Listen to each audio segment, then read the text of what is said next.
Alrighty, everybody, what is up? I am back with another day of Spyro grinding, and I hope you guys are excited as I am always. The day today is August 15th, 2025, and I feel pretty good. Yeah, I feel pretty good. Today was a really slow start to my day, and let me turn on the music and get into some Dry Canyon while I talk about it. Last night, just for whatever reason, I ended up going to bed at like 3 a.m. I think part of it was because Sarah and I got McDonald's late at night, and I like ate all of her like leftover nuggets and like a spicy chicken sandwich, and so I basically ate like way too much, way too late. And so I was just sitting on the couch, like just vegging out from like midnight till like 3 a.m. and I was like, all right, I should go to bed now. So yeah, I was on that McDonald's food coma, which cost me some valuable sleep for today's grind, I will say. Beard, thank you for, or no, sorry, like, that was from yesterday. I was like ready to thank Beard posthumously. What's up, Vivi? What's up, Chief, Girth, Megan, Trojan, Eddie, Honor, and Head of Jar, and Christian. Hey, everybody. What up, what up? Phoenix and Nachos, somebody. Welcome. Yeah, so I didn't quite have the best night of sleep last night, and I mean, I'm fine. I'm just not as well rested as like normal. I of course took advantage of just sleeping in till noon, and then I actually went and got Starbucks with Sarah, which was really cute. She really insisted, like on the McDonald's. You might be thinking like, damn, McDonald's and then Starbucks. It's like, dude, when Sarah's got the craving, like we gotta go. You know, that's just how it is. So, yeah, I took Sarah to get her Starbucks today, and came back, made some breakfast, kicked it, played some Runescape, and now I'm finally here at the crack of 2:36 p.m. I'm on a little late today, but we'll see. Based on how much energy I have, how the vibes are, this might be a really short grind today. I do want to do some runs now that I'm kind of running around in the game. I do want to attempt runs. I don't know if I want to go for 3.5, 4 hours like I did yesterday. So if I just get like super over it after the first few attempts, this is one of those days where I might be willing to play like Oblivion after. But that's only if my runs go like turbo ass. And I like just don't want to grind after like an hour. So yeah, that's like kind of what's on the docket for today. Just chill vibes. Not as hardcore of runs as yesterday, and yeah, but still getting my reps in, still getting some runs in, some warm-up. And on that note, let's head over to Mama Proxy. What's up, Elucidark? What's up, Wolfsy? Bail you out. And you know what? Since I see Elucidark's name, I know what I need to do now. 20 push-ups, here we go. It's just every time I see your name now at the start of stream, I just know. I just know what's waiting for me. I can't fight it. Can't fight it any longer. Let's get it. 20 push-ups. I want to drink some water. Alright, here we go. Push-up time. 20, here we go. Get a nice spot.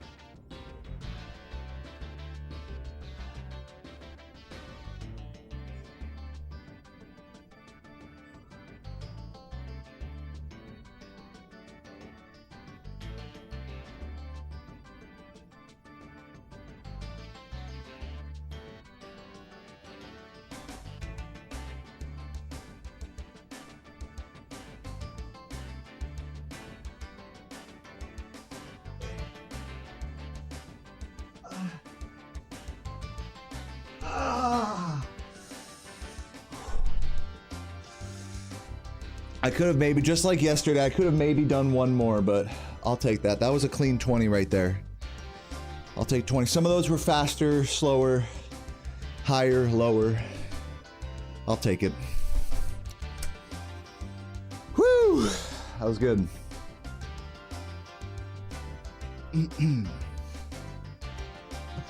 Yeah, too easy. I should have done one more to like really send it, but that's all right. Those 18th, it's always the 18th, 19th, and 20th that are like the hardest. Turn on my fan.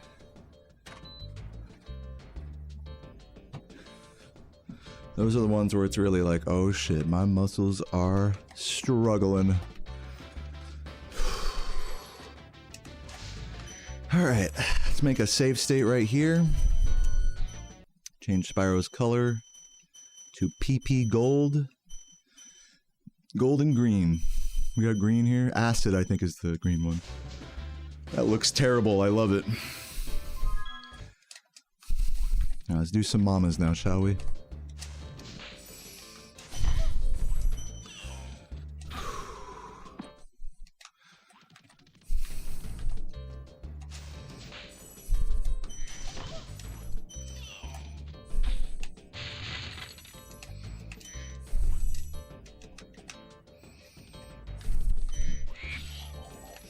Do this whole section.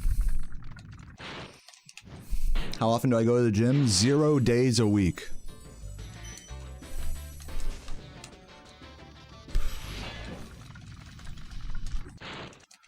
Both gems, I don't know. I find myself, hold on.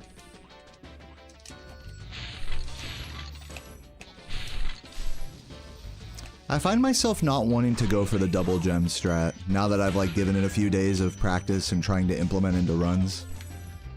I don't know. I'll keep messing with it. Just doing like the full level here. Just to get warmed up.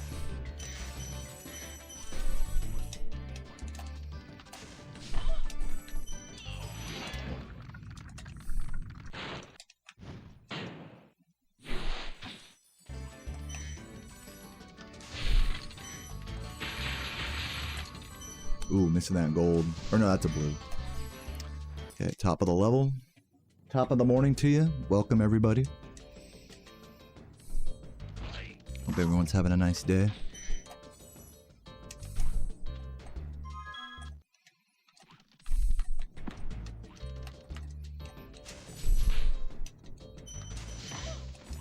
No. Horrible attempt.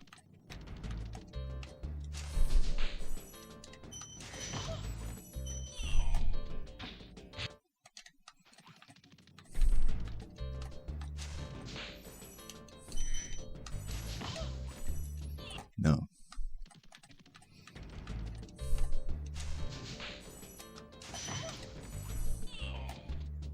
Good. That's the double.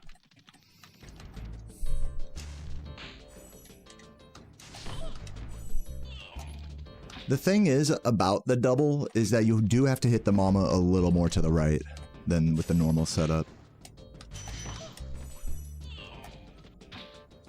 It works. It totally works. But it is just that. See, that's maybe not far enough into the corner, right? So you do risk that.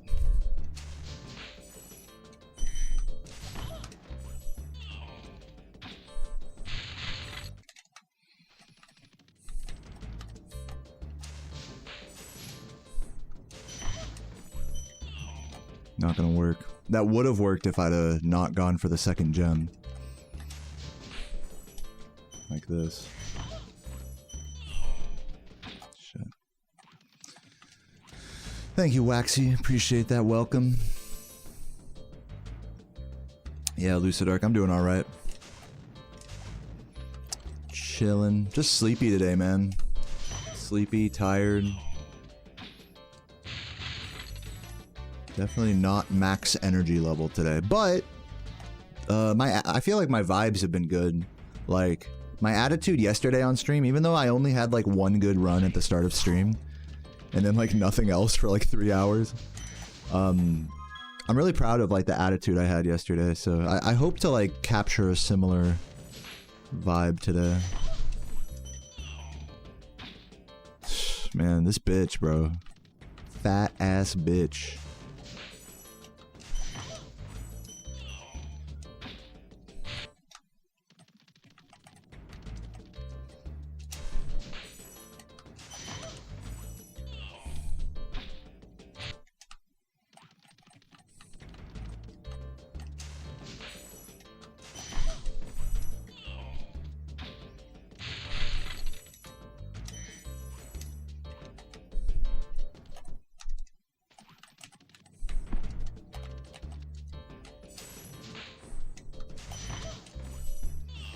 Almost missed that. I almost missed that. Thank you. I agree, Elucidark. It is a win. I was definitely tempted not to stream today, but I'm glad I did. I was really vibing on RuneScape too, man. I've been doing so much Winter Todd, which is like a fire-making minigame. Super brain dead. Like crazy, like peak brain dead RuneScape type content. Like, click the fire, click the fucking thing, click that, click this, and then wait, and then, you know, it's just like so boring. To peak boring skiller content. But you know, it was actually really wholesome because last night I was doing some like solo Winter Todd, it's called, like the minigame, and there was another player there. It was just me and one other guy in this minigame. And eventually he was like, hey, how are you doing? Like, he struck up a conversation. And we were talking about, oh man, like I fucking, it's kind of funny, like we're like the same kind of player. We're both like skillers that want to get into PVM, but like we're just so like scared, like pussy, like babies, that we just want to do like the brain dead, like, you know, basic content. And like, but we know we should try like raids and stuff like that. Like our accounts at this point are good enough to do it, you know, because we've just been playing for so long. So it was just funny meeting another fellow, like, pussy-ass skiller, like, in the wild. That was, like, pretty much the same, like, type of account as, like, what I have. Like, just spending more time on, like, the actual, like, brain-dead, like, fire-making and wood-cutting and all that, like, instead of, actually, you know, progressing through quests or, like, only doing quests and diaries just for the, like, just as, like, a means to an end so you could, like, skill more efficiently, you know?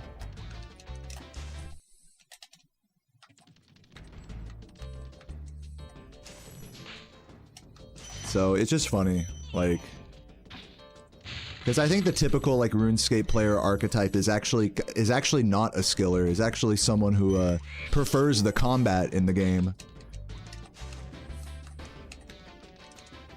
And if you are like a like someone who just works on like the baby ass brain dead skills, it's like it tends to like attract a quieter crowd. Like, you know, you don't see as much like vocal people being like, oh yeah, I fucking love clicking on this tree once every like 15 seconds for like 3 months straight. That's way better than bossing. Like, you're never gonna hear anyone say that, you know? So it was cool to actually like meet someone like that out in the wild that was like me.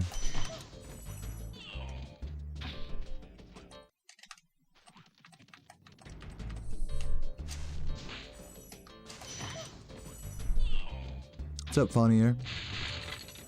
So yeah, I made a friend in RuneScape last night. It was wholesome.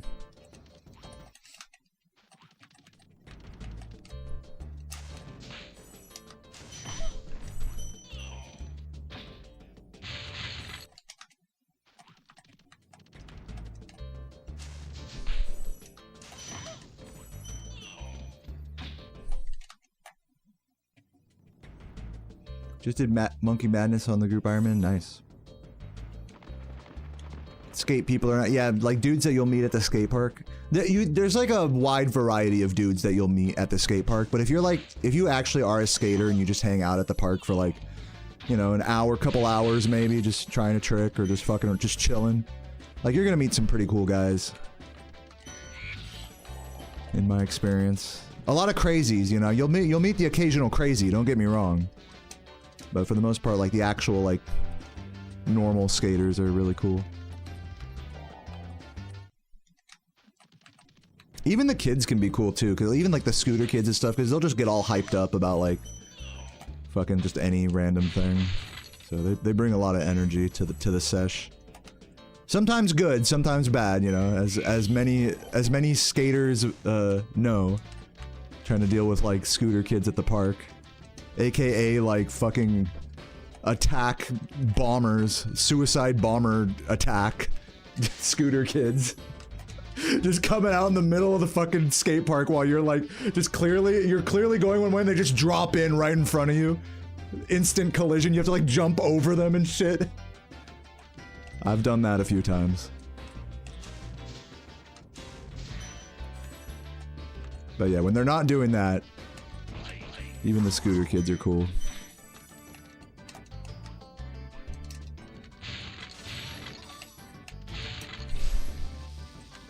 One time I was at the skate park back in California, my local, and I was riding around. It was kind of a more crowded day, and whenever a BMXer or like a couple BMXers show up, they really kind of take over the park, especially if it's a smaller park. They'll just like, you know, you don't want to get in a BMXer's way because like they'll fucking just like how a skater will like completely like steamroll a little scooter kid, a BMXer will steamroll a skate, and especially because they're doing like big airs out of the ramp and shit. So like I was riding around in the bowl, I remember, like, or like in a partial bowl, and I look up over the spine because it's like the spine where it's like two ramps come up like this. I'm on this side of the spine, like this ramp. I'm on this side, and then there's a BMXer on this side, and I don't realize it because there's this big ramp in between us. So the BMXer, he fucking comes up and airs right like down. I'm like looking up. He airs out of the spine and fucking lands like right on top. And I see him. I'm like, I see it in slow. He was like this fat like 12-year-old like kid. Oh my god, it was the craziest thing. He's like coming down on me. I'm like, whoa! I like push my hands up and I push him against the ramp. I push him down on the ramp and I get like hit by the bike. So crazy. We were okay, but I was just like, holy shit. That was like probably my craziest like collision at a skate park. Luckily it wasn't bad though, like no one got that fucked up. I think the bike kid was kind of fucked up, but I don't think he was like, he needed to go to the hospital or anything. Like it was alright. I think both of our sessions were kind of over after that. We're like, fuck this. It's funny.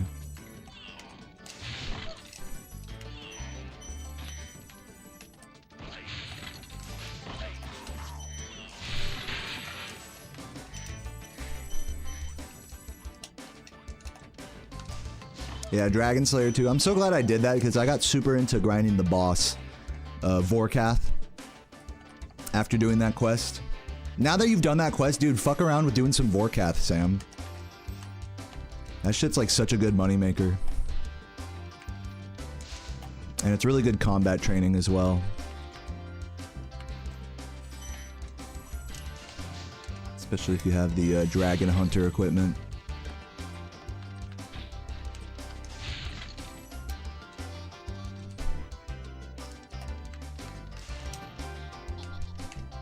Alright, let's go to another level. I've had enough of this mama bullshit. Let's go to, let's go Metalhead. Oh yeah, no, I know you are, Michael. How you doing today, bud? You doing alright? Thank you for the good luck, Turtle. What's up, Jimmy?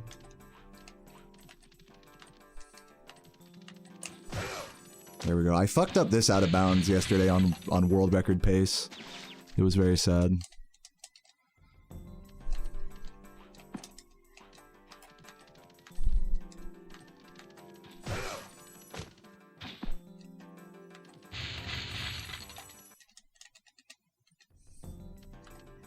Damn, 2 pounds of lasagna, nice. Is that enough? No. Was riding downhill tandem with another longboard bro. Like you both were on the same board? I've never even heard of that. Like a tandem skateboard? Or no, I think you mean he was like following behind you, but you guys were like close up together, I think is what you mean by that. I've seen longboarders do that. They like, you know, you're like riding in each other's slipstream and shit. Yeah, following, I get what you're saying. He wiped out into a pile of rocks, recovered, turned, and he slams into you. Oh man, that probably was a pretty bad accident because once you're doing downhill stuff, it just gets so, the impact factor gets so much higher when you like directly slam into something.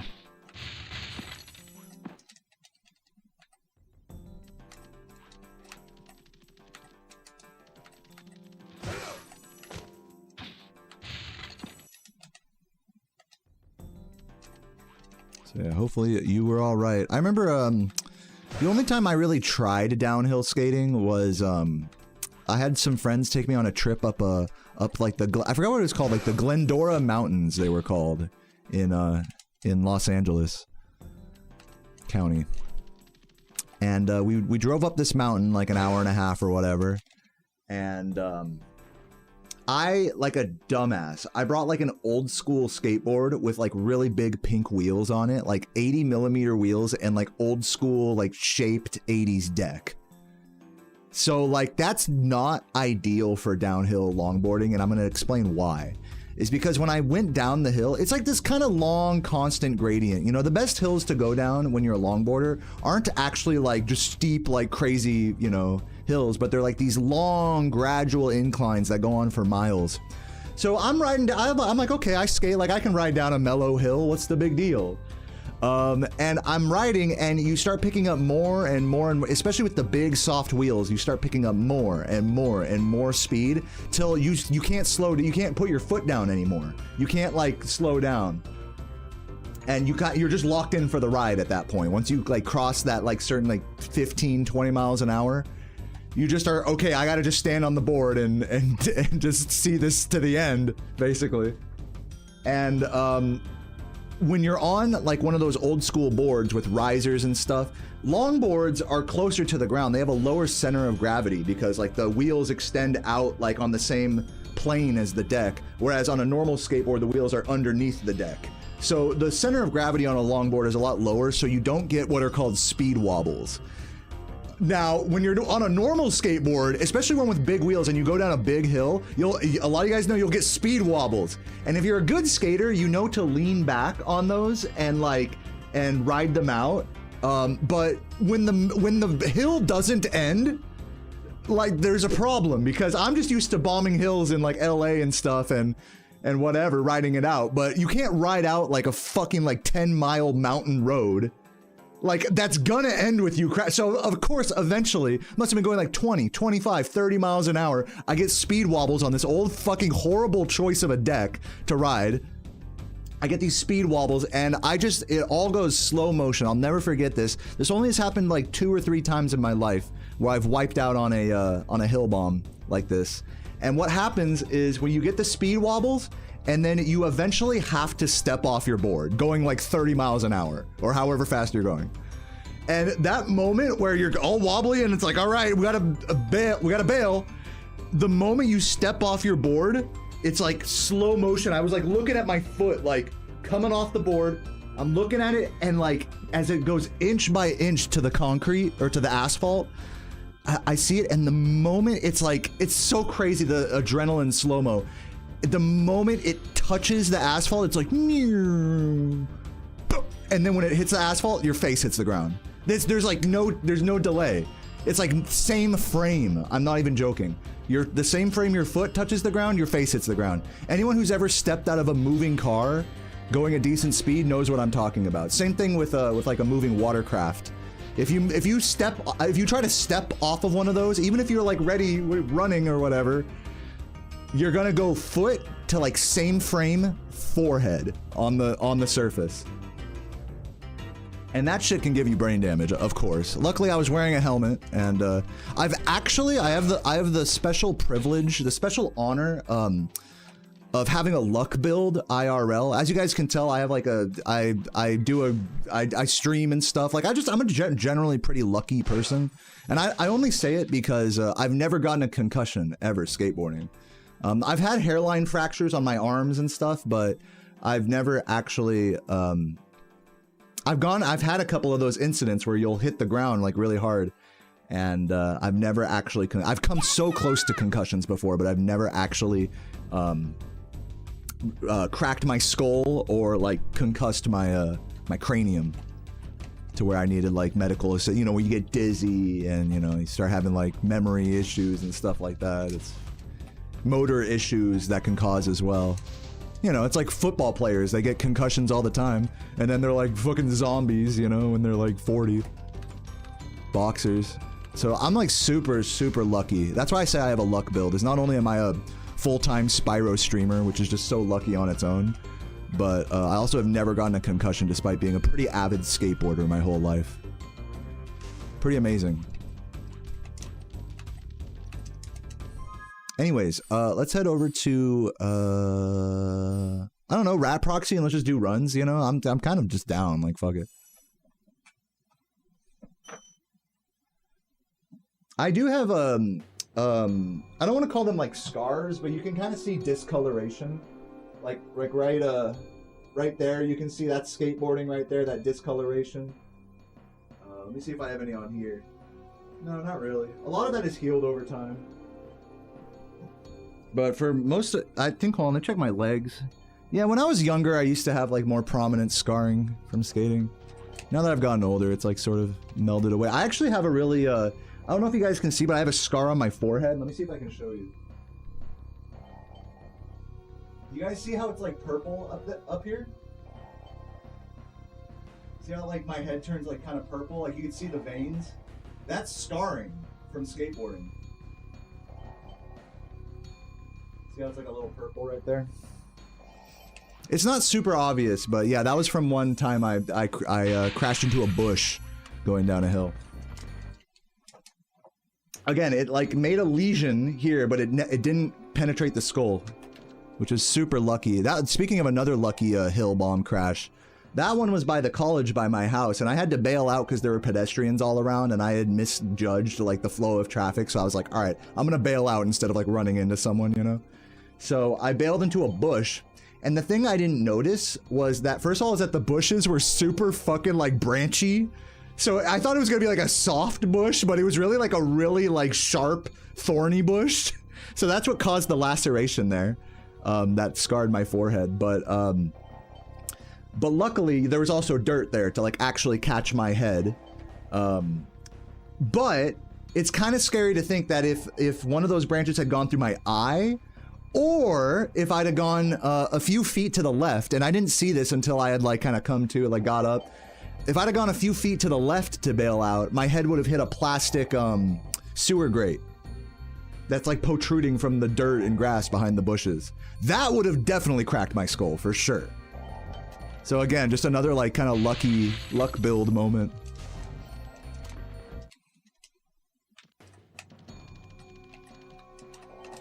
Yeah, no, if you bail into like sharp thorny branches, like you might be better off just like falling on hard ground, depending on how you fall. Because that shit can really cut you up. It's just hard to make those calls in the moment where it's like, oh, you get like, what, 3 seconds to decide, you know, if that. So you kind of just got to make a call, be like, all right, we're going here. Hopefully there's nothing that's going to kill me here.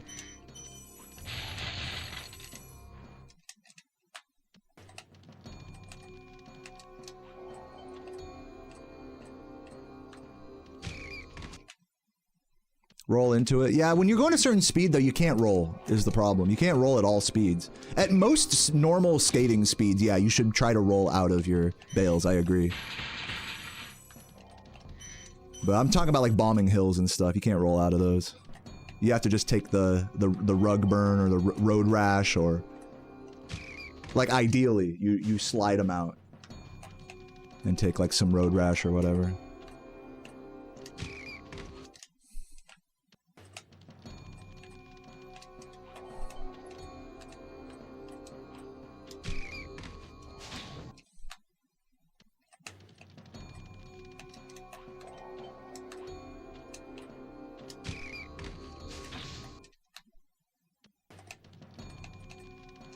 Seems I got a perilous adventure. Yeah, no, I was just reminiscing on skateboard accidents.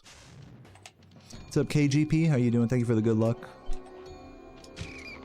I actually have some new wheels coming in the mail. Hopefully I'll start getting back into skating again. I've been kind of scared to ride my board because the core of one of my wheels is cracked. So I just know that at any moment my wheel will just explode while I'm riding, and it's happened to me before. So I gotta be careful. That's like one of the things if you ride soft wheels, you gotta be careful about. Your wheels just fucking exploding after you use them for too long.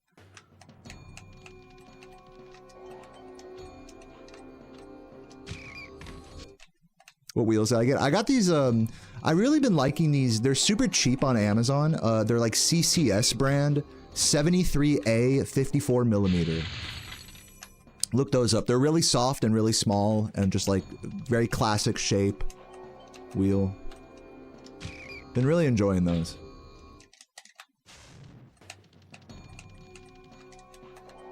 No, I was considering dropping the money on like a more name brand, like I think Powell and Spitfire both have like a have like you know, different all-terrain ones, you know, but those are generally going to be harder than the CCS ones I'm used to. Which, you know, nothing wrong with that, but I'm like, I don't know, I want to be able to use my skateboard for more like travel across rugged streets in suburbia out here in Virginia. Like, yeah, there are definitely some like smooth parking lots, especially in my apartment. If I just skated in my apartment at the skate park, then yeah, I would just get some hard wheels. But since I like to use my board like through some of the really shittily paved roads and sidewalks of Virginia, I gotta go soft for that. Soft and a little bigger.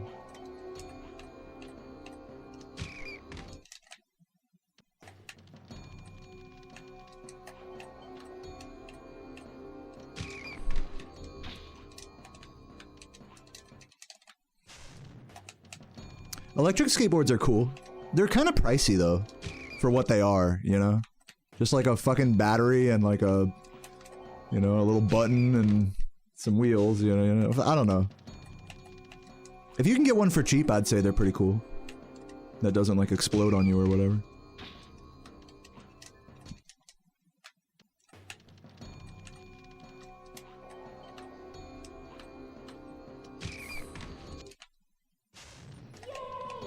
What's up, Raindrops? Thank you for the 7 months. Oh, and also Macy with the resub a few minutes ago. Thank you for 12 months. Earning the golden badge in the chat, Macy. Thank you for the 1 year of support. You're the best. I still got your, I gotta show the chat this. I don't know if Macy's here right now, but I gotta show them this. Hold on, I'm gonna wait. If Macy's still here, yeah, there you are. I gotta show them this. This has been sitting behind my, my CRT for like the last, I don't know, for like months now. Maybe the last year or so.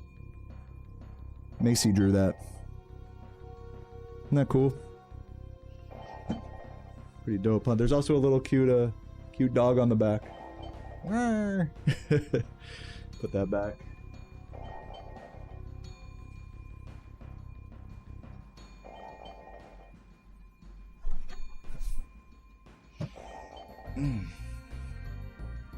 You can ruin a longboard by sliding. You have to break in your wheels before you start sliding on them. That's the thing. Because you can get, it doesn't matter how soft or hard your wheels are. Well, I guess if they're really hard, it matters less. But, you gotta be careful about flat spotting your wheels, especially if you have new, this is like a general skateboard advice right here. If you go to a skate shop and get a brand new skateboard, new deck, new grip, new wheels, new trucks, all of it, brand new, 100 whatever bucks, you know, you gotta take it slow. You gotta break it in. You can't just jump on the thing and try a shitty kickflip, because what's gonna happen is you're gonna fucking land perfectly in the middle of your board, unless you know you got it bolts, which means landing over the bolts. If you land like anywhere on the tail or on the, that shit will flex and snap like that when it's brand new. Wood is really stiff when it hasn't been broken in like that, you know, when it hasn't been exposed to shit. You know, you gotta get the board used to your shit, you know? And the same thing with your wheels. If your wheels are brand new, you don't want to just fucking do like a 10-foot power slide right away, because they're not broken in yet. They're gonna flat spot and then they're gonna start going like all fucking day. So you gotta have like it's hard for skaters, because it's like when you have a new board, the desire is to like start popping a bunch of crazy tricks and stuff, and because that's when like a board is technically the freshest and the best, you know, especially if you're doing flip tricks, is when it's brand new. But that's why pro skateboarders break a fucking board like every session. Is because to preserve the freshness, they're sacrificing durability by not breaking it in.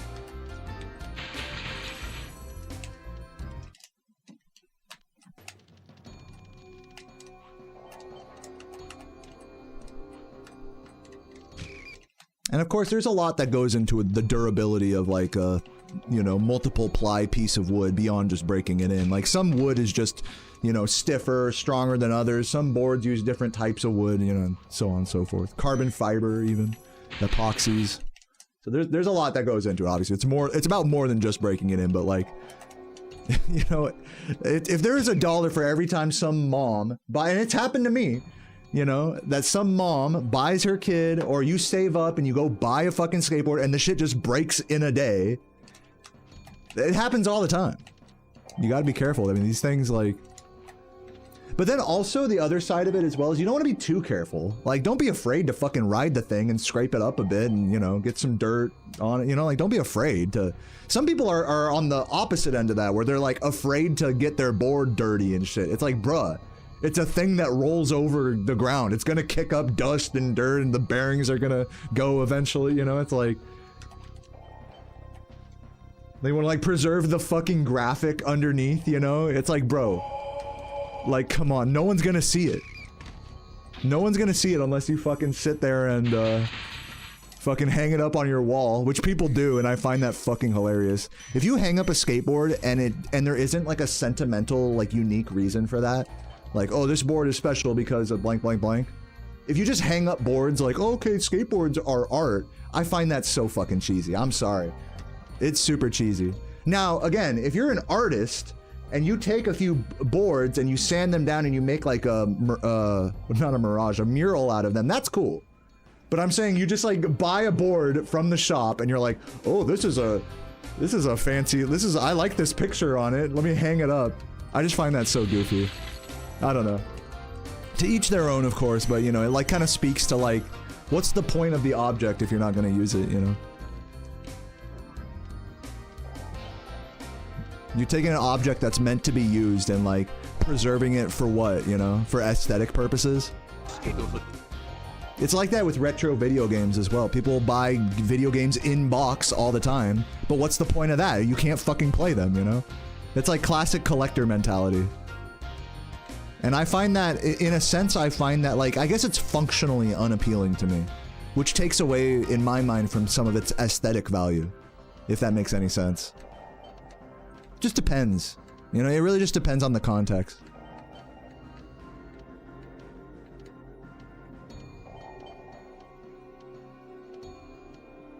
I can appreciate, you know, like video games in box or like, you know, unique reissue skateboards and stuff like that, you know, preserving stuff, preserving history. I can appreciate that.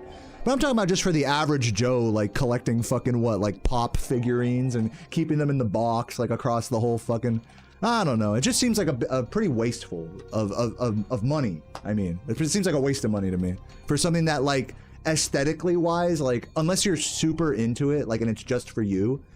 And that's how it usually is with these collectors. It's like they're not necessarily collecting stuff because it's a good deal per se.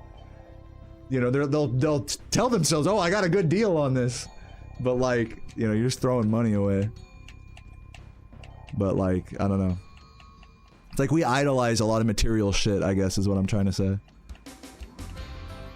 And it's like, let's like, it's too easy to fall into that collector's trap, I suppose. Not that there's anything wrong with being a collector, you know, but there could be, there is some stuff wrong with being a collector if it gets out of control. Like anything, right?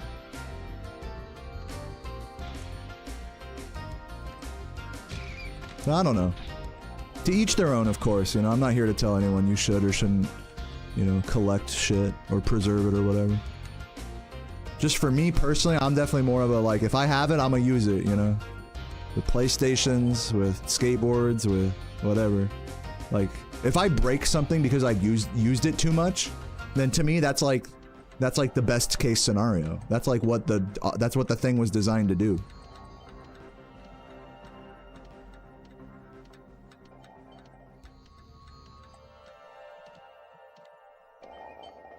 Let's do some runs. I think that's why... I personally think that's why I've always... You know, I like watching, like, video game room setup tours. You know, I know some of you guys know what I'm talking about. Like, if you go on YouTube, you'd be like, oh, the biggest video game collection in the world, and they got, like, a library full of different things and consoles.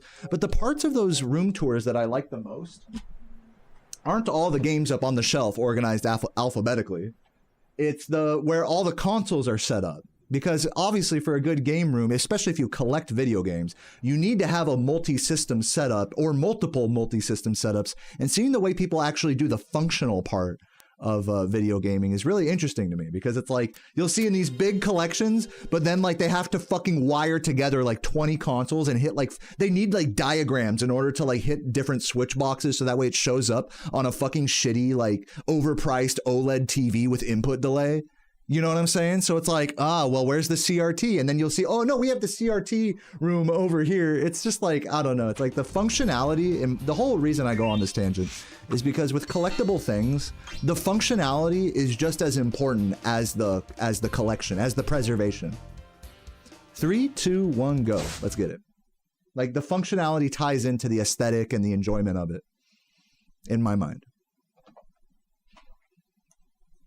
Or in other words, if you have a big collection of something, but no way to like enjoy the product, like, you know, to use it, like if you don't have anything that's out of box at all or set up, you know, it's like kind of, it's just like, what's the point, you know? It feels it's like it's missing something if it doesn't have that element.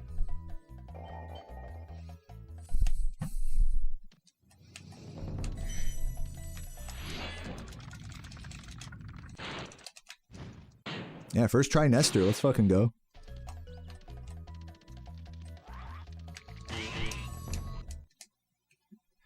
Thank you for the good lucks, Lazy and Peril, and everybody else.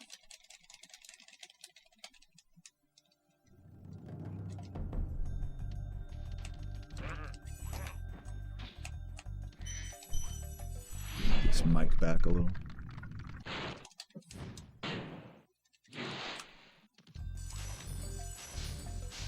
Yeah, that's pretty cool, Blue Eye. I like that.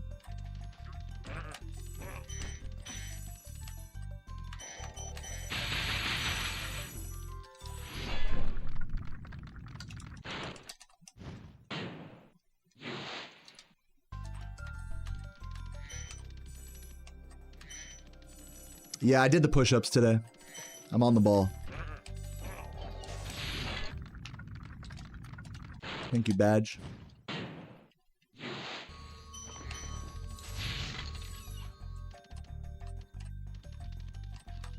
Stay focused, guys. Stay locked in here. I'm glancing over at chat a little too much. Gotta keep my eyes on the prize. I didn't get the most sleep last night, so a little tired.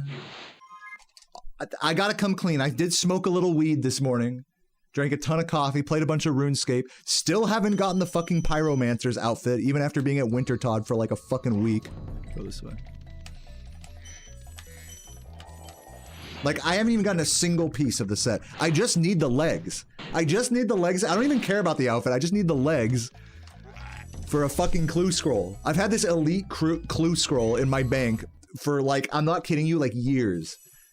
Because I don't have these legs. And I'm like, it's time I got these legs, bro.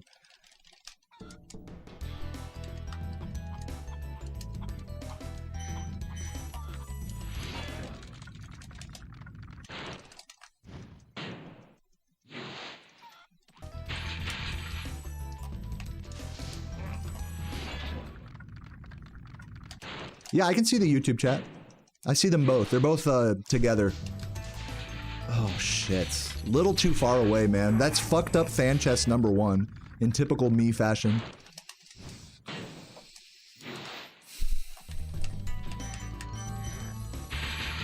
Yeah, both chats are together. You can see them underneath on the bottom left corner. So that way you don't have to feel left out.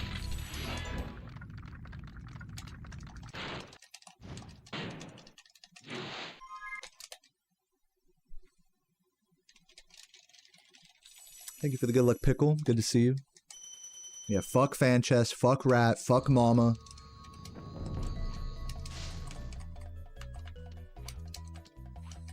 Fuck Trump, fuck Biden, fuck taxes, fuck investing, fuck money, fuck banks, fuck that gem that I just missed. Fuck these guys, kill their asses. And especially fuck balloonists.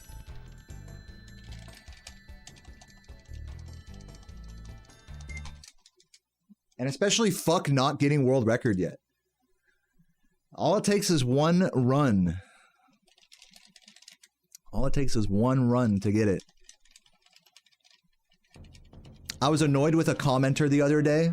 Well, that's not news. No, I never get really like annoyed with you guys. Sometimes some shit you guys say will like tip me off, but I always consider it my fault if I get like upset with my chat room for any reason. And if it's really, I feel like someone's being a dick, I just ban them, you know? That responsibility falls on me. So I'm not gonna sit here and be like, okay, the rules are this. I don't have any rules. It's you speak whatever you want. And if you're a bitch, I might call you a bitch. But if I get upset, that's on me. And you might get banned also. So this is a lawless, ruleless land. Enjoy. You know, within reason, of course. Like, don't just fucking spam, like, slurs and shit. What's up, Kale? Thanks for the good luck.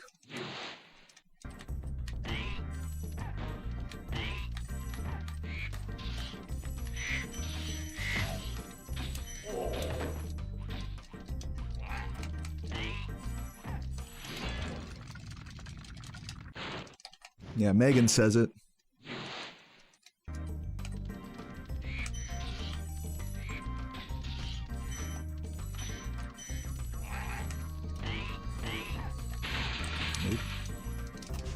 Another missed gem there. I think that was a 5.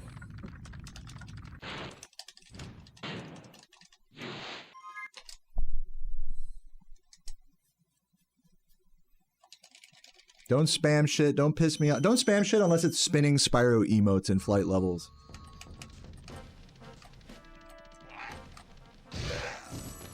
Yeah, be respectful. Don't piss me off. Don't harass other people. Be over 18. That's like a notable rule. And yeah, that's about it. And by be over 18, I mean don't make me question your age. Is like the real rule there.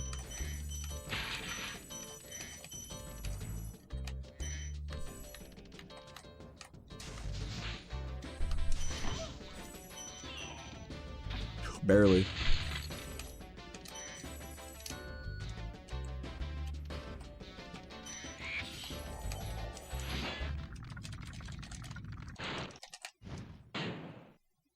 Yeah, you can spam cranked hogs.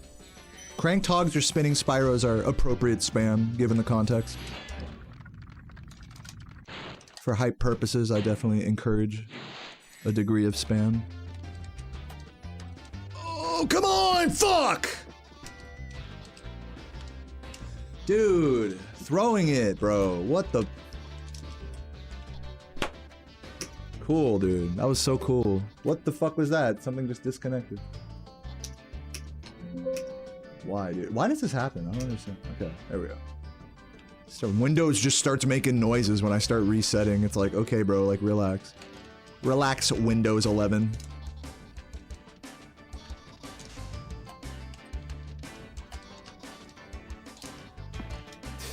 I'm not doing this today. I'm not doing double gem mama today, and I'm not doing this strat. Here's what I'm doing. I'm doing that today.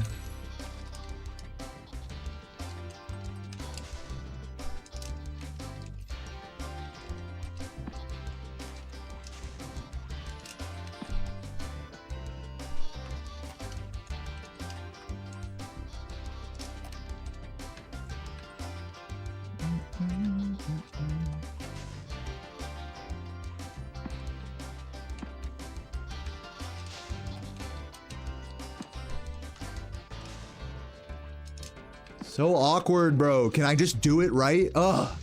This fucking jump, man, can suck my... Like, you can just tell I'm just playing, like, frustratedly at this. Like, fucking calm down, man. Easy.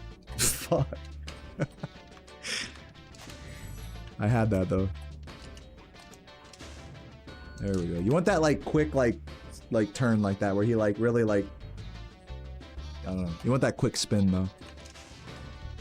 Breathe, man, breathe.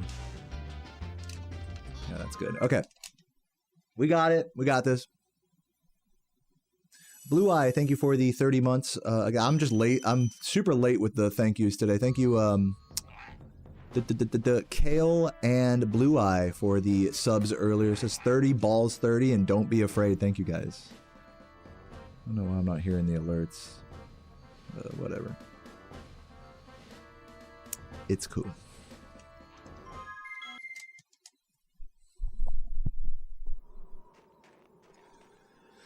I'll do this thing.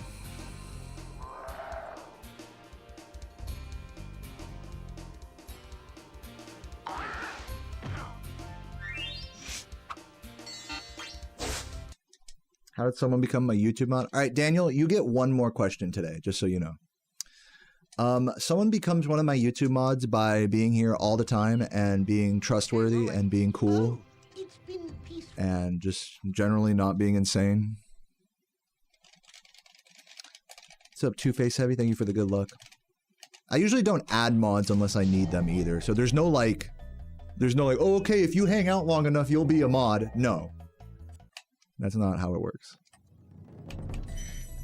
It's like, if I need mods, then the right people will reveal themselves to me, is how that works. But right now, I don't need mods. I'm good.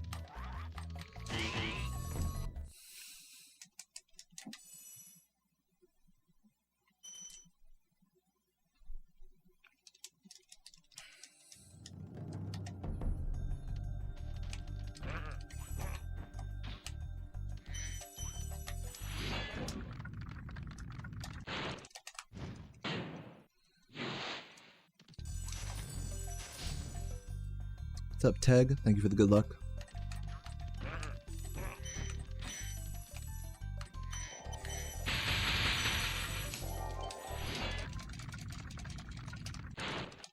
Yeah, Daniel is not on pace to be a mod. For how many questions he asks, I gotta say that's not my kind of mod. Question askers are instantly void from being mod. But it's okay, I love you guys anyways, though.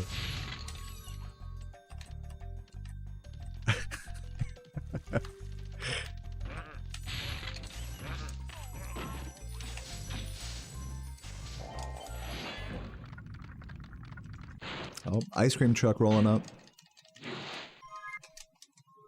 Finally here and drunk, dude. Welcome, Tin. What'd you have to drink today, man?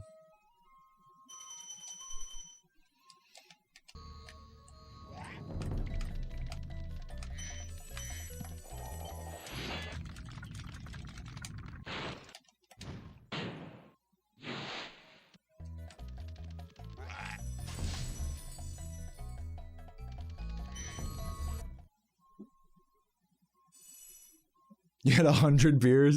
100 beers, 100 fries, 100 burgers, 100 Ys.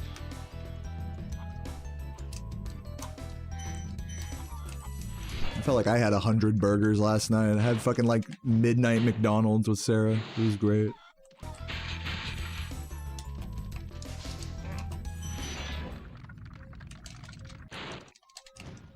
Do do do.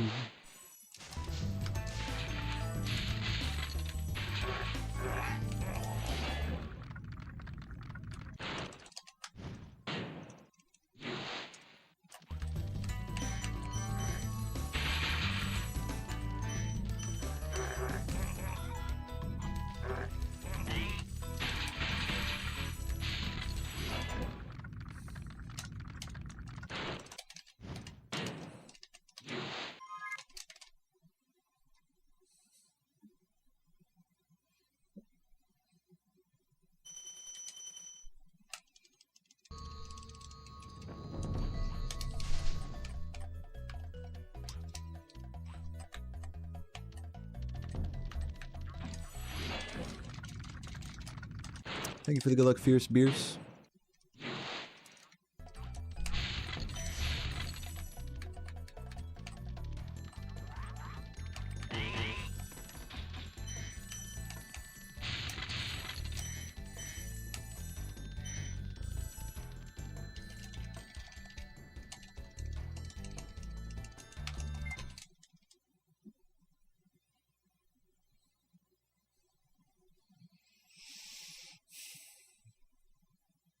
Chewable Pepto. I thought you said chewable pee-pee popo. Pee-pee popo. Fucking Klonoa. He follows me everywhere. I see peepo everywhere. In my dreams, in my chat. What's up, Dino? Dino Bino. Dino Bino Pino Peepo. Oh.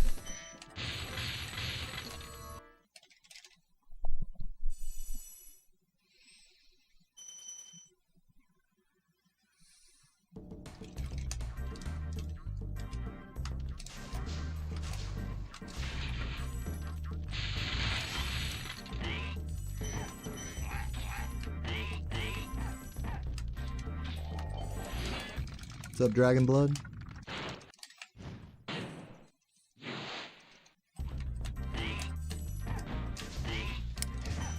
I'm turning around. You can't make me not turn around for that.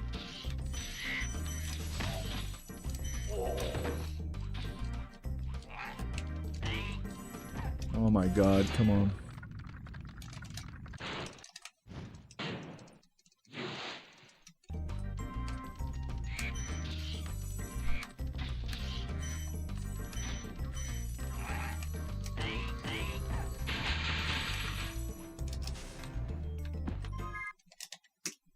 Bad charge. What? What? Windows what? Yeah, I hear you. I hear you. Come on, do it again. Do it again, you little bitch. Come on. I'm like smacking my reset button. Little bitch won't fucking stay plugged in. Come on then. Yeah? Yeah? Yeah? Come on then.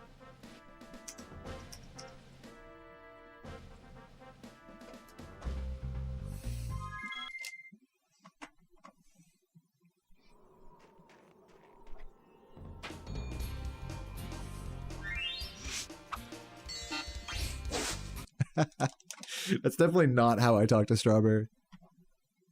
I've never been that aggressive with a girl. I've never been with a girl that wants me to be that aggressive. Okay, rolling. Oh, it's been peaceful.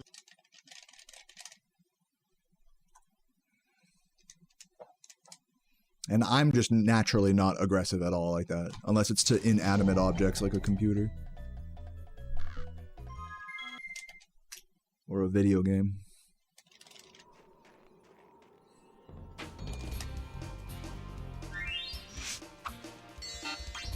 Dude, you're very welcome, Voxel. It's been fun, been having a lot of fun. Dude, tell me about it, Voxel. How many streams have you done? What you been playing? What are the vibes? Okay, any thoughts or woes around the experience? Any thoughts of existential dread slipping into your mind on hour 3 of nobody talking in your chat? I've been there.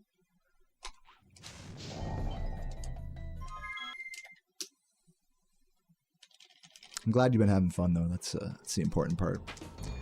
The important part is to not take those dreadful feelings so seriously.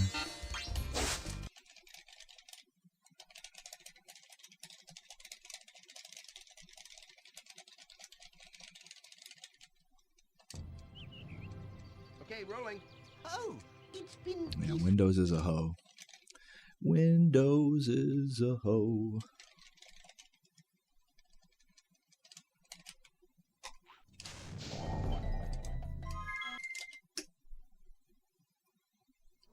If I hear the Windows sound one more time, I'm gonna fucking lose it. I'm gonna like go into the system sound settings and turn that off. See you later, Straw Booby. 14 hours total stream, very nice. Playing Spyro 2 casual, completed no money bag Spyro 3, that's huge. That sounds like a fun time. Okay, rolling. Oh, barely any chatters, honestly having fun knowing people are lurking. Any more than 5, that's great. Dude, for starting out, having 5 viewers is huge. That is super huge, so I'm glad you're having fun and you got a lurker or two, a couple of lurkers hanging. That's all you need, man. That's really all you need in this hobby. Just to know that one person is lurking, it's like, alright, I'm gonna keep going. I'm gonna keep doing runs. I'm gonna keep doing whatever the fuck.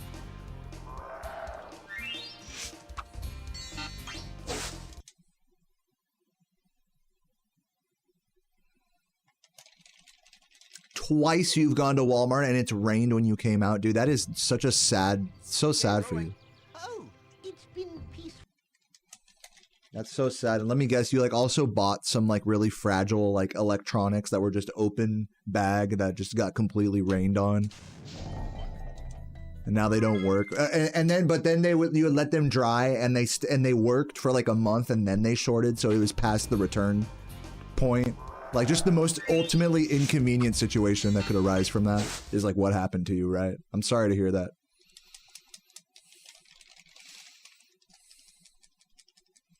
Yeah, Sarah keeps an umbrella in her car, in our car. Okay, rolling. Oh, it's been peaceful.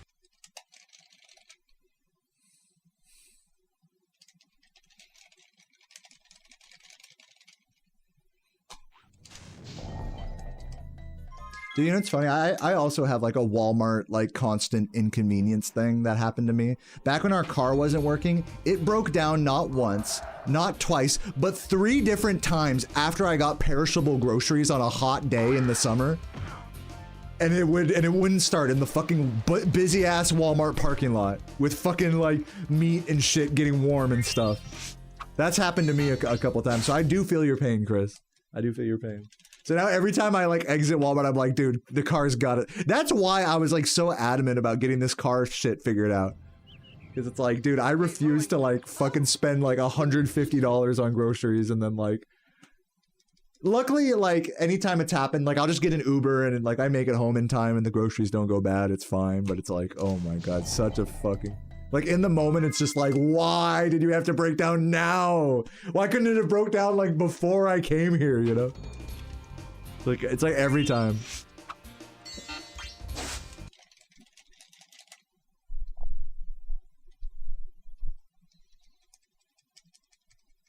You know, I'm not even being sarcastic anymore.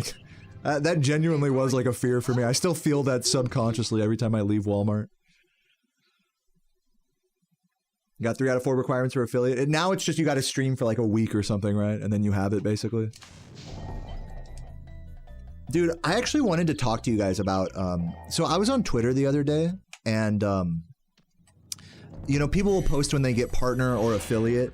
They'll be like, they'll post a screenshot of the email, and it's like, congrats, you just got affiliate. And there's this picture for the affiliate confirmation. It's like, congratulations. And it's like this official Twitch drawn picture of like an owl coming from like a castle that's like labeled Twitch. It's like this big like city, and like the owl, like Harry Potter, is dropping the affiliate. You just got affiliate note with a bunch of like fantasy characters standing there, like, you know, meant to represent like the small streamers and affiliates that are like, oh my God, I'm getting my letter that lets me fucking make people subscribe to my channel. Like, this is so cool.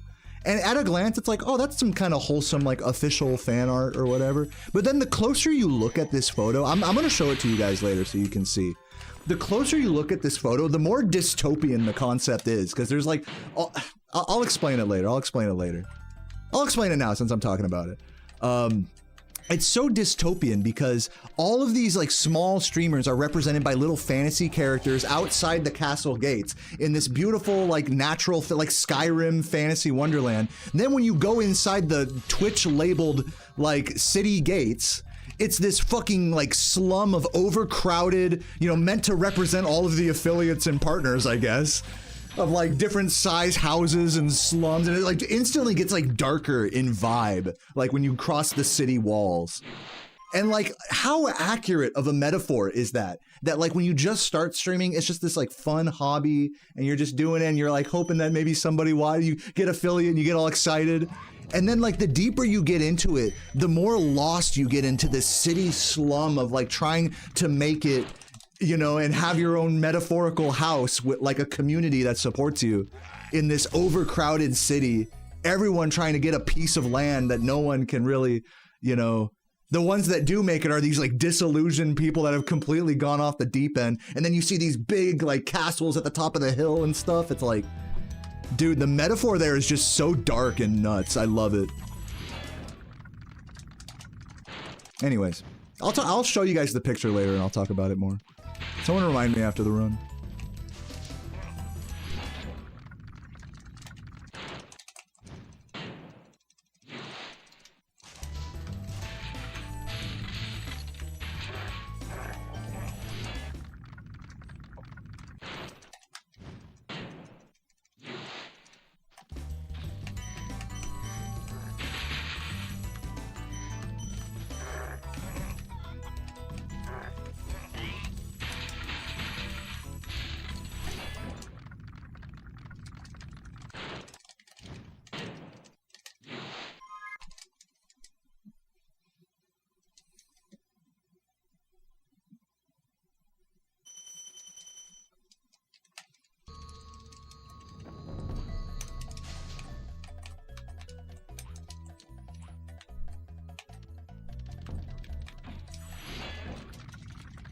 What's up, Mr. McDonald's? Thank you for the good luck.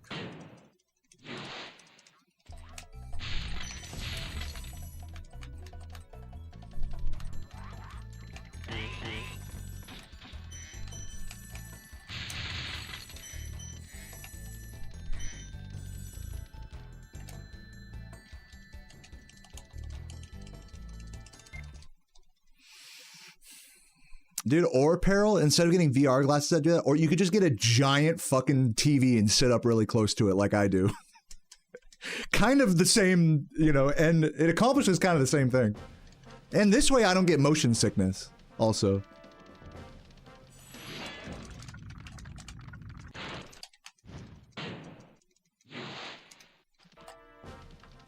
But no, I get it. VR is like its own thing.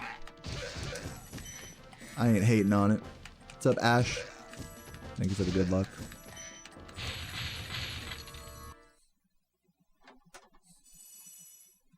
Yeah, you have to have 0 things in your peripheral vision. I hear you.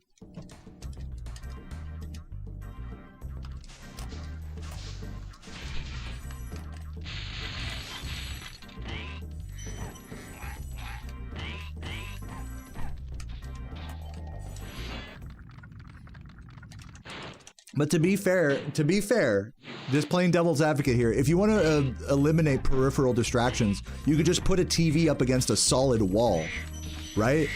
Like that has nothing on it. So that way you technically don't have a peripheral vision when you're like consuming whatever game or what have you. I'm just saying.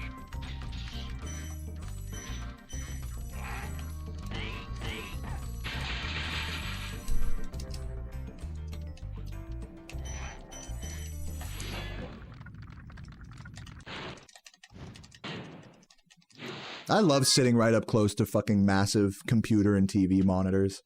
That's always been my preferred way to stream and just generally enjoy video games.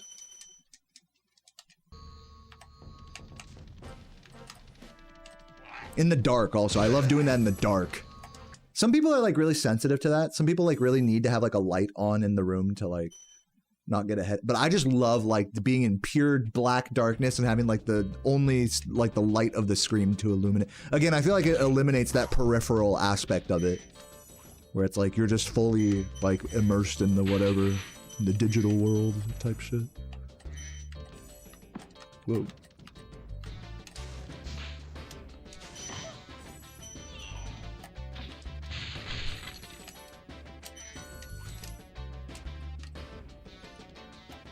Welcome to our world.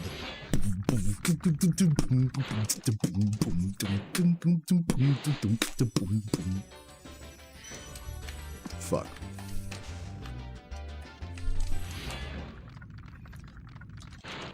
Okay, don't do the strat here.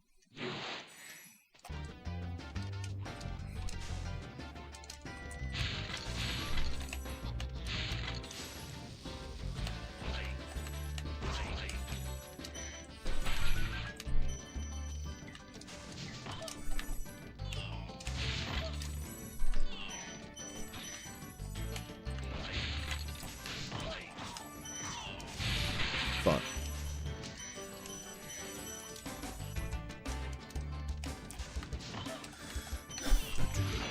Do.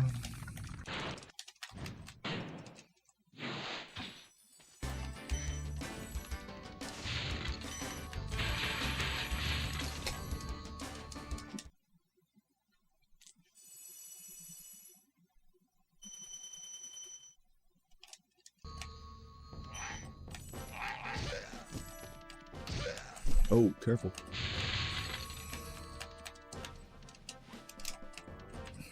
Got lucky with that. I jumped from pretty far away there.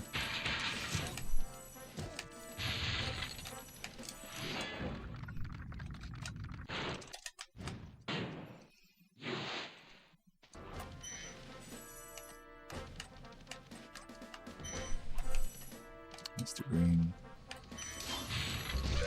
Missing a couple gems here, but it's all good. We're clutching it. Yeah, clutchers. Spinners in the chat. Who's cranking their hog?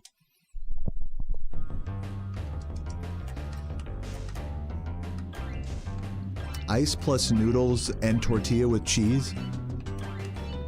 Wait, hold on. Weirdly, I didn't read the first part of that message. I read the last part, but not the first part. On some dyslexic reading by me there. Anyway, sounds good though. Enjoy.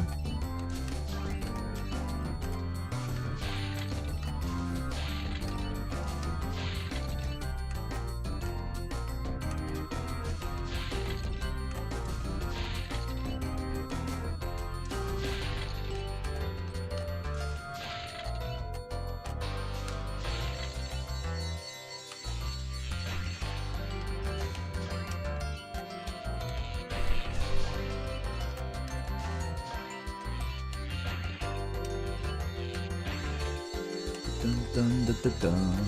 Oh, the ice is for a monster? Yo. I actually, I've never found a flavor of Monster that I fell in love with. I know some of you guys are like, people who drink the white Monster are either like bisexual or like they like, you know what I'm saying? There's like a certain archetype of Monster drinkers out there, or like you have to be like a cat girl to drink like this other flavor. You know what I'm talking about? But I've never had that much of like an identification with like an energy drink as I think some people have. Maybe it has to do with the fact that I drink an entire pot of black coffee every day. So that's probably, it probably kind of points me away from energy drink consumption.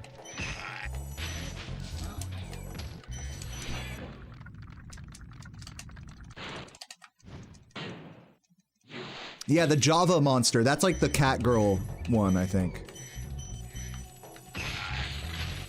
And then the white one is if you're like LGBTQ, and which is fine, by the way. Like, it's just, I just find that people, like, certain groups identify with like the fucking certain Monster flavors. Like, it's a real thing.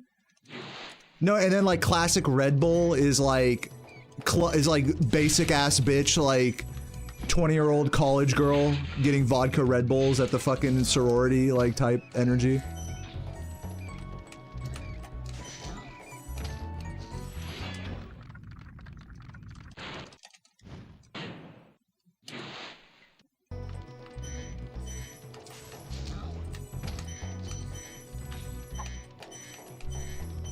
But yeah, I've just, like, that's what I'm saying. It's like, I feel kind of left out in the, in the energy drink game. I don't have like a energy drink that speaks to me.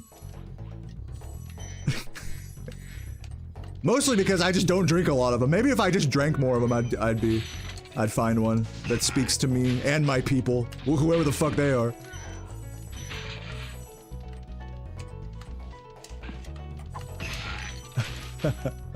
Imagine consuming fucking processed beverages just to fit in. Like, dude. People do it, man. People do it. Drank 4 Monsters, 8, no food. Oh, I'm having a heart attack. Roar. Send me to the emergency room, I think.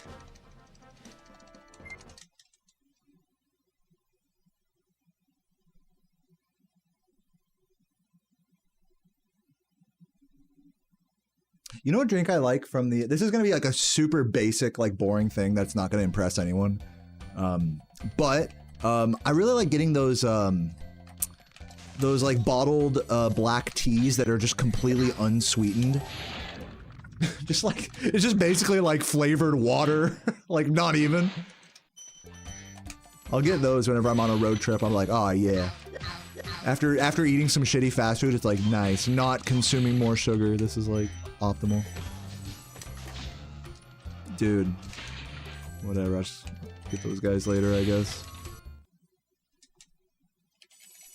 Yeah, unsweetened iced tea is like such a fucking play at the gas station. I don't know what it is. It's just something about it.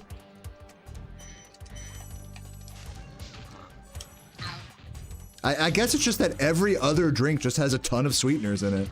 It's like a novel concept to buy an unsweetened beverage at like your typical fucking 7-Eleven. Dude, I'm just missing Jen. I'm gonna grab this and this. I'm gonna be off cycle here.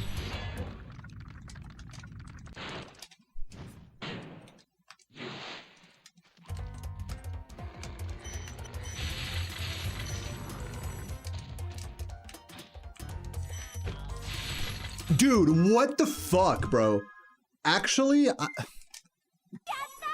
I was playing like shit there anyways. It's fine. It's fine, guys. I meant to jump charge, but I didn't let go of square in time to jump, so I ended up charge jumping. That's what happened there. Yeah, locked in right now. So true, Beppis. So true. No, I was definitely locked out during that level. Totally sidetracked. Squilliam, thank you for the 14 months. Love you too.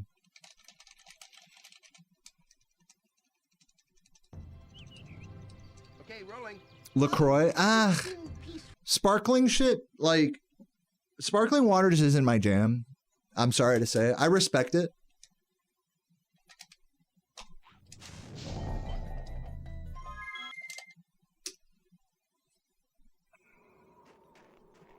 It's tough with sparkling water because, like, for me, it's like it doesn't hit in the same way as normal water. Like, whether it's cold or whatever, it doesn't hit like, it doesn't have the same hydration factor, I feel like, as normal water. It doesn't feel like it anyways.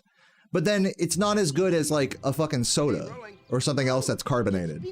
So it's like you get, it's kind of the worst of both worlds. Sparkling water beverages. Like if I'm gonna drink something like unsweetened, like I said, I'd rather have like an unsweetened iced tea rather than like a fucking LaCroix sparkling Perrier bullshit.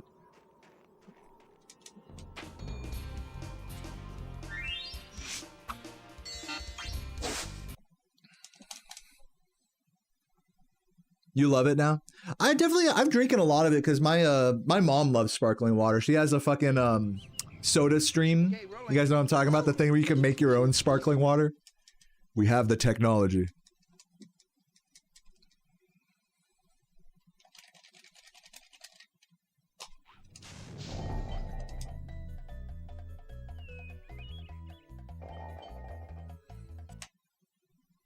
Yeah, SodaStream is GOAT. If you actually like sparkling water, you just get a SodaStream. Don't waste money on bottled sparkling water.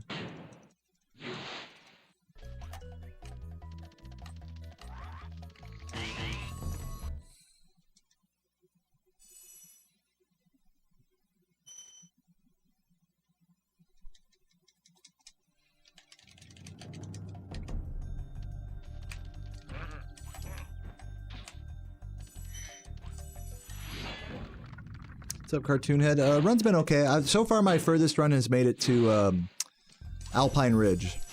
But we're just kind of getting started today, I think. Oh, our soda stream's really expensive? Well, there you go. Never mind. Don't take my advice. I don't drink sparkling water, so what do I know?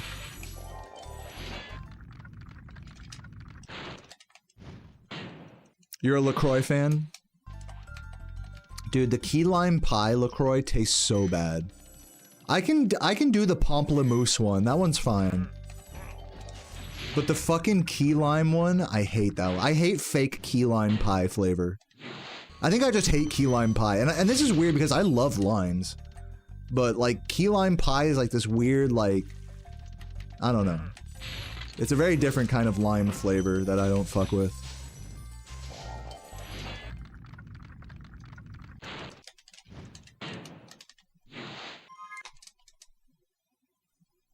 I'm gonna grab the... should I grab the gems out here? I'm gonna YOLO, fuck it. No, we're not grabbing them.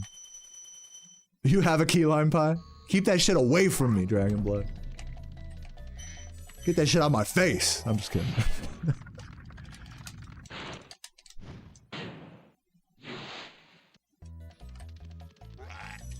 Sparkling soda blow too? I mean, that's kind of the point though, because then it's like, you can trick yourself into feeling like you're full if you're like on a cut or a diet. Like, yeah, your stomach's gonna expand, but at least you're not getting, like, fat, you know? Or I guess you could say, like, if you constantly bloat yourself with, sparkling, you know, with carbonated beverages, it gives you the beer belly is what happens. You don't get necessarily fatter, but your stomach will get larger if you're constantly inflating it over and over. I think, I don't know. Is that, like, anatomically true? Any biologists in the chat? I mean, I'm just speaking out of my ass here. I don't know if that's true or not.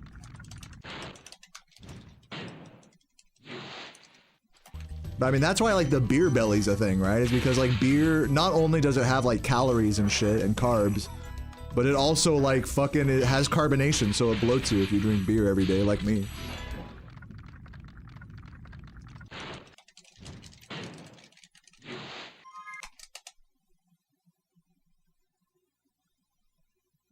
But yeah, for me, I can't, like, trick my body. I'm such a fat ass that I can't, like, trick my body into being full with stuff like that. Like, oh, just drink a bunch of... Fuck! Just drink a bunch of sparkling water and, you'll feel full. And then you'll, like someone said, you just burp and then it's like, okay, back to square one, you know? The best strat, I think, if you want to feel full and not, like, eat too much is... or, like, consume too many calories, is to do the fucking, do, like, watermelon. Just eat a shit ton of watermelon. Or like just find some kind of 0-calorie snack that's hopefully not super processed and just fucking zone in on that. Like people will make fucking shit like with People make like homemade like protein ice creams and shit. That's the play if you're a snacker. I'm not a big snacker is the thing, actually. Like, don't get me wrong, I love me some chips and salsa and stuff. And nuts and whatever.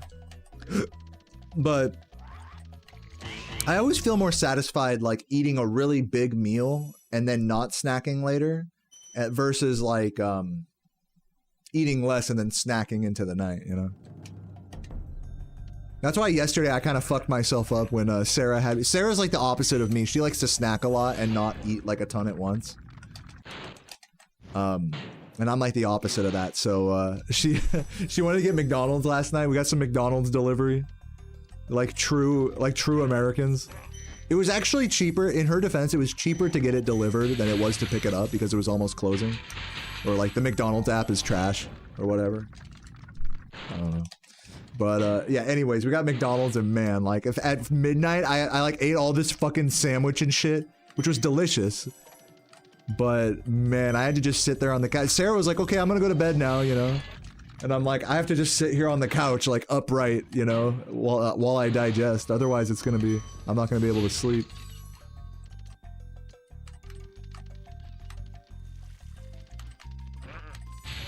But yeah, I used to be like, eat a big meal before bed. But the more I like looked into it, the more I realized that that like actually really fucks with your sleep in a bad way. Ideally, you don't eat like at least 2 hours before bed. Is what the science says. That's just what science says. I mean, hey. I'm not a scientist. But it's so like it's so normalized in a lot of different cultures to have like a before bed snack. And to be fair, food does release a lot of dopamine, so it really can like put you to bed in a similar way as alcohol. But the problem is that like you don't get deep sleep. It'll like keep you up and you'll be waking up throughout the night because your body's trying to process all this shit. I mean, this is all obvious, so you guys all know this shit, I assume. But it's just something I find myself like having to remind myself more and more as I'm getting older. It's like, don't eat before bed. Like, you are a fat ass, you eat a lot, just don't eat before bed and you'll be fine. Like, just little strats like that. It goes such a long way for me.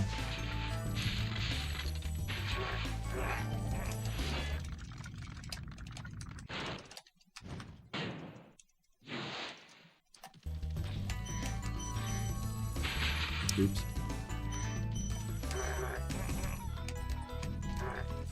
Calorie deficit? Yeah, if you're trying to cut, yeah. Calorie deficit. I'm not at that point yet where I'm like, okay, I'm trying to lose weight.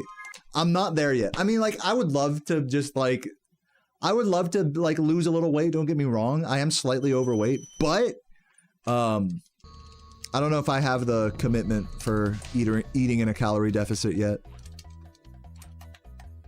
I'm not there yet. I'm just taking baby steps right now, but still eating like in a surplus.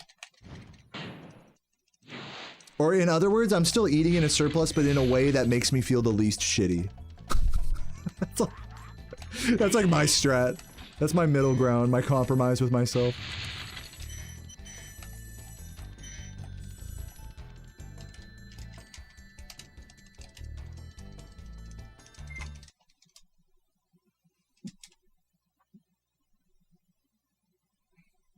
No, I'm a fine weight. I'm about 200 pounds, and I'm 5'10". So that's like basic overweight. I'm supposed to be like 180, 170 to 180.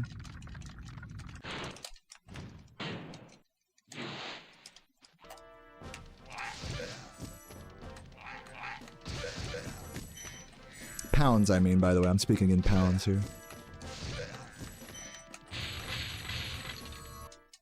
I look over 6 because the camera points up at me. That's why I look taller than I am. Yeah, but yeah, and that's just referring to BMI, which is, it doesn't really paint the whole picture, of course. It is definitely like, I'm just saying it like it is. I am slightly overweight. That's all I'm saying. It's not like, oh, I'm unhealthy. Oh, I'm gonna fucking die, or it's not like that. I need to make a big change right now or else I'm gonna have a fucking heart attack, you know? It's not like that dire.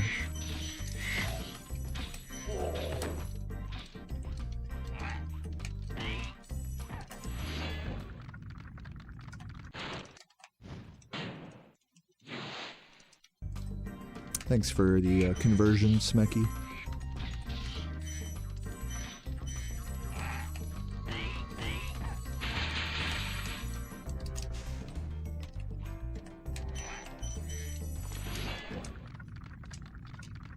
You guys see that video where the guy is on customer service with Verizon because they charged him $0.002 and said it was 0.002 cents, and he had like each representative he was talking to, he was like, "Do you realize there is a difference between $0.002 and 0.002 cents?" And like each one of them every time was like, "No, those are the same thing." We charge you 0.002 cents. It's like, no, you charge me $0.002. Dude, watching that video, if you want to get pissed, watch that video. It's so funny. It's not petty because it's a 100-fold difference on your bill. Fuck. So it's really not petty, you know? You're gonna get charged like at least $100 plus extra, you know? So it's not petty, it's an important difference.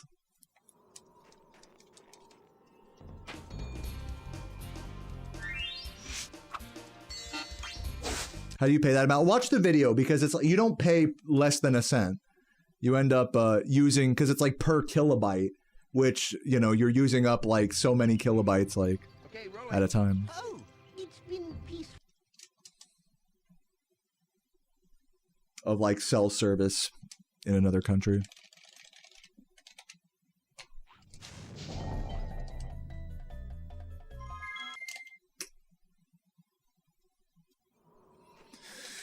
Just get home from work. How goes the runs? Pretty good.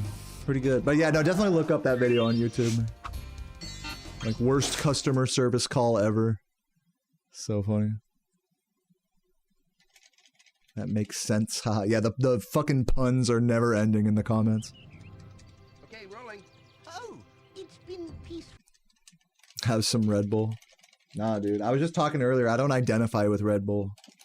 I can't do it. I need to. Sarah does though. I need to buy her like a case of Red Bull when I go to Walmart soon. I'm gonna go pee real quick. I'll be right back. In fact, I'm gonna take like a little break and just kind of clear my head because it's starting to get the grind is starting to settle in right now. So I need to like stand up for a few minutes. Give me like three to 5 minutes. BRB.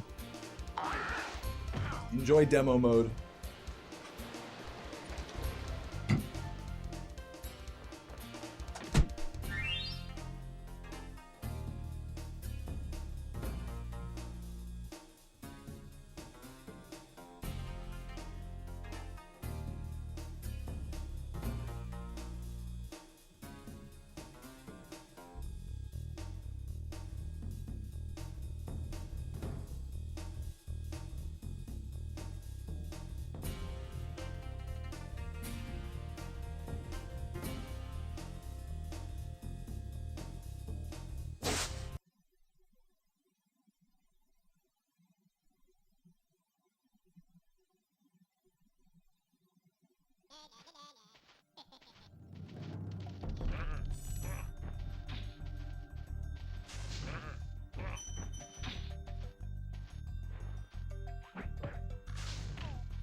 Alrighty.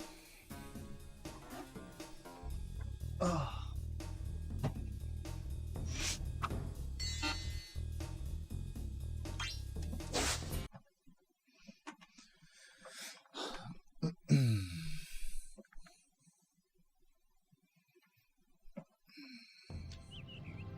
Okay, rolling. Oh, it's been peaceful here in the 5 worlds, or is it 6? For a dragon's age. Thank you for the good luck, Crazy Comics.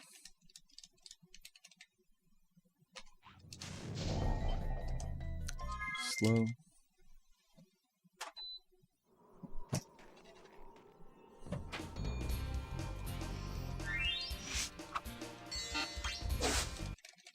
Hopefully I don't have another outage. No, I'm good. Actually, we did have an outage on our oven yesterday. It fucking started making a sizzling noise behind the electrical panel, where it like shows all the, you know, you press all the buttons. It started going like, bzz, bzz, bzz, like something was electrically like blowing or something. And the screen would come on and off. I was like, I should unplug this before it fucking sets our house on fire. Too low on that. Oh, you got knocked off? Knocked off the, oh, I see, from lightning. Sorry, I totally did not read up in the chat there. Hope you're staying safe out there, Chris.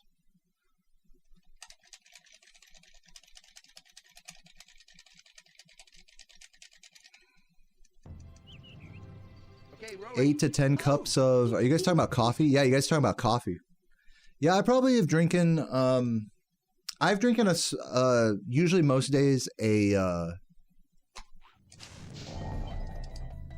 this should work, is, it's 5, like, fluid cups or whatever, but it's a, how do I say it? It's like a personal coffee maker size. So it's like, sure, it's a pot of coffee, but it's not like a full-size pot, if that makes sense.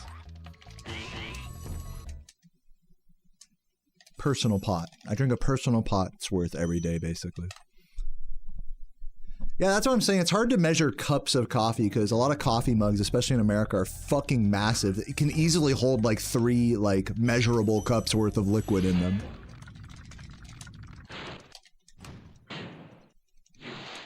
And then I looked this up actually. I think there's a difference between imperial and metric cups as well for fluids.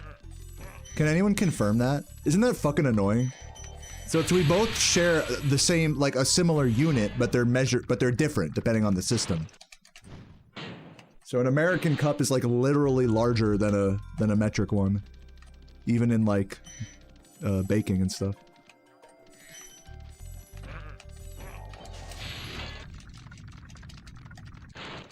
If I'm wrong about any of that, feel free to correct me in the comments or in the whatever chat. Yeah, well, that was on you, Pickle, for picking the biggest size. When they fucking told me on the merch website, it was like, oh yeah, for free you could offer what is it, a 10 ounce, a 12 ounce, or a 24 ounce mug. I'm like, that's the size of like a fucking large drink at fucking McDonald's, like 25, 26 ounces. Actually, no, large drinks at fast food places are even bigger than that. Yeah, like a fucking 25 plus ounce mug. That easily takes up the size of like 2 mugs. So silly. Just with a giant sunseed on it. You got the medium one. I got the small one. And the small one is just like normal size. It like matches all my other mugs. It's so funny.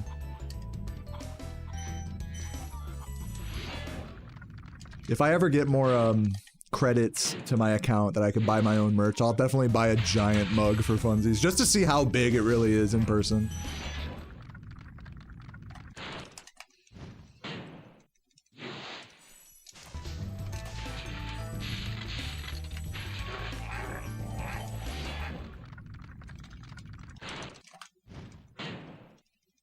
Yeah, like, dude, the fucking gas station giant plastic mugs with like a lid on them and shit. That had like some 90s ass logo on them.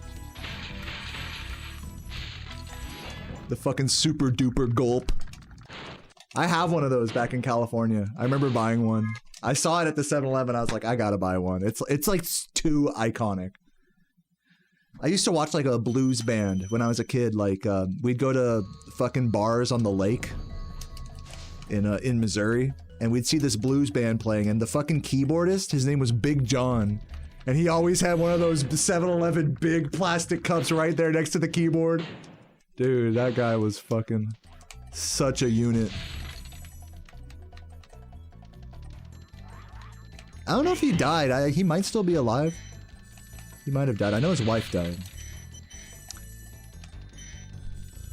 But yeah. That dude was cool. Big John.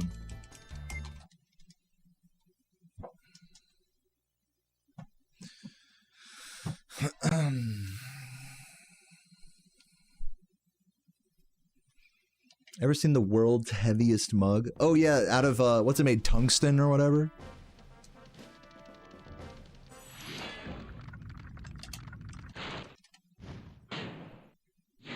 Yeah, even like solid steel mugs are like really heavy as well. Like you'll see like bodybuilders will be like, look, I got like a cast iron mug, you know, or like a giant stainless steel like hardened mug, you know, that it's just like the fucking heaviest thing. And they give it to someone and they're like, whoa, shit, like they can't even hold it. Yeah, hopefully Big John's still around. Maybe he might be chugging his big jug in heaven. With jugs all around him. For all I know.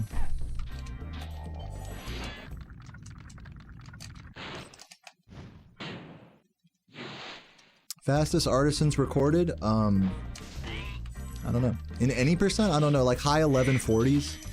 Or no, pardon me. It's 140s. High 1... Wait. 3? High 340s. That's what I meant to say. High 340s. Maybe mid 340s, depending on... No, because Laura and Composer do a different Stonehill route that's shorter than mine.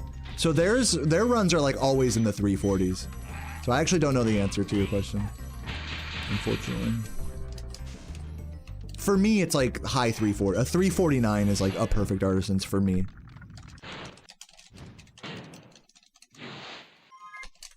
Or something like that. High 340s. High 340s, high 340s, high 340s. Plus 1 second. Let's lock in, dude. Mama time. Can we get past Alpine today?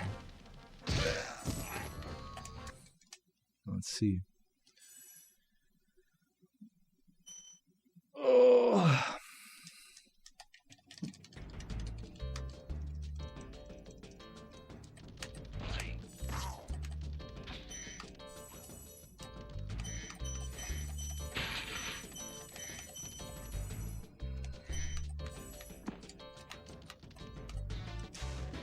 Classic.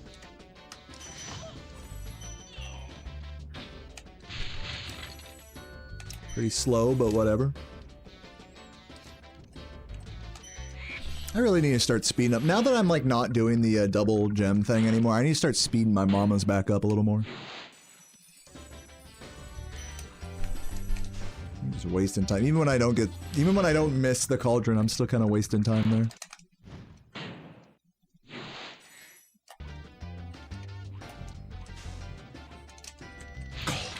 I thought that was gonna bonk for sure.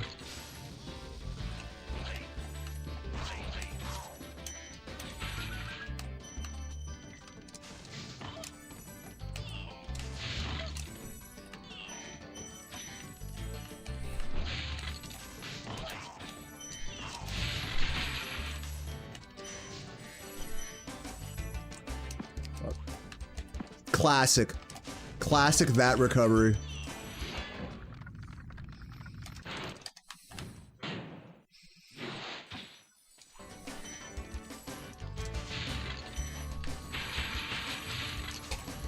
That was a pretty slow level, but we still ended up saving time because I had even more time to save there. Had like 3 seconds to save, I only saved like 1. 1 or 2.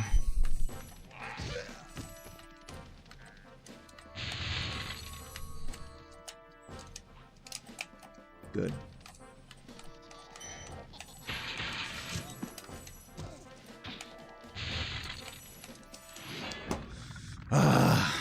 Yeah, don't rush the mama. You have to be patient with her. You have to work on mama time. Rip that guy.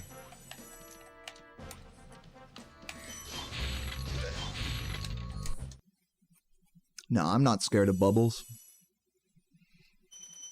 Of boobles.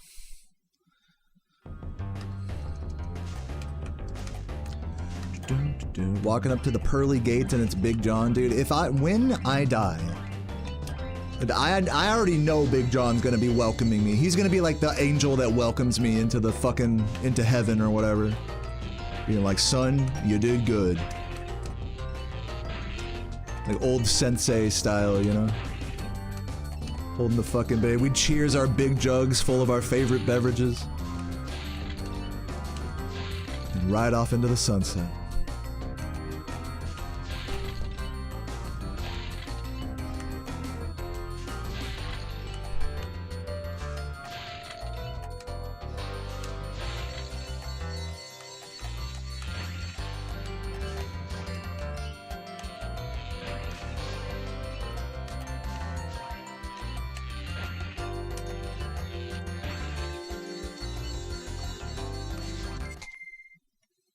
Oh, dude, that song was in Voxel. That song was in MTV Skateboarding on PS1. You guys remember that game? Who remembers that game?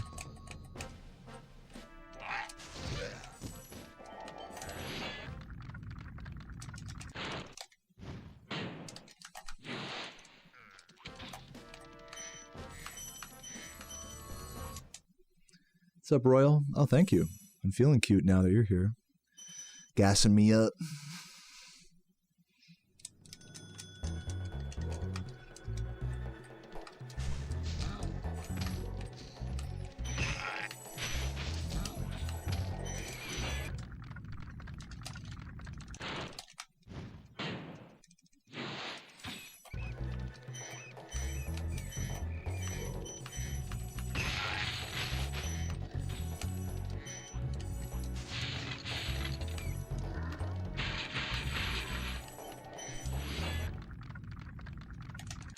Yo, dildo 95 did lol did dole. I mean,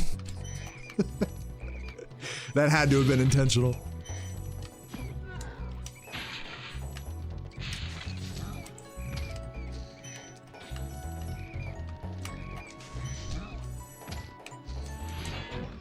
Have I been implementing new major or minor strats, or just trying to perfect the same strat? More so the second thing you're saying. Trying to perfect the route that I'm on here. Oh, dude, I haven't done that in a long time. That's really sad. I'm getting like one level like each time. All of my runs. This is since I got my good pace yesterday. All of my runs have been dying in like this section of the game. Dry Canyon to fucking Alpine. Like just can't get out of Magic Crafters basically / Peacekeepers. So annoying.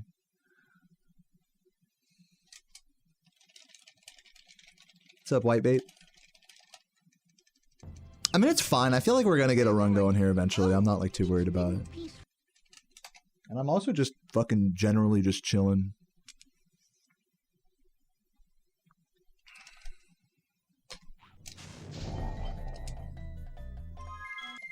And I shouldn't be so relaxed because Composure's gonna get a new record any day now. Like, it's coming. Like, I can feel the tides of fate, you know, crashing down on me. Like, if I don't, technically speaking, like, if I don't get this record now, there's a chance that I'll never get it, you know? That chance is there, for sure. Okay, rolling. So, it's interesting taking, like, a relaxing attitude of, like, I'm not getting runs, but whatever, just keep playing, like, what are you gonna do? It's not a big deal. Despite the pressure that's there of, like, it'd be really nice to get a new record soon, you know? Sooner rather than later. You just can't rush it is the thing. Like, what are you gonna do about sooner or later? Like, you can't let that influence your thought process, because you don't have any control over that. And neither does Composer, for that matter.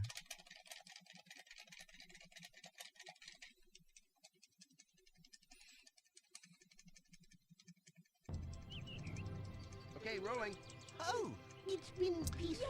Tim Mula, thank you for the 2 months. Much love. Good luck on the runs. Thank you, Tim. Hope you're having a fabulous day. Shit.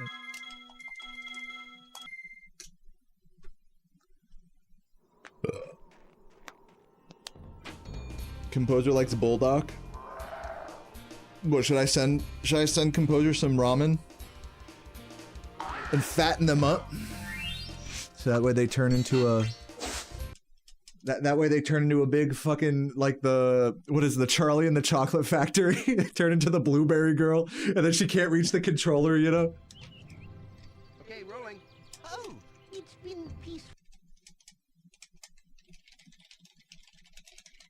Is that the strat? To fatten up Composer? That could be a strat, I don't know.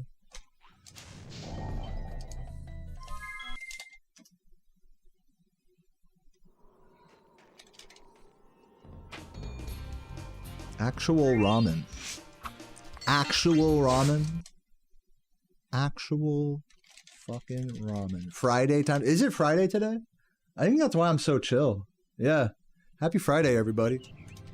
I think that's why I just kind of don't give a fuck what happens today. I'm just like, you know what? We made it through the week. I streamed every day this week. I'm pretty proud of myself. I think I did. Did I? I think I did. I might need it. I think I was offline on Sunday, I think is what it was. But I streamed every day of the week, I should say. Yeah, it's no fucks given Friday. So, let's just do this run, whether it's good or not. Let's not give a fuck. I've been resetting a bunch. I should definitely try to get a little bit more no reset-y here. I'm not gonna promise a no reset, but I'm gonna try to lower the resets a little bit here. Try to push through some more annoying mistakes, because we've been seeing a lot of them lately.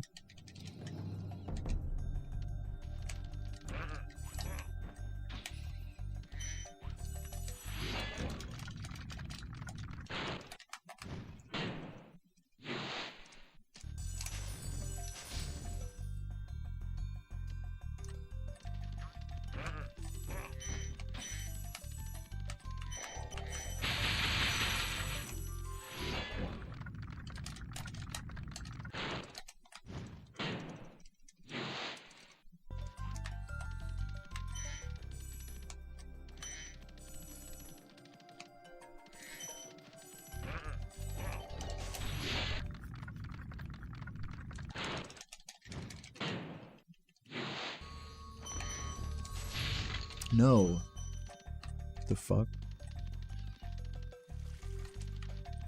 No, dude.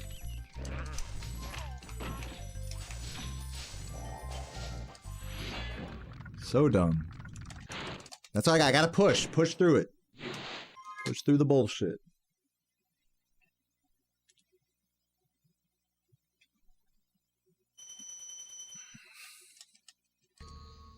That's a reset if I'm trying to get a, like, a really fucking... That's a reset if I'm reset heavy. That's what that is, you Alex. And that's what I just said before doing that level. I was like, I'm not going to be so reset heavy right now. If I was reset heavy, that is a reset. I agree. But there's a lot of run left here. And even if I fall like 10 seconds behind, I should, like, be okay with that as well. Because that is still 36 pace, you know?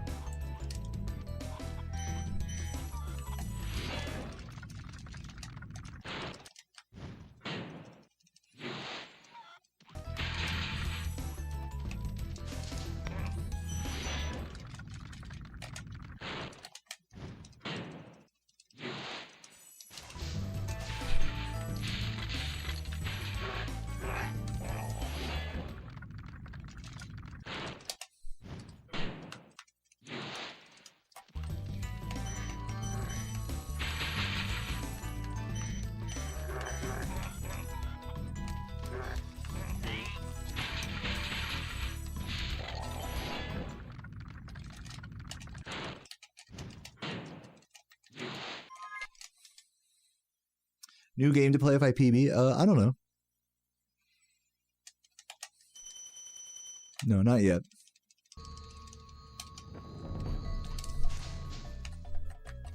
A little sloppy on that.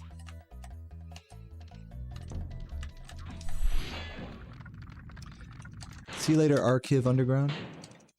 Good luck on your travels. Say hi to Maine for me.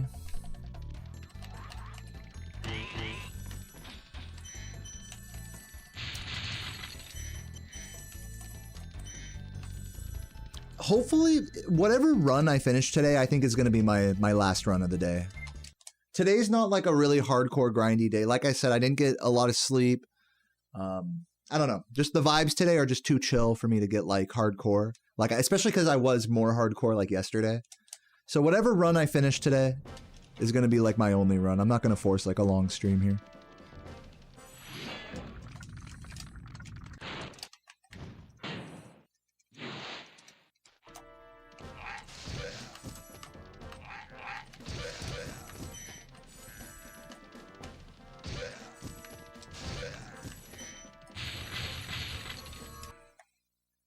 Thank you, Pancaked. Playvex, thank you for the recommendation. Ooh, yeah. Ooh, damn, that fodder tried to fuck up my flame charge there. Did you see that? That guy tried to push me into it. Show you the email. Yes, yeah, thank you for that. If I reset again, remind me about that. The affiliate art. Remind me about the affiliate art.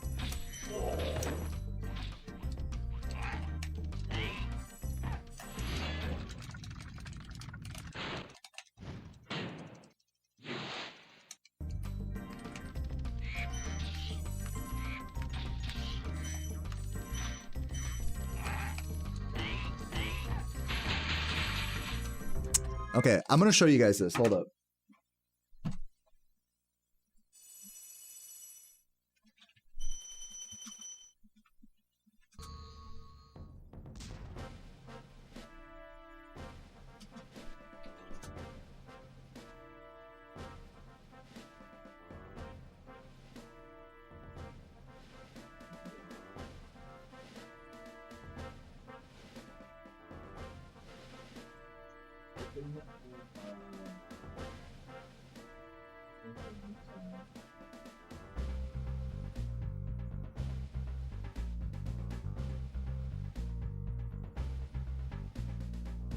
Sorry, I'm downloading the image right now. One sec.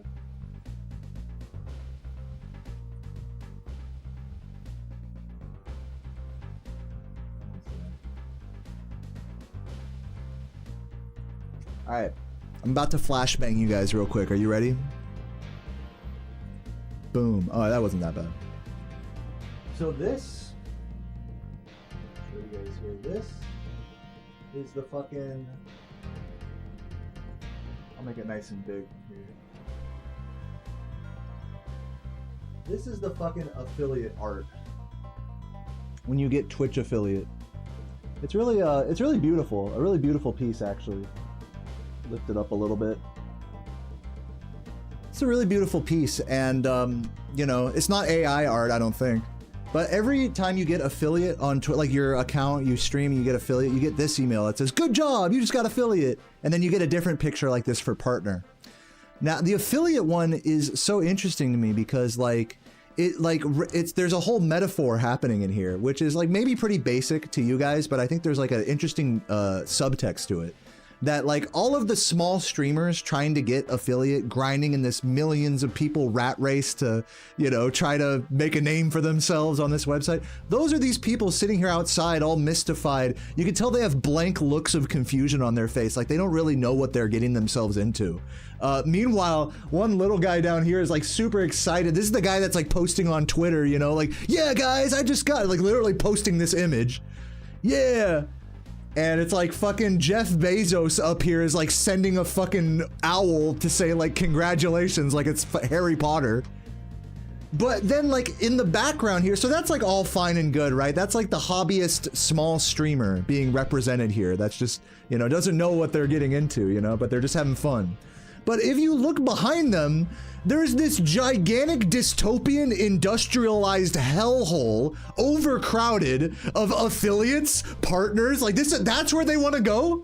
They want to go where all the fucking, the slums, the fucking overcrowding, everybody wants a piece, wants a house here, or metaphorically speaking, every streamer wants their own community and platform and people supporting them, so that way they can afford a house in the big fucking crowded slums, like, of like, what is there to be excited about here? Why this guy looks hilarious because he's like, oh yeah, I'm gonna go to fucking this place.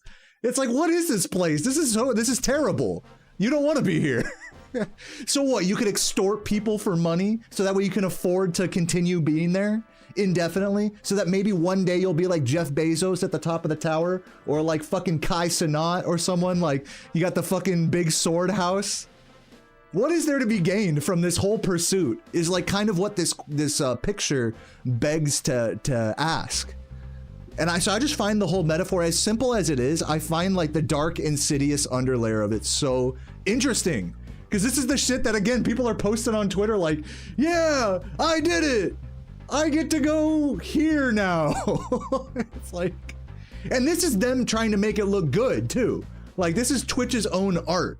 This is them trying to, oh, it's not so bad to be getting shafted on, you know, we're raising the prices of subs and we don't tell you shit when we change the platform and we inundate people with ads and people are going to YouTube and people are doing this, and it's like, it's dystopian. It's a dystopian digital hellscape, live streaming on Twitch specifically.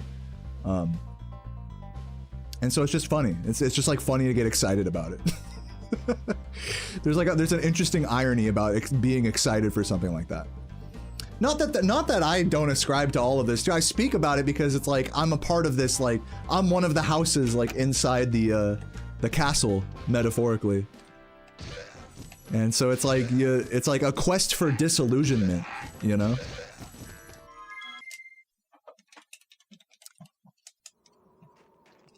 So yeah.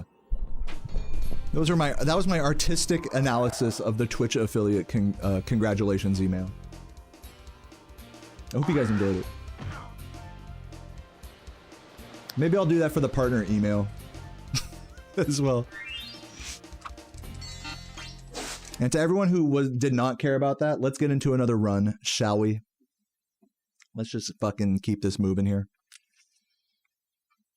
Enough stalling. Okay, rolling. Oh, it's been peaceful.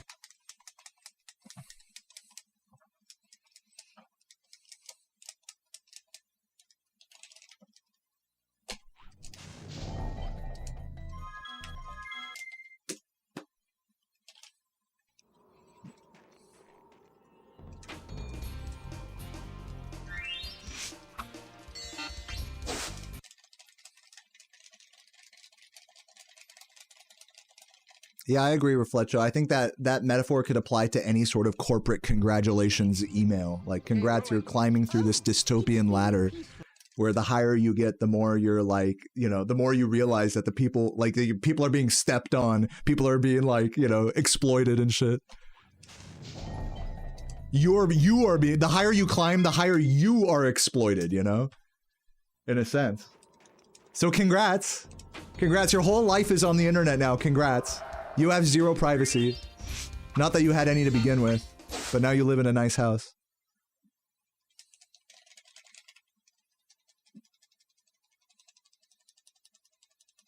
And it's like, and then you get that congrats. You, oh wow, yes. You get legitimately excited for the pursuit of material gain, basically, and ignoring all other like forms of like happiness, you know.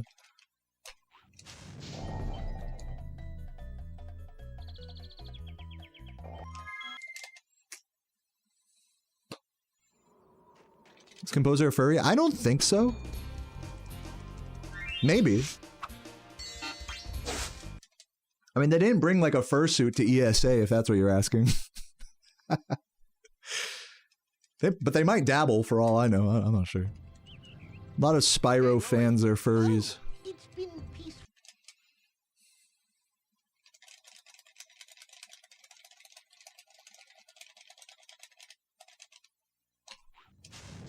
God, does Composer have like a fucking like clip-on tail?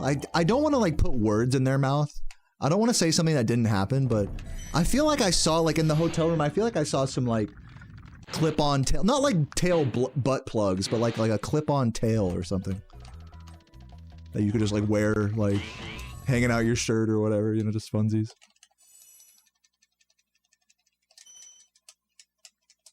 Maybe it was a butt plug for all I know. Maybe I'm just misremembering that this even happened.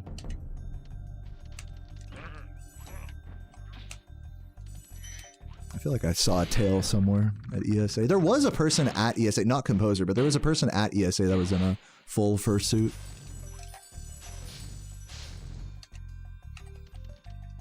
Dude, where am I going? Hello? I'm an actual idiot. This is why I need to just do like a no reset. My head is so out of the game right now. I'm playing good. I'm playing fine. I'm just like not on the level of focus that's required for world record right now, which is okay. You know, that is okay. I am human. Been going for like the better part of 2 hours here. I didn't get enough sleep last night. I woke up on the wrong side of the bed and had to call the wambulance. My fucking cheddar didn't tuck me in the right way. Now I did. Now my neck hurts. I'm just kidding.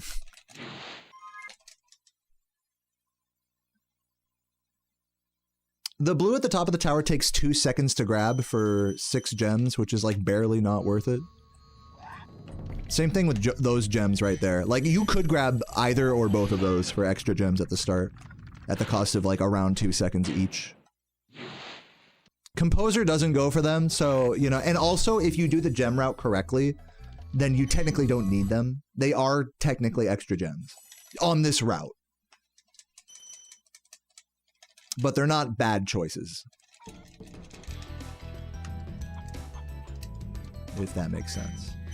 Now those 2 gems right there may have seemed like, why go out of your way for those? But you have to wait for a bull cycle here. The thing is like, even though there's less optimal GPS sections throughout the game, I should have just kind of tried that again instead of resetting. I gotta be careful with the reset button. I just do it like that. I'm not thinking about it. I've conditioned myself to be too resetty. I need to take that extra beat every time and be like, okay, like the goal here is just to finish a run, honestly, not to get world record. Like, calm down. And even if I had to try that again, it's not like I couldn't have gotten a PB still. Got to be careful with these early game sloppiness resets. They're super unnecessary.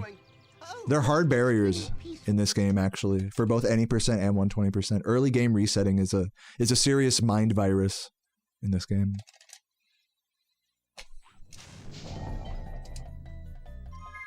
I say that in no light terms.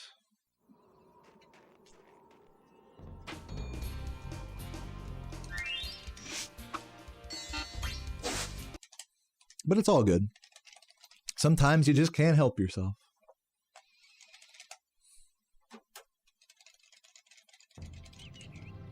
Okay, rolling. Oh, it's been peaceful.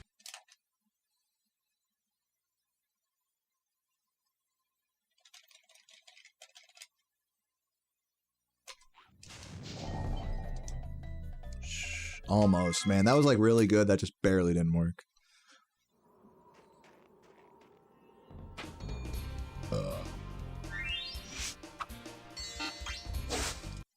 Sweet Baby Incorporated? I don't know what that is. Is that like the barbecue sauce? I need to get another bottle of that next time I grab ribs. Oh, it's been peaceful.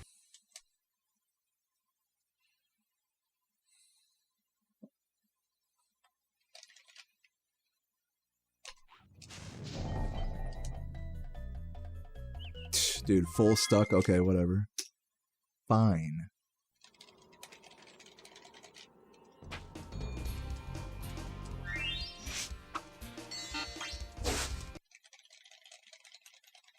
Woke console. The minute you like use woke as like a describer for anything, you gotta understand that I'm not gonna take your message seriously. Okay, rolling. If you just instantly attach like woke or or bullshit, or just anything that's like emotional, like emotionally, politically, socially charged. Like, I'm gonna instantly just disregard whatever the fuck you're talking about. I just want you to know that.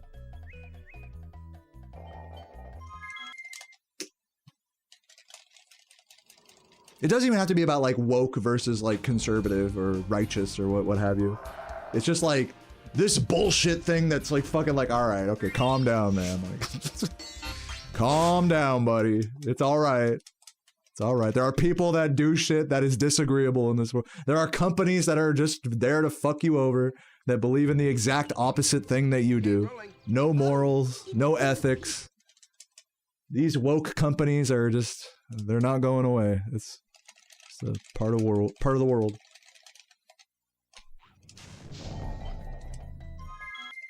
But the good news is you don't have to let you know, corporate bullshit ruin your life or even really affect your life. So long as you're not a slave to them.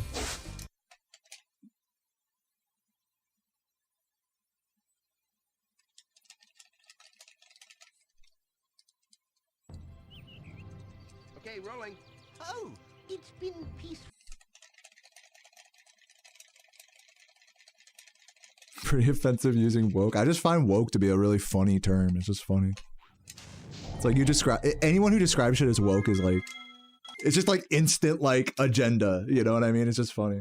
It's like instant opinion, like about the quality of it. What would you say the opposite of woke is? To call something too conservative or too traditional, too righteous, maybe. I don't know. What's the opposite? What's like the inverse of woke? Cringe? No, that's a synonym. All right, let's go. Bigoted. I would go so far as to say no to that, because people who would describe things as woke would also describe them as bigoted. Probably. Or not always, but sometimes, you know, like there's overlap there. Trad pilled. Dude, conservatives don't have a good word. Don't have a good buzzword to describe. Like a good adjective to decide their bullshit.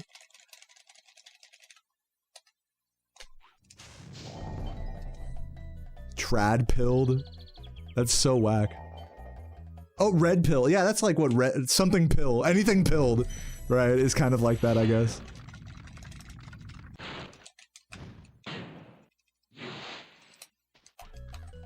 Penis poop.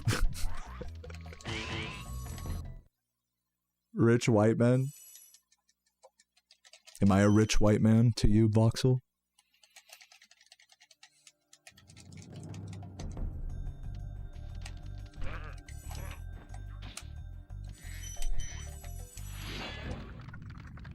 Yeah, dude, truce. Preach, Beppis. Preach.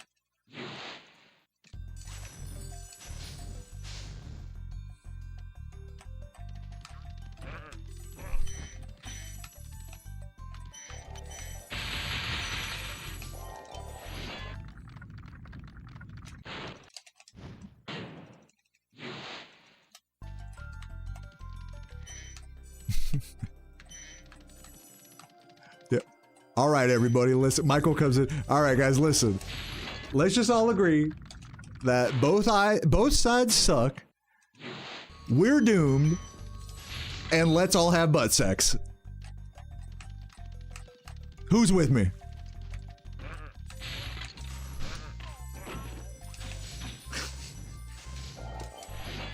Everybody's wrong. But everybody feels so right. You know what I'm saying? Whoa, you're not down with the butt sex part? Sounds pretty woke. sounds pretty not butt pilled.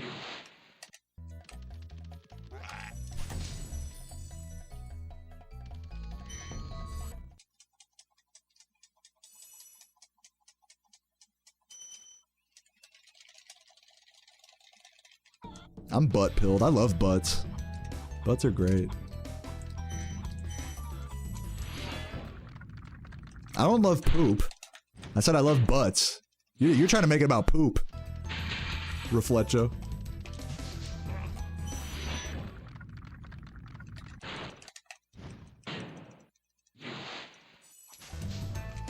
Yeah, I felt that one coming.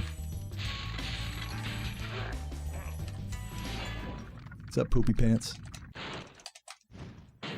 Butts are all about the poop. I mean, look, I'm not saying that, like, poop shouldn't exist, or I hate that poop is just a necessary part of life. That's okay. But when I say I love butts, that I just cannot say I love poop in the same way.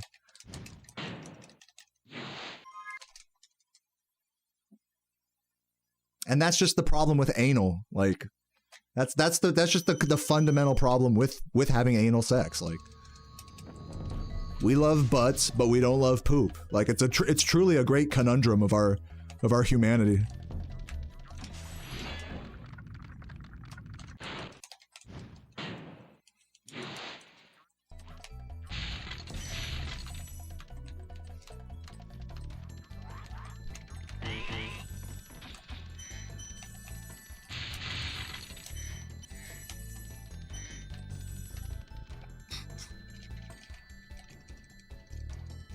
This is the biggest philosophical problem.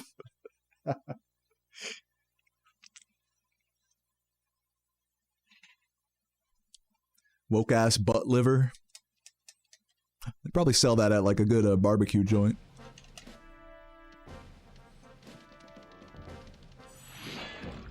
What's up, Marquisha? Thank you for the good luck.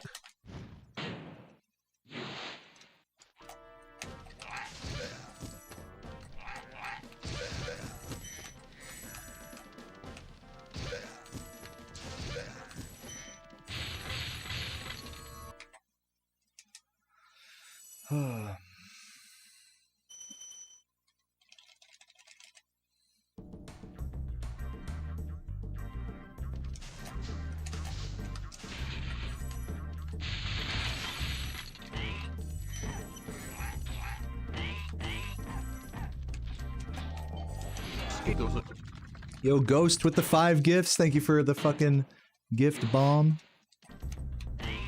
Thank you for supporting so much lately as well. Enjoy the run. That really made my day. I gotta tell you, those 5 subs really made my day. The subs have been coming in. And I'm not pissed about it, but the truth is the subs have been coming in kind of slow today. You guys have been subbing a lot lately, actually. Overall. We're like over 900 on Twitch. We're still like in the 150-ish range on YouTube. You guys have been coming too strong, so thank you.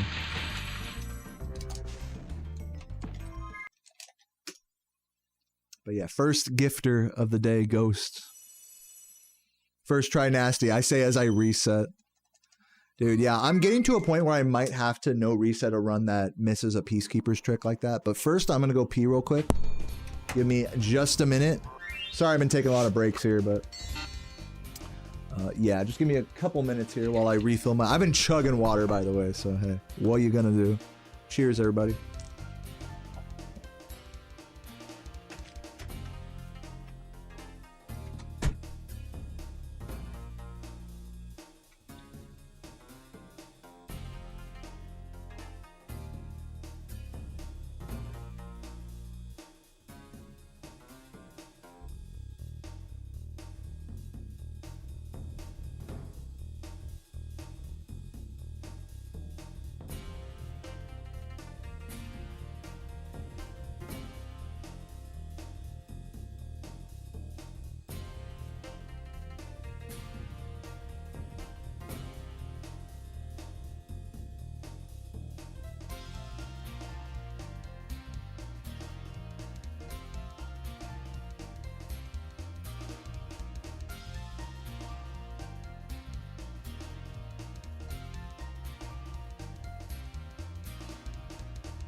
I'm back.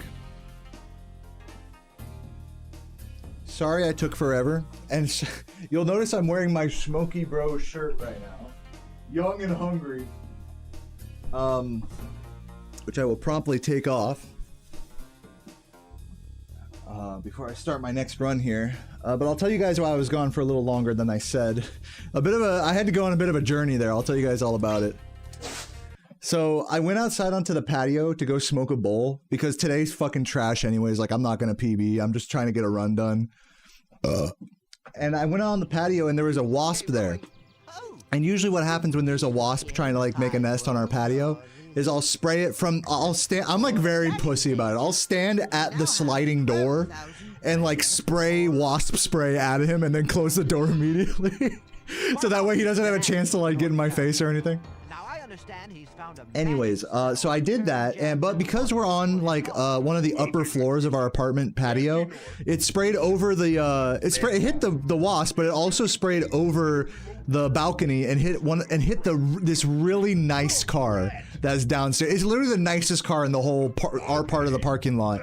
It was this nice Mercedes that this guy keeps super clean, and I just sprayed wasp spray like all over it from like the 3rd story. And so I was like, I turned to Sarah, I was like, oh shit, like what should I do? Should I go down there and like clean it? And Sarah was like, at first she was like, nah, don't worry about it, like. And then I was like, ask Google, because like I don't know how much this like chemical like anti-insect spray is going to like fuck up the paint on this guy's nice car. And she was, so we asked Google. Okay, so at this point we're Googling what to do. And Google was like, yes, you should go down there and clean it. So I grabbed a fucking towel, got part of it wet, went down there, put on my shirt, went down there. And keep in mind, I'm so scared the entire time I'm doing this that the guy's gonna walk out and be like, what are you doing to my car? Bro, you hit my car. Did you just piss on my fucking car? It's like Eggman walks out. Sonic pissed on my fucking car. And yeah, but anyways, I was able to covertly clean up the wasp spray and it was all good. The car looks shiny and beautiful now. It's totally good. And the guy didn't catch me, so we're good. And I got Nestor skip.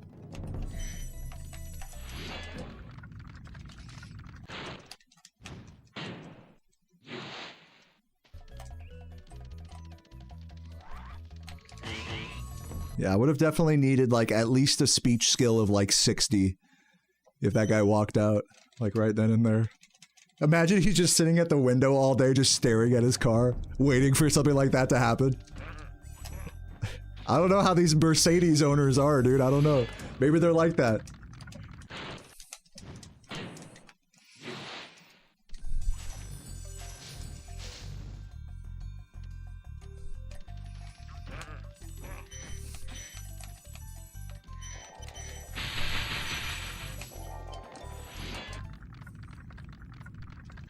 No, I cleaned it. That would be a problem, Loud Snack, but I cleaned it off with water. I mean, I didn't like fully soap down his car or anything, but I like got the spray off and didn't leave any streaks or anything.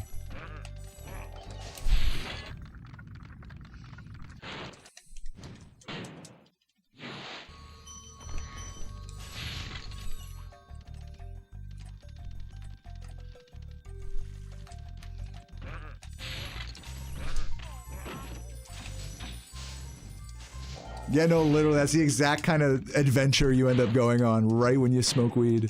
It's so true. Get out of here.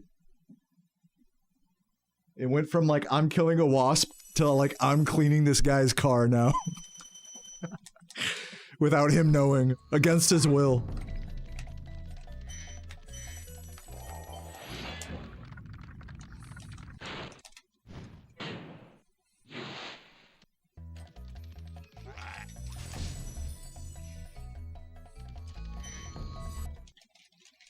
Use a pressure washer. Walk out there with a pressure washer with a I call the fire department and like a fucking I have to use a fire hose to get it off. Look, I just don't want to leave a mark on your just blow out the windows and shit. Yo, you could probably really fuck up a car. with a fire hose, like an old like 90s like Corolla that's all made out of plastic. You could easily like crush one of those with a fire hose. With like the water pressure from a good ass fire hose. Yeah, easily. It's like monster trucks on that shit. That's like a real life dude. Don't they have a gun like that in Ratchet and Clank? That's like a real version of that. The Demolisher. Fire hose is no joke, man.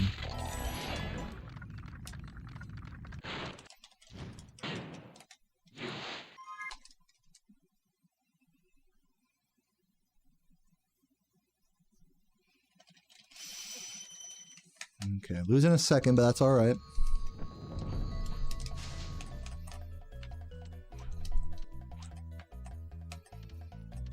Can I overcome the resets today, everybody? I've been going for 2.5 hours. Not a single run out of Magic Crafters.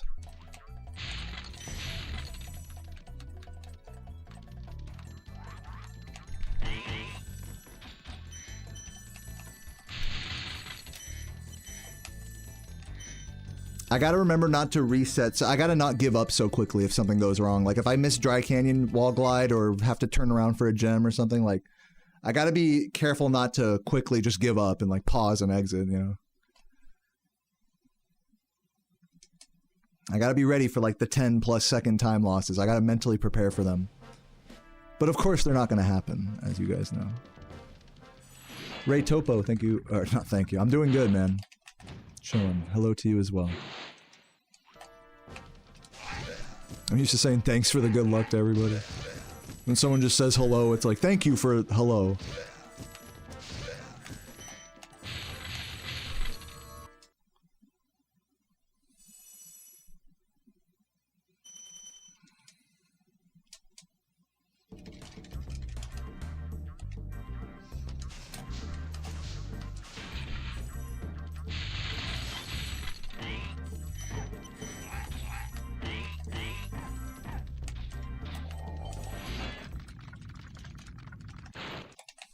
Back to work. Good luck at work, Eddie. Thanks for hanging.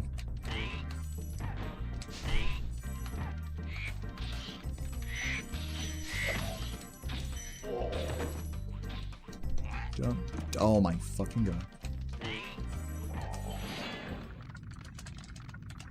Dude, it's so true, Blub. You're so right about that.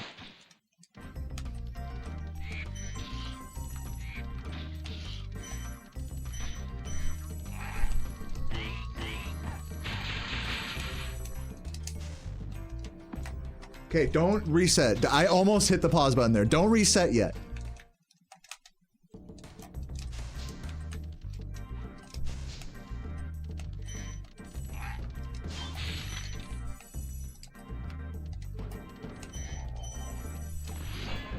What's up, Santo? Thank you for the good luck.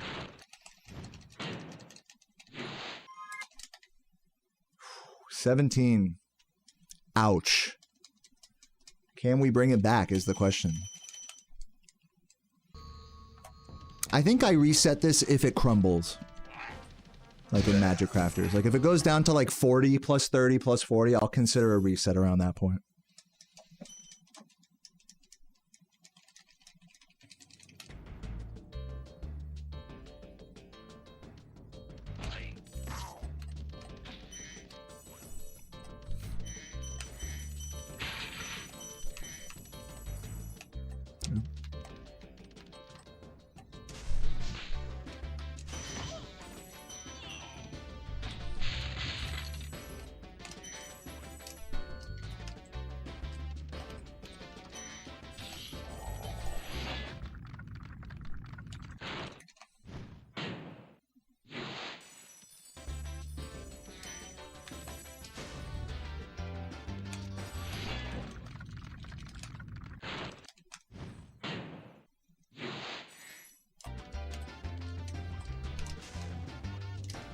I can't believe I didn't glide. I'm an idiot. Fucking mushed the controller too badly there.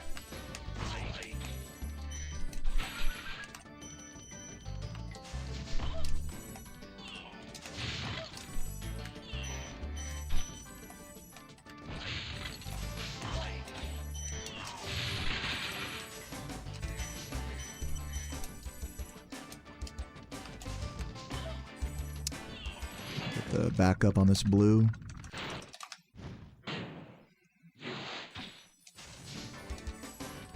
So smooth, dude. That backup is like one of the smoothest. I love that.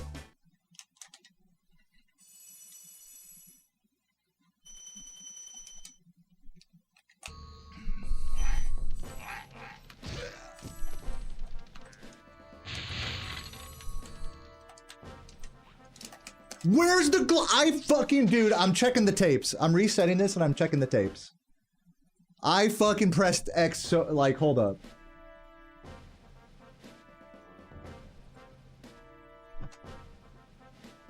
Show me the tapes.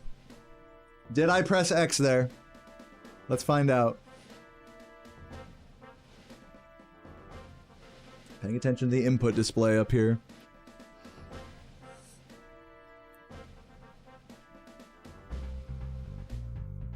I did! Look! I'm a frame it. Frame advance it. Pause. Pause. Frame advance. X square. Wait a minute. No, actually, I fucked up. Wait a minute. Because I did square then X. And I didn't let go of square. That was my actually it wasn't that I'm glad I watched this because I thought it was about the X press. Actually it was about the square press. I held square for too long. I didn't actually charge glide. I frame glided, in other words. That was enlightening. I think that's probably what I did on the Clifftown jump as well. Anytime I like tense up like that on a charge glide, I think that tends to be the issue is I'll accidentally frame glide. It's not, I'm like thinking so hard about pressing X, I'm not thinking about releasing square. Because I'm so tensed up, you know, on a jump like that. So that was actually a good study. Good run study there. People ask me like, hey, do I ever study my runs? I study moments like that because it's like, fuck, if you don't know what happened, you got to go back and be like, okay, this is what happened. To like learn from it. And when people say like study my PB, the way I like imagine that is that like by running against my PB splits, I really get a feel of how my PB was playing. You know what I'm saying? So I do think in a sense, I do really go off of previous runs and previous PB. I have my average right here. Okay, rolling. And I think have a pretty reasonable review process. I practice for like a good like 20 minutes to an hour plus every day at the start where I just review strats and stuff. So I think the actual review process for me is like pretty good. And like moments like that are like, you know, when people ask, hey, do you ever watch yourself back? Like, yeah, that's like a good example of that. Because this game will drop your inputs is the thing. Like sometimes you'll press X and it doesn't work because of bullshit. So. Okay, rolling. Oh, it's been peaceful. No, I held square. When I watched it, the thing I was looking for is did I release square or did I press X and not hold square on the next frame, basically. So like I meant to release square and I didn't. So Spyro, you know, instead of gliding, did a 1 frame glide into charge or a frame glide.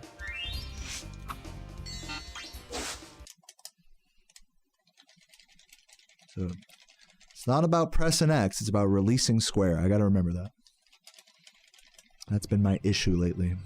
Especially when I tense up. That's the other thing, is I know that that only happens when I tense up. So I need to try to relax and just do the movement normal. Don't try to get like, okay, this is an intense part, let me, you know, tense up.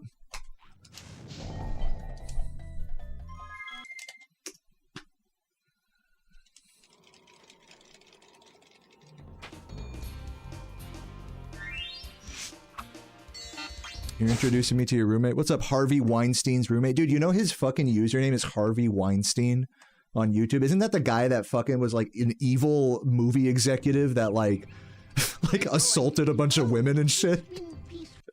Bro is just Harvey. Yeah, the homeboy's got Jeffrey Epstein in the room with him right now. Like, look at this guy.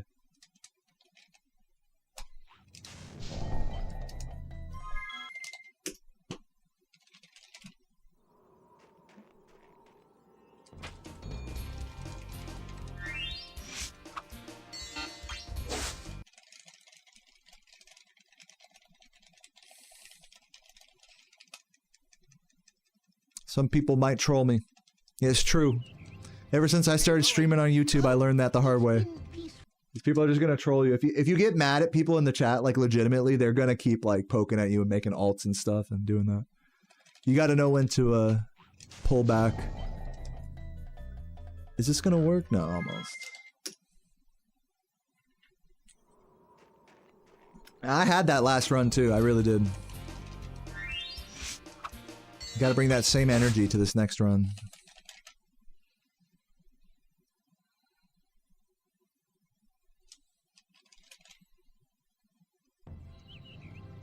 Okay, rolling. Oh, it's been peaceful. Littlefoot, thank you for the good luck. Welcome, welcome.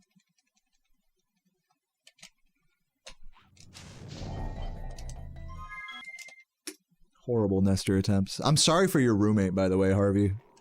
They're just seeing me reset over and over. This is like the most peak, like, what the fuck is this guy doing right now? Just someone who doesn't know speedrunning. It's like, what the fuck? Get on with it. Get on with the fucking game, bud. It's like, no. We play on the game's terms. Play on my terms. We don't play on my terms, we play on the game's terms. You gotta wait for it. No, that's too slow. Too slow a connecting jump. Yeah, why? I thought you wanted to play the game. Why are you quitting the game, dude? It's because I respect the game. I'm on game. I'm on game with this game. Okay, rolling. This game put me on game. And the game is patience.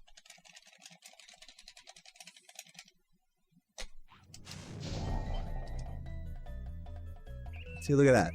See what happens when you're patient?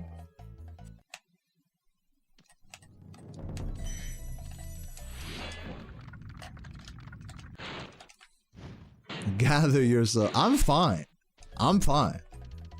I've just already written today off is the thing. And that might like, and I'll just say this candidly, that might upset some of you guys, but today just wasn't the day and that's okay because like I woke up tired. I smoked weed. Like I did all the above. I'm just sitting here playing, having fun. And you know what? That's all right. Because tomorrow I'm going to come back with a vengeance.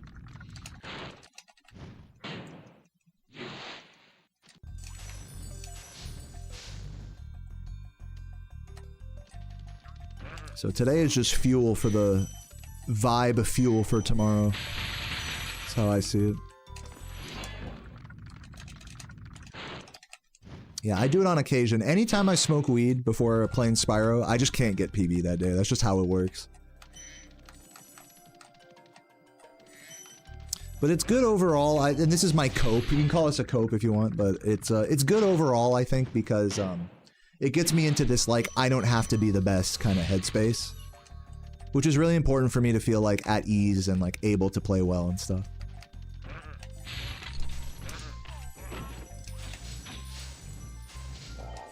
It's just good mentality practice. Which really does help you on those days where you are actually playing good.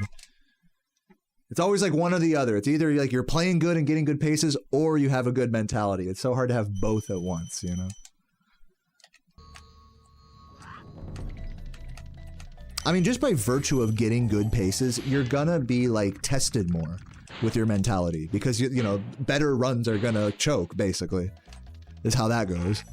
Like, today I haven't really choked anything major because I haven't been getting shit. But, like, on a day where I'm playing good, I'll be choking more, which, in turn, makes me more pissed. So it's like, it's such a hard cycle to break. When you're so invested. And I think that, again, to get back to days like today, I think days like today help me not be so, like, emotionally invested in each individual play and run and stuff.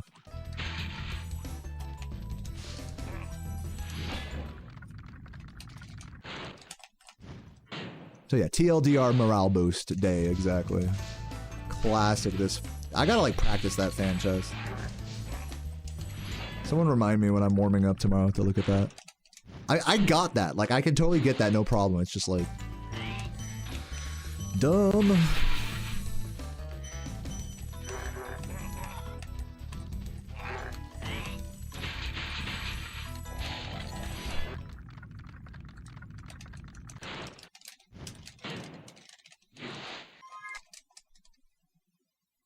Tomorrow is me for all time, dude. My cheerleader, Jake Evans, in the chat. Thank you. What's up, Andre?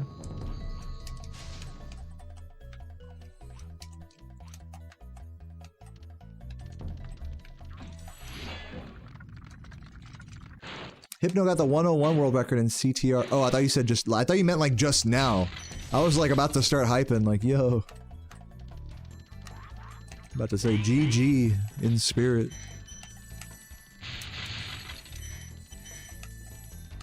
He got the record when he had the flu and felt like shit, so sometimes you never know. Yeah, if I have the flu and I feel like shit, you know what I'm doing is not streaming. Hypno Shark is wild for that, for streaming while he's sick. Dude, the guy is too... you guys think I'm dedicated? I'm lazy compared to Hypno. He just doesn't stop. And I asked him, I was like, how do you just keep on going? Like, how do you just not stop? He's like, I don't know. I just do it.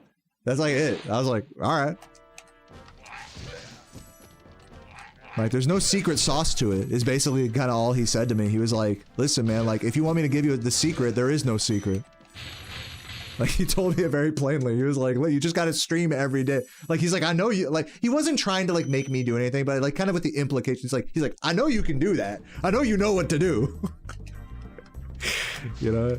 And it's right. He didn't say that, but I think the, like, I felt that vibe of, like, what, you want the secret from me or something? Like, he said, so, like, just fucking just do it.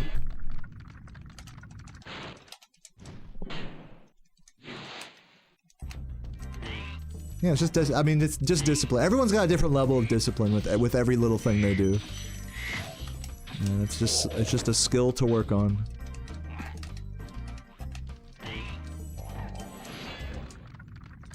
Discipline is one of those, like, larger skill trees where, like, it's determined by a lot of smaller skill tree. Like individual actions, like, add up to, like, the overall discipline stat. It's like luck or something.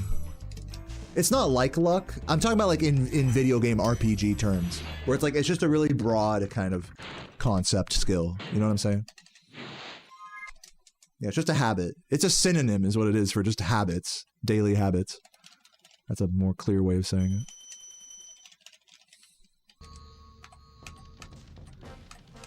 And I like clarity. What's the best XP farm to discipline stat?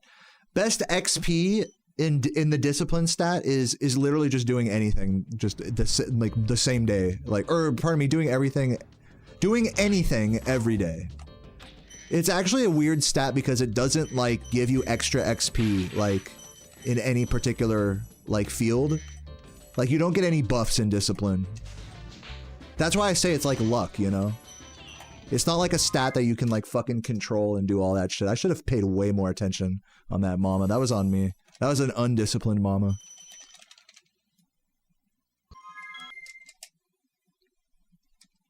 Try drinking only water? Dude, I'm gonna drink some water right now.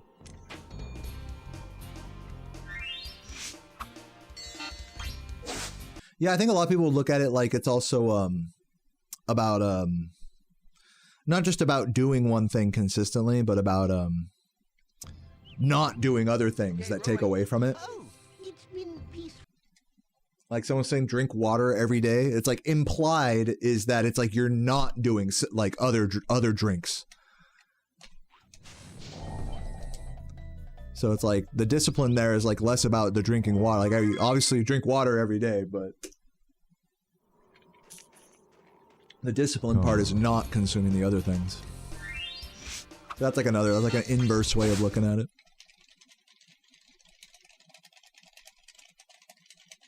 But yeah, point being with all this philosophical bullshit is that Hypno is very disciplined and dope. Good guy. Oh, it's been peaceful.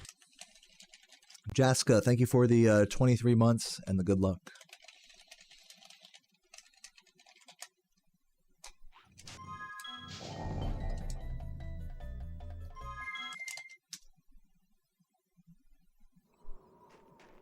Are you a good guy? Sure. The most OP stat is fitness. You're supposed to sacrifice energy and time for long-term physical stat game. Dude, you know what? The endurance stat in Elder Scrolls works a lot like real life fitness, because the more you invest into it early on in your character's level progression, then the better off, the higher health, aka the more survivability they're gonna have later on in their progression. It's the only skill that really works that way, where you get like a, you know, a scaling like boost depending on how early you take care of it. Endurance in Elder Scrolls games. So, real life is like that, like you're saying. It's like if you invest in your health early on in your life, then you're gonna just generally live longer than someone who doesn't. You're gonna overall have like a greater health pool, in other words, metaphorically speaking.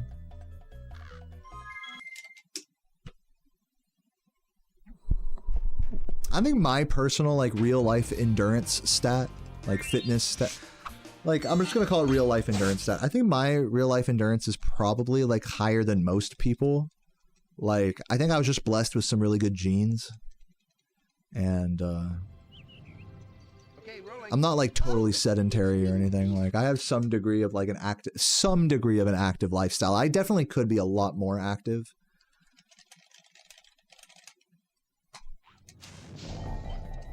But I think overall my endurance stat is pretty strong. Even though I self-admittedly, I don't take the best care of my body, I will say that.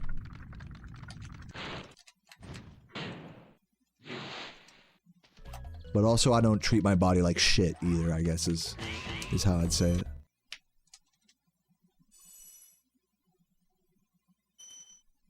A big part of that is just eating, like, eating right. Eating whole foods and not eating too much of, like, one piece of shit that ruins your whole day, shoots your whole day, basically.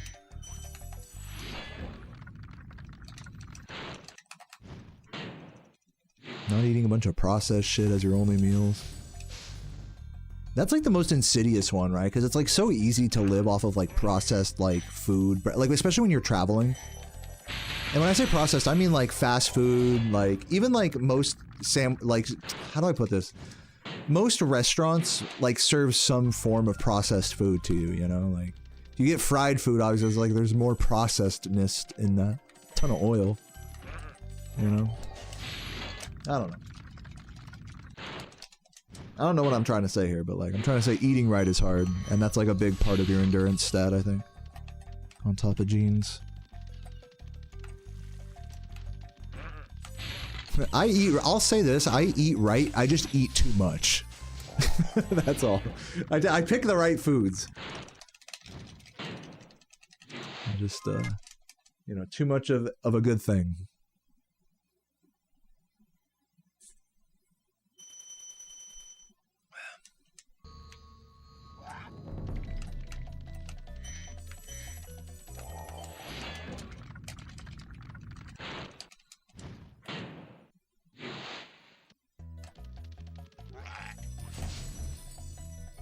Whole block of butter? Dude, hell yeah.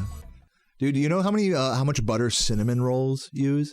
The actual cinnamon, you know how there's like a cinnamon layer in between like the rolls? That's literally a entire layer of folded butter with cinnamon sugar. So when you eat a cinnamon roll, like the sugary brown cinnamon part is literally like you're just eating straight butter. That's all it is.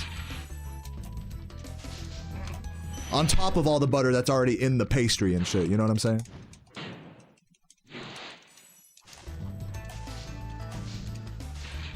That shit blew my mind when I found that out. I was like, wow, cinnamon rolls are like 80% butter.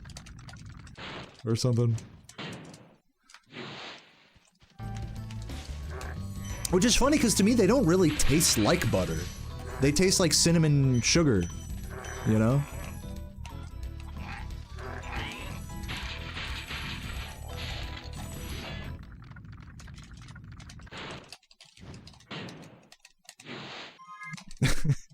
Lesbian butter only. Making you horny talking about butter. Dude, another fun thing along these lines that we got is whipped cinnamon honey. Fuck. How did that not work?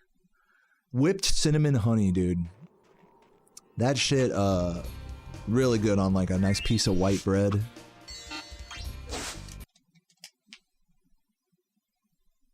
Yeah, we got it at the fucking watermelon festival. Some dude was just selling like, you know, homemade honey products.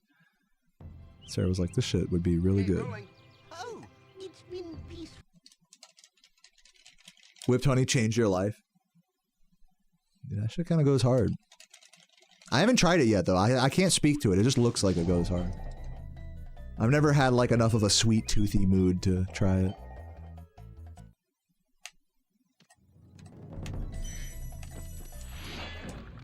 But I make it for Sarah like every day. Bell pepper sandwich. Let me guess, it's a sandwich but you replace the buns with bell peppers? Is that what it is, Michael? So original. Bitch. I'm just kidding. I'm sure it tastes delicious. Stuffed peppers are great.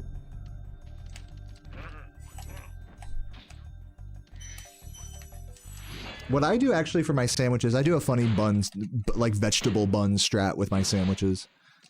Is I'll do one layer of toast for my breakfast sandwich every day. I've been doing one layer toast. You know, all the whatever, avocado, everything I want on it. Egg, veggies, balsamic, hot sauce. But instead of using a top piece of bread, I'll use a raw, big, thick disc of onion. Nice, raw, white onion. Put a little salt on there and pepper. And then as you bite through the onion and it like mixes with the egg. Oh my god, that's so fucking good. Then the hot sauce, then the veggies, then the acid, then the avocado. It's like the fucking order of equation elements there is so fucking good. And then toast at the very bottom. That sops up the fucking balsamic. Boom. But you gotta like raw onion for it. If you're like Michael and you like bell pepper, you could do it with a bell pepper. You could do it with like a tomato, you know. But yeah, just start, if you make sandwiches at home, try replacing you don't have to replace the whole thing, but just replace the top bun with like the veggie of your choice. And then the protein right under. And then the veggies and bun underneath that. It sounds like really weirdly deconstructed, but that's like the best way to do an open face sandwich in my opinion. So that way you can still pick it up and take a bite out of it. But don't get me wrong, my hands get messy as hell eating my sandwich thingy every day.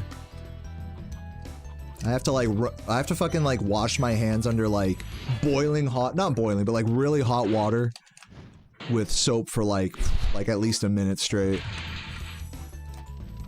to get the balsamic vinegar out of my hands every morning.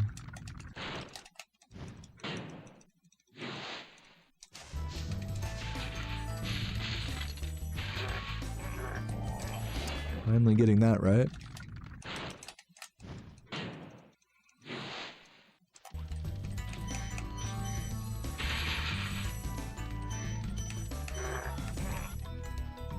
But yeah, you guys don't understand, like, the breakfast sandwich is literally the highlight of my day. My whole day is downhill from there.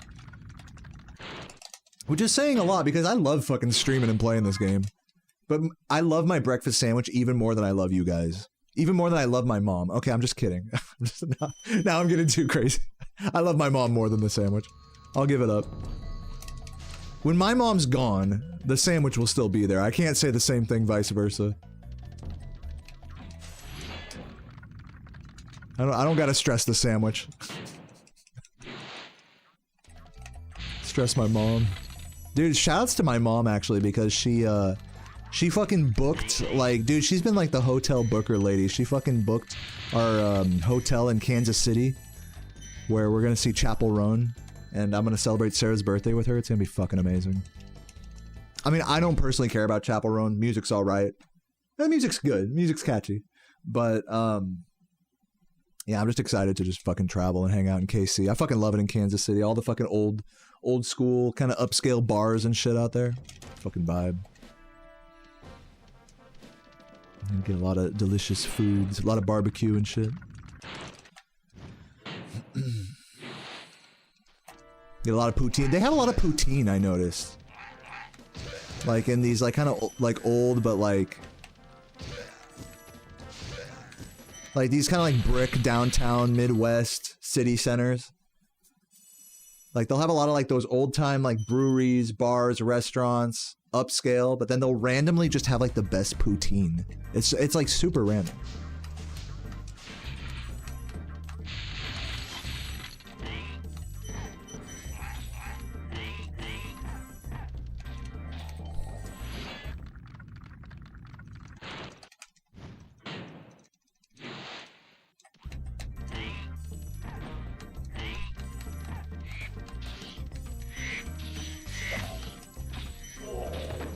One day I'll remember to flame charge that one guy.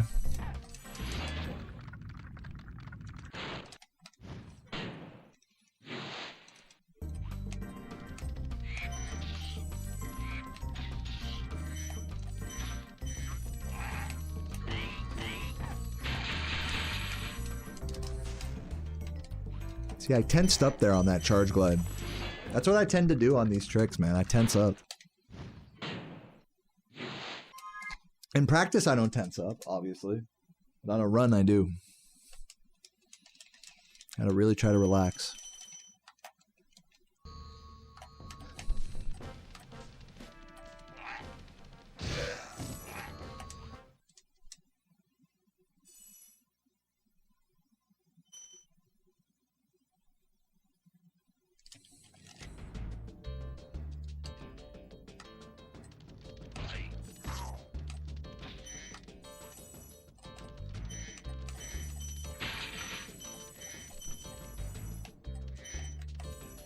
Dude!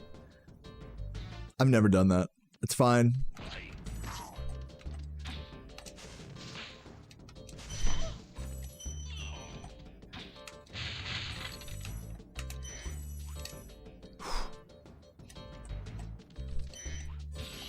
Surprisingly, I've never done that. That's like the first time I think I've ever just fully missed the bridge like that.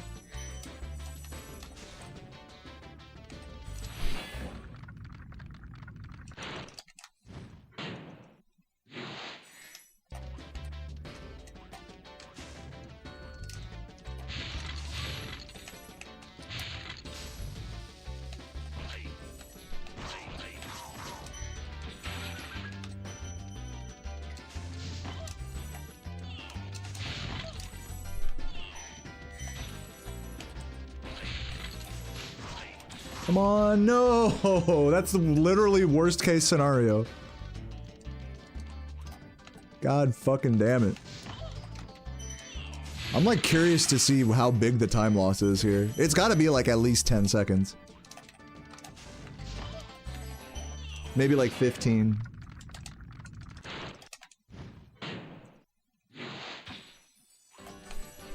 What the fuck was that bonk? Get out of here.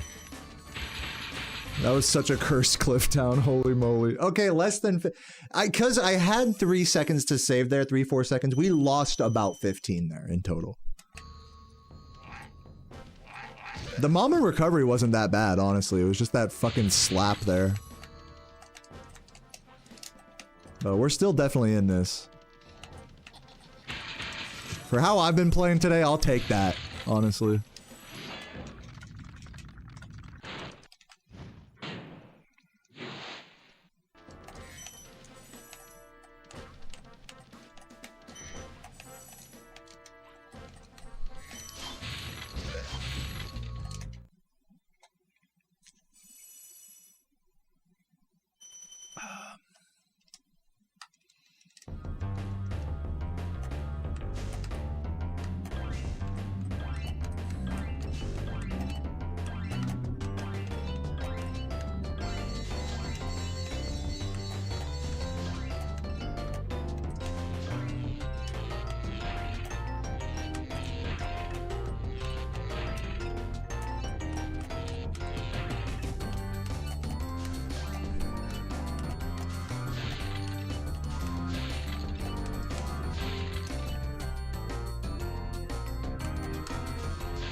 Yo, Beard, welcome, welcome with the 5 gifts coming in hot, man. Hope you're having a fabulous day today. You're very drunk. That's great news. I'm glad to hear that. It looks like you're getting all 5 alerts, just in honor of that. Yatta! What you been drinking on? Some nice Nordic beers? And some of those, whatever that meat you brought, eating some of that. By the fucking lake.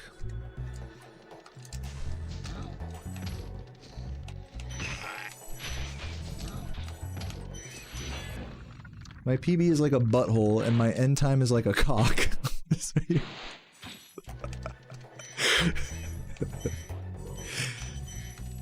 Like, I don't even process that. But honestly, I think you're onto something. I think you're cooking right now, Michael.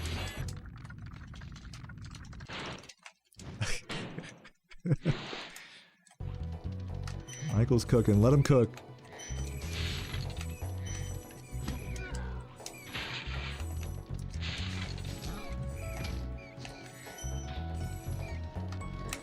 Oh, look at that.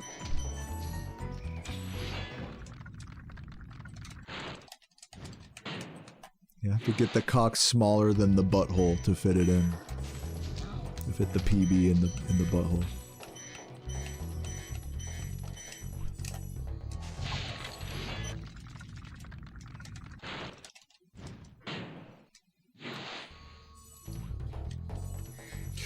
Oh my god, I wasn't ready. Playing this like stupid mode right now. Baby mode. Okay, we're gonna be like plus 20 here now. Hopefully less. Probably less. Like 15.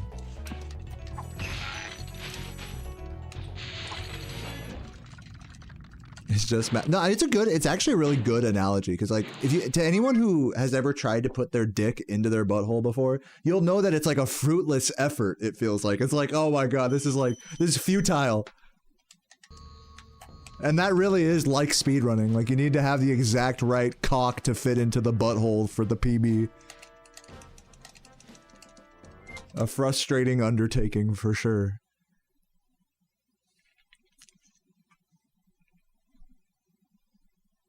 The right hardness. Can't be too hard. You need to have a long floppy cock, is the truth.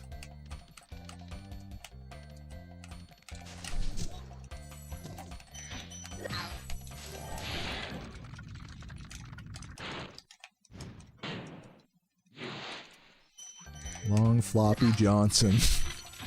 What's that one chatter's name? Soggy Johnson. Shout out Soggy Johnson.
Shite.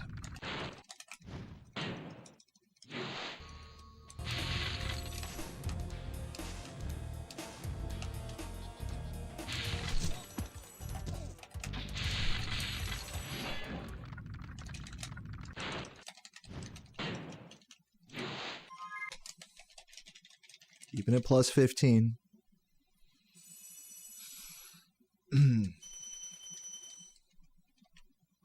If we inch our way back towards plus 10, then this run is still kind of hype.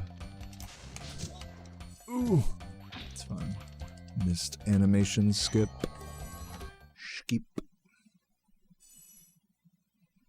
Well, thank you, Tony. I love you.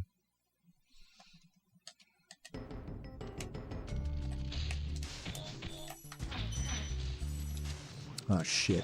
It's okay. Oop, that's annoying. Come on.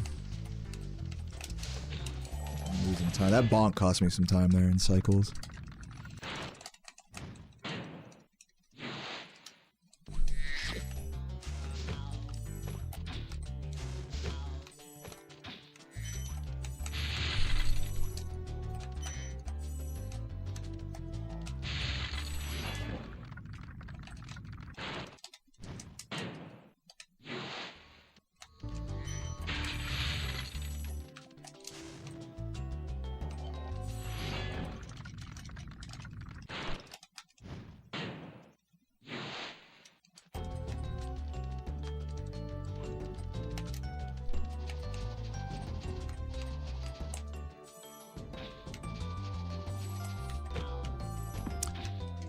I turned too hard.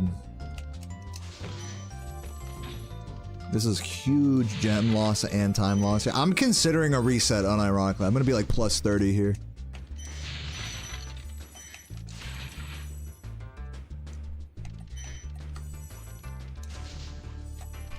Give me this flame charge. Ooh, no, that's a reset. If I'd have gotten that flame charge, that would have been like my last glimmer of like, we got this. That's like probably one of the harder flame charges to hit in the game. You have to jump flame it.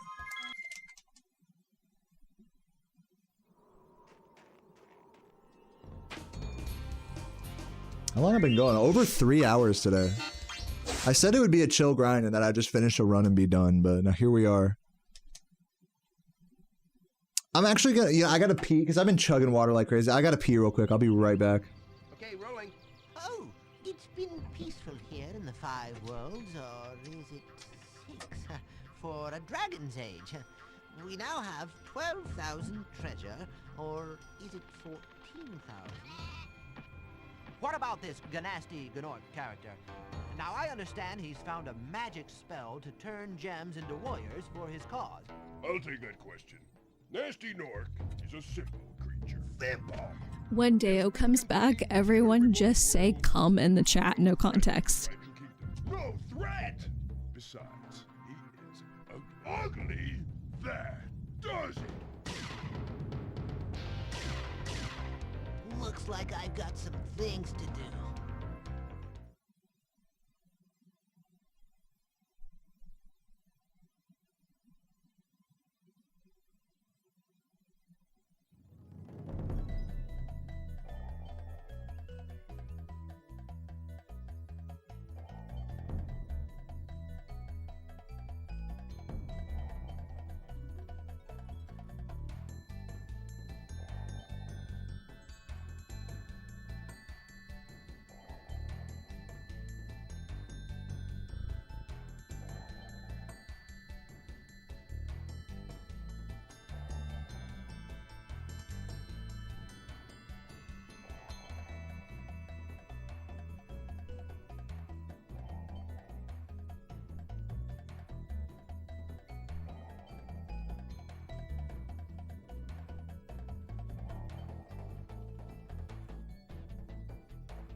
Wow, I'm back.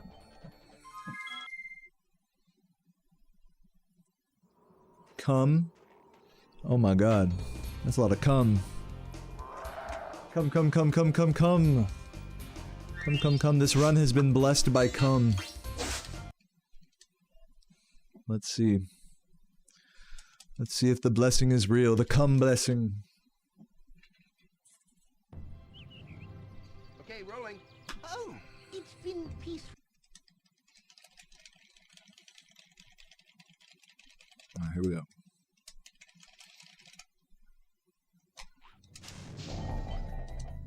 Fuck. I'm sorry, cummers. I let you down. I'm just kidding. Next run that we get out of Nestor is for cum. Everyone who typed cum. Oh shit. If I finish a run today, honestly, that's deserving of a cum shot. And I don't even say that lightly. Okay, rolling. Oh, Yeah, I ruined. I'm literally ruining the nut right now with these mist nesters. Let's go.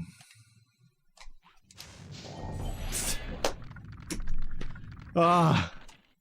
So okay, so Thank you for releasing me. let me just review for a second, because I've been fucking grinding runs for basically over 3 hours at this point. what about now? And I'm not even getting close. Like, is just the truth. I'm actually, you know what, I take it back. I am getting kind of close. I'm getting close, you know? So I might as well keep going for a bit. But if we get to like the 3.5, 4 hour mark and we're still just resetting, then I will call it at that point, probably. But for now, let's give it a shot. Let's try to, you know, final push, get one more run. Get our first run of the day. Let's get our first run of the day. Out of Magic Crafters. That would be excellent. Okay, rolling. Oh, it's been And then I can go offline and take a shower and then fucking make some beef and broccoli and everything will be great.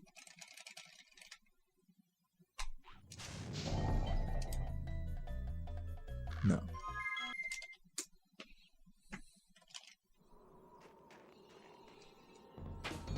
Happy late birthday. Yeah, happy birthday, Penjies. Didn't you? I think you mentioned it in my Discord. Happy birthday.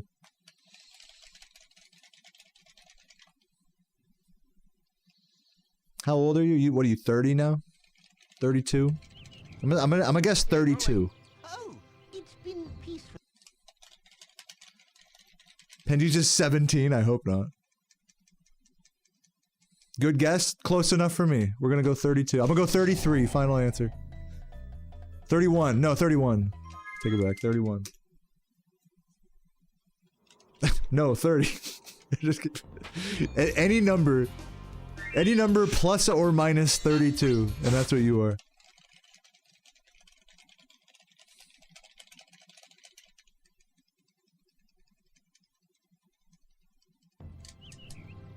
Okay, rolling. Oh, it's been peaceful.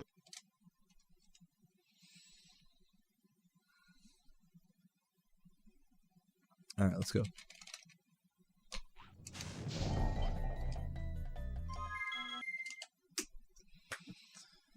La la la la la.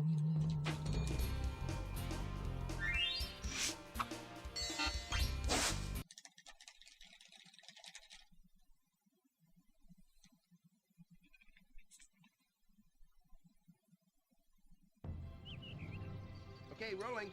Oh, it's been peaceful. Wake up, wake up, wake up.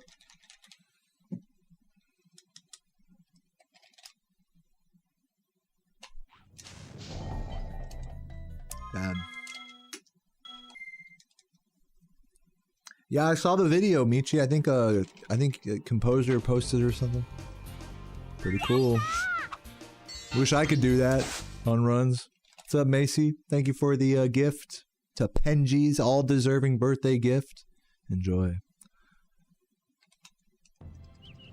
Been dog sitting? Nice. Oh, it's been peaceful. Does he smell bad? Is he a smelly ass bitch? You fucking giving him baths and shit? Give that dog a bath. Is this gonna work?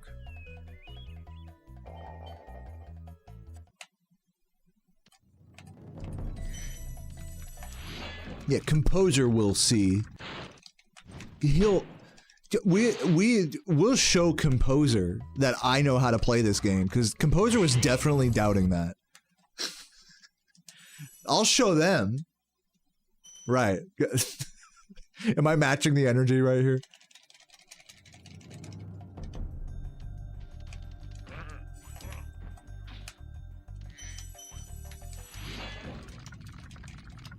What's up, Chongo?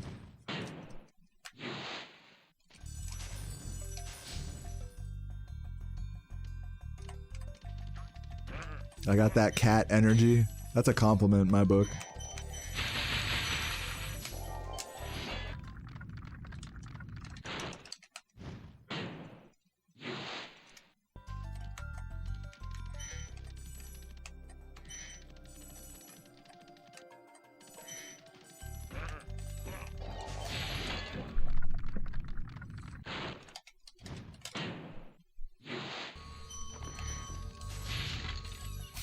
This guy said composer's a slick name. What? Are you saying DeoMan7 isn't a slick username? Come on, I know you guys are jealous of that one.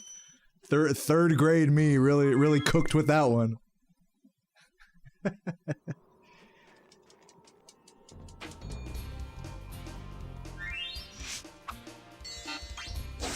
Honestly, if Composer spelled their username with a U, that would actually go so hard. Unironically. Composer. Like, just like completely like unabashed. Oh, it's been peaceful.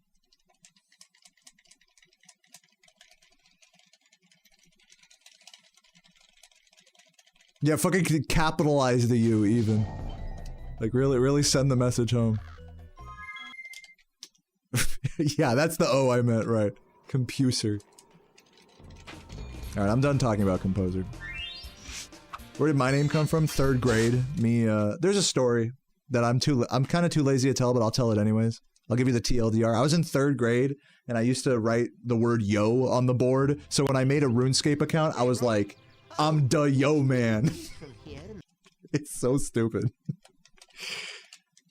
But nowadays, like, if people refer to me online, I just go by Deo.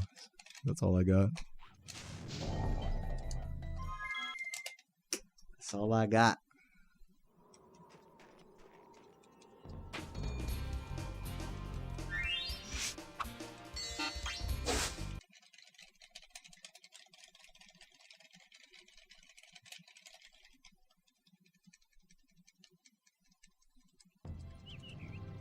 Okay, rolling.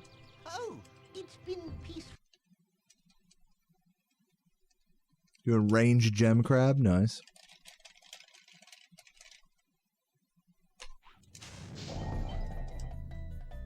I was considering trying to do a gem crab whenever I was like grinding Nestor, but I don't know. I feel like it would overload my brain to try to like keep up with both at once. If Nestors took like a set amount of time, like every time, then it would make more sense. Like, oh, okay, I get a 5-minute break, you know, here. It's like, okay, I'll put some RuneScape on in the background. But since like any Nestor could work, it's like, and then what am I gonna click the gem crab like mid-run between levels? Like, it's just not enough time. It's just barely not enough time to do like a auto-clicky game like that. Or AFK clicker.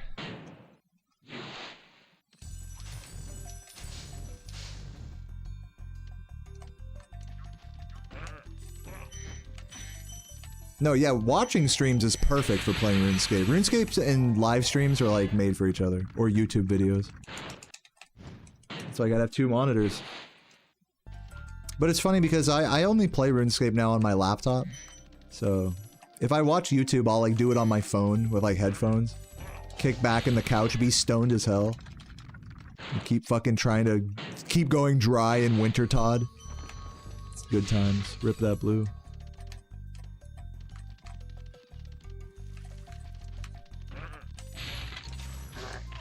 It's okay. Henji's having a good time there? Is this what you wanted to do for your birthday?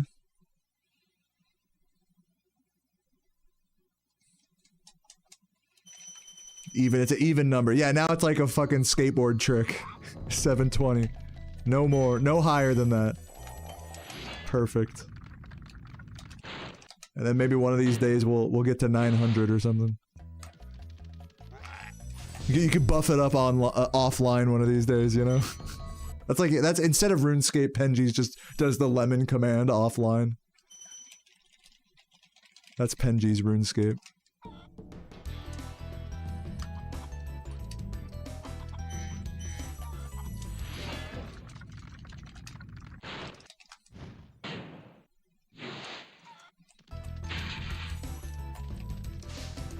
Oh, come on.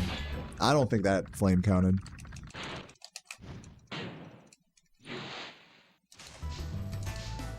Yeah.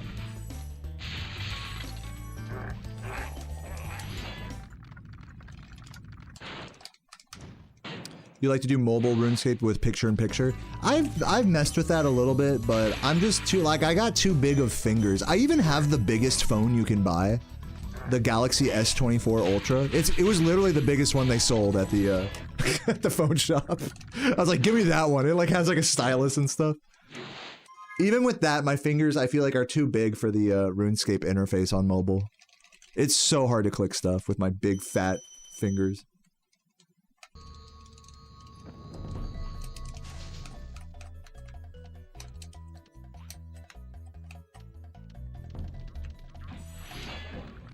Got them big old sausage fingers.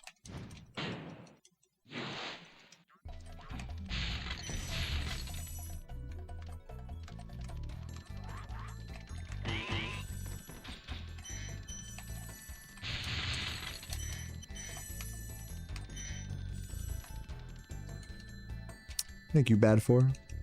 Hope you're having a good day as well.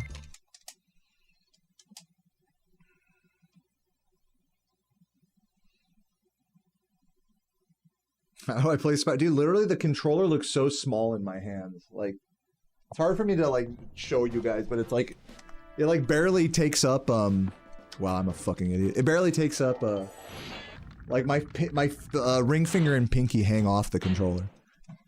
I don't, like, even grasp it with, like, my full hand always. Like, it slips, shit slips off all the time. Thumb will slip off the stick. Fucking fingers slip off the dick. Fucking fingers slipping off buttons. You know, stuff like that.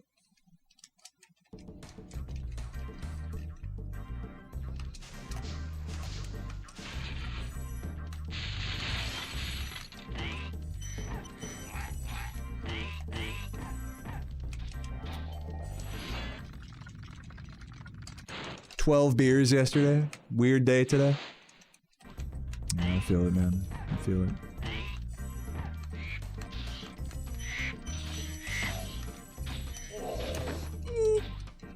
Yeah, today's been, I don't want to say today's been a weird day, but today's definitely not been an optimal day for me, for sure.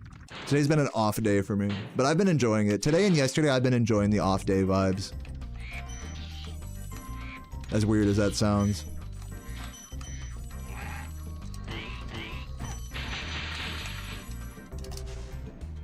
As cope as that sounds. I mean, that's really, I'm just coping if I'm being honest. You want some fuck?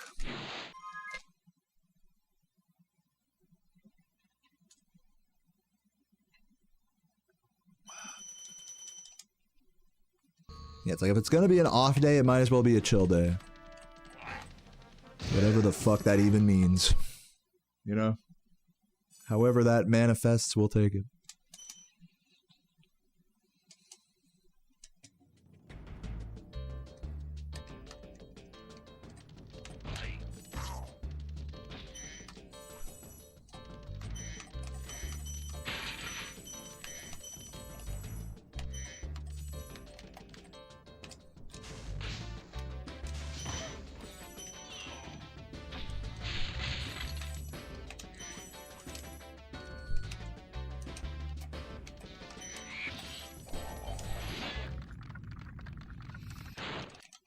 Ooh, good choices, poopy pants. Puppy poop. I don't know, I have to think about that one. Honestly, I'd probably pick Sandover Village. It seems like a more complete ecosystem.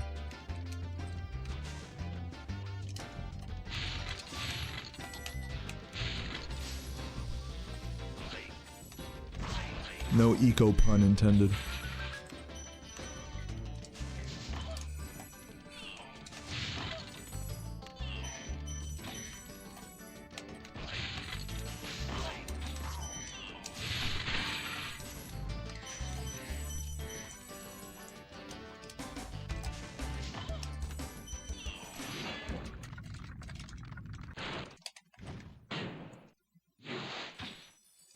You are the eco to my system. Dude, that fucking pickup line would go so hard in the Jak and Daxter universe. That's like some serious shit. Like, you are the red eco that flames my heart. It sets me ablaze.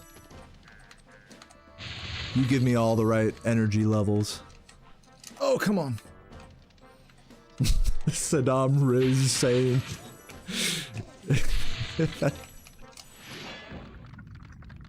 What's up, Jenna? Thank you for the good luck. Grab the beer. Now, cheers to you. Cheers, all my people drinking any beverage, actually, beer or not. Even just water. Cheers to you as well. I'm gonna chug a beer later tonight. I got those fucking aluminum can Michelob Ultras. Those things get so cold in the fridge. It's like, yes. Nice cold aluminum sippy can. Or aluminum bottle, I should say. Aluminum sippy bottle.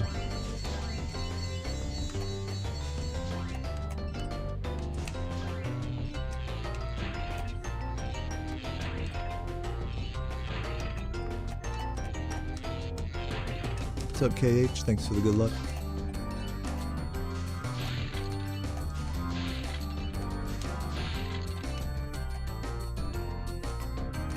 I've literally tried every vessel that Michelob Ultra comes in. I've tried the small skinny cans, I've tried the aluminum bottles, and I've tried the fucking tall cans, which are extra tall, by the way. They're 25 ounces, fluid ounces, which is fucking massive, even for a tall can.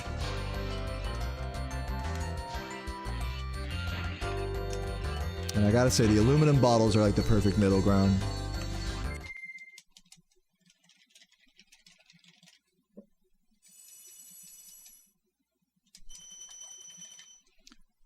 Did I ever do Season of Ice or Flame? No, not yet. One day.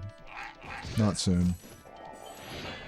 Yo, Michael, nice redemption there. Thank you for watching all these hours and days. Just to spam the word LOL in my chat. It means a lot to me. Yeah, there it goes. There they go. Get fucked. Get fucked, everybody who redeems points in my stream. But also get acknowledged. I do appreciate it.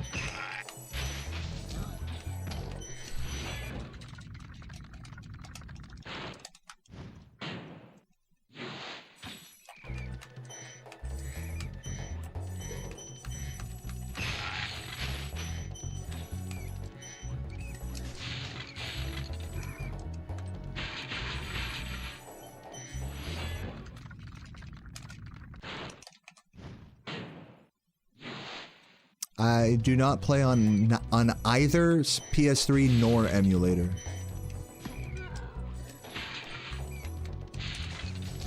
I'm supposed to say neither nor, right? Or no, either nor. I don't know. Any English professors? I play on a PS2. Exclamation point setup in the chat. But if I had to choose between PS3 or emulator, I would choose the emulator. The PC emulator. It's gonna be a better experience, in my opinion.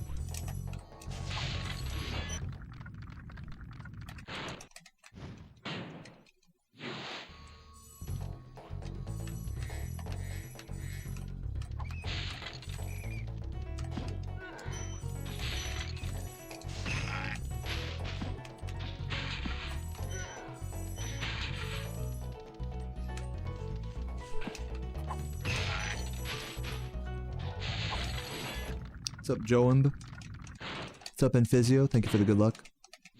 Yeah, emulator is allowed on the leaderboards. Just check on speedrun.com/Spyro1 and click on the rules to see the list of allowed emulators.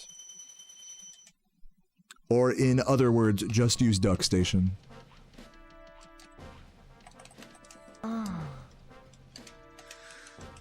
Thank you for the 8 months, Joan.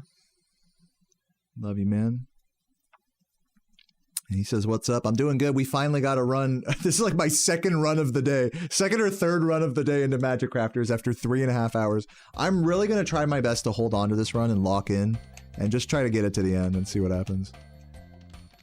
And if it fucks up, it fucks up, you know, like... It's all good. I mean, I'll be a little salty, but hey, it's fine. It's all good. Chill day. Not expecting anything. Zero expectations here.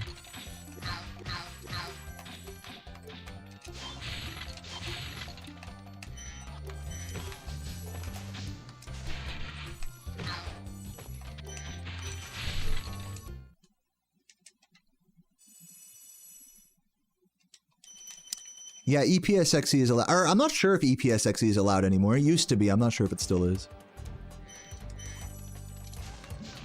Certain versions. Just check the leaderboards. I'm done talking about this.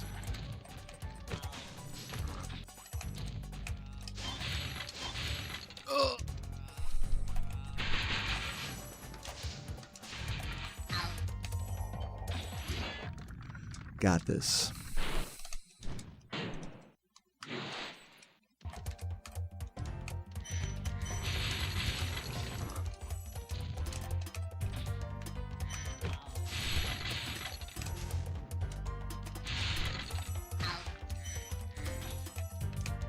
Oop.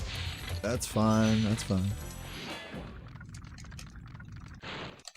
Why doesn't the community come together to agree for the use of save states to skip the opening cutscene? Is that a joke or like, is that a serious question?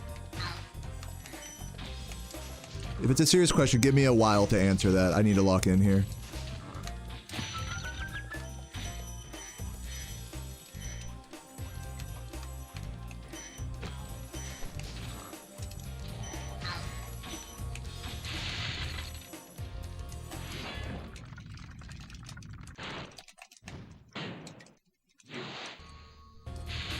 You're serious? It's because nobody wants that except for you.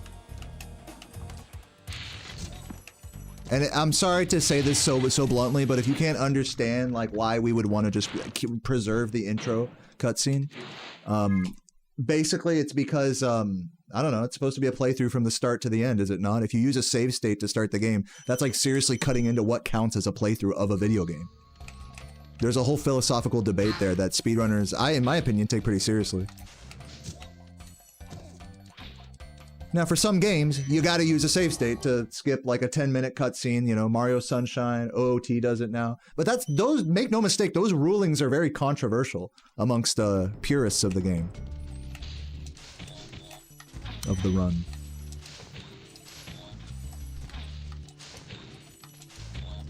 And since it's not necessary for this game, we don't bother.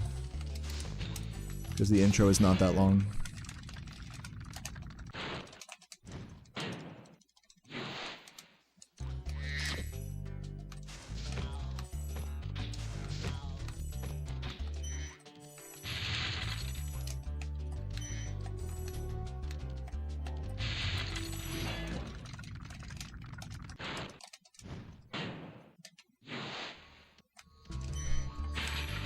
Ooh. That was a yellow I think I missed there. I should have turned around for it. Alright, focus.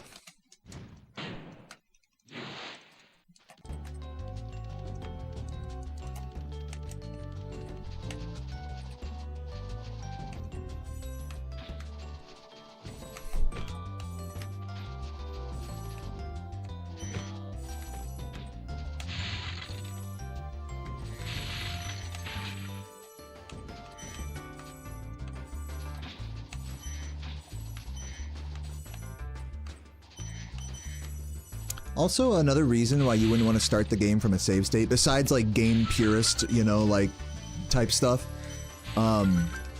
is that you can't, what I play on console, imagine you play on a vanilla console version of the game. How are you supposed to do that? Start from a save file where Nestor's already skipped? You said save state specifically. That only applies to emulator players. So that's another problem with the discussion as well. So again, going back to Mario Sunshine, they start from a save file, not a save state. Those are two different things.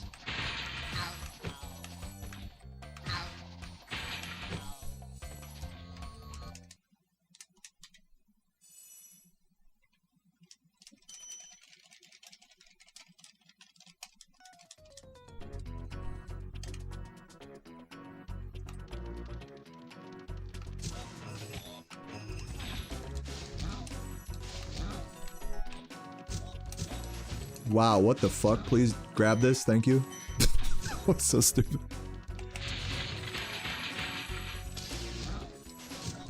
So bad, like actually so bad.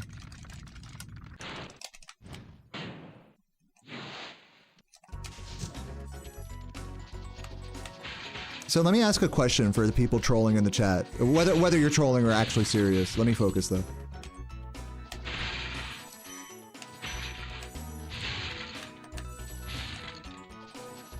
Let me ask this question. Why do we want to get rid of Nestor so badly? Like, why do you guys specifically want that? And you're also assuming that I want that as well. And other runners want that. You're like, well, clearly there's got to be some easy way to get rid of Nestor. It's like, we don't want that. I think you're kind of missing the whole point here. You're assuming just because a trick is hard at the beginning of the game, like we gotta fix that or something. Like that's a problem. But like the reason speedrunning is cool is because it's hard. You know what I'm saying? That's one of the reasons it's cool, at least. It's not like meant to be easy. I fucked up a lot of gems and time lost there, but keep it moving. Could have saved more time there.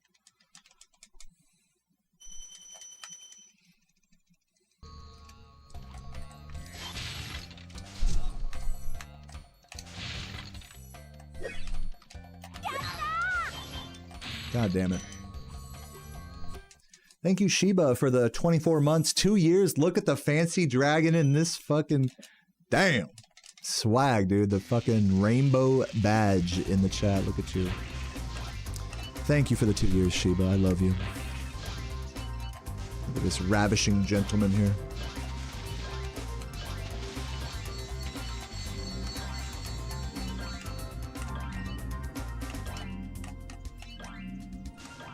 Are you guys like mad at the chat asking these questions?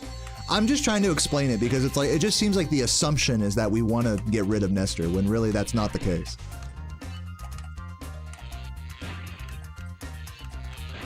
Like maybe you want to get rid of Nestor, but I ain't trying to do that.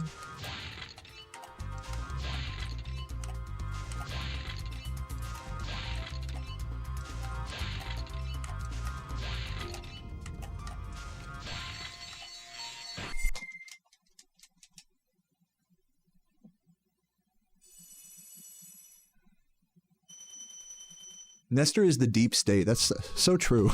Oh, I forgot the blue box that was right there. It's fine. Keep going. Keep it moving. I'm probably pretty under gemmed though, I'm guessing. After that wizard peak. Guys, let's just get rid of anything that's hard and causes resets. Dude, I'm so under gemmed actually. I'm like under gemmed by like 20 or 30 gems. This is pretty bad. Actually more like 50. Compared to a good gem count, I'm like under by like 50. 40 to 50.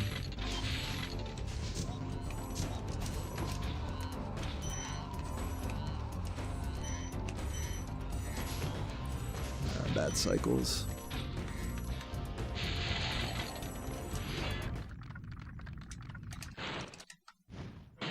I love how you guys are like all chiming in about this whole get rid of Nestor thing and like the nature of trolling and stuff. There's an interesting discussion I'm looking at in the chat.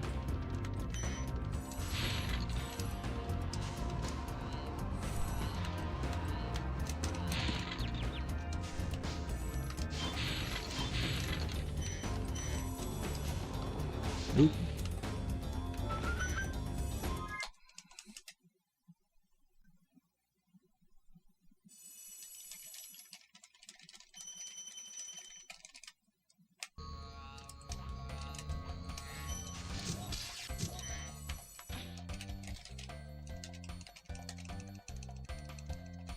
Yeah, give Duck Station a try if you so wish.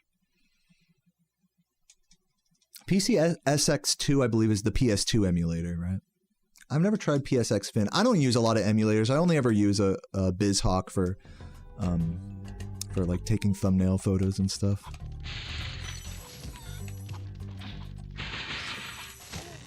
I like this game in its natural booby state.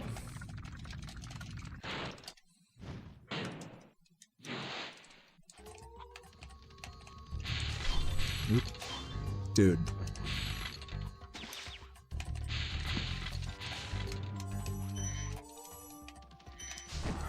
Yeah, even though I'm ahead, this run is looking like actually so fucked, it's crazy. I've missed so many gems, like I should, like, yeah. That's, am I making my point clear?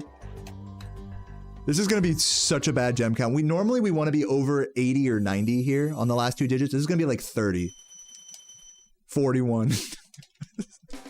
We're down a little bit. We're down a few gems. We'll say I'm down 40 gems at least. That's fucking wild. We gotta hit like every backup in Bog and Metalhead. I'm broke. Straight up. I'm broke, but I'm not poor. I'm not gonna let the mentality control me.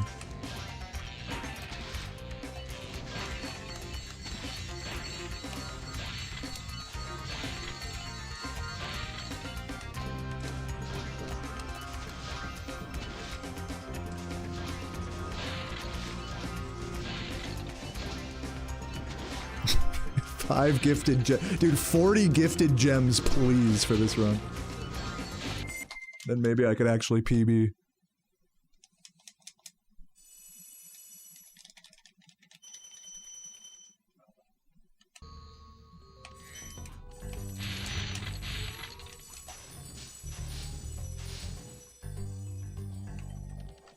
I'm living paycheck to paycheck in this game with a baby mama and a fucking car payment hanging over me.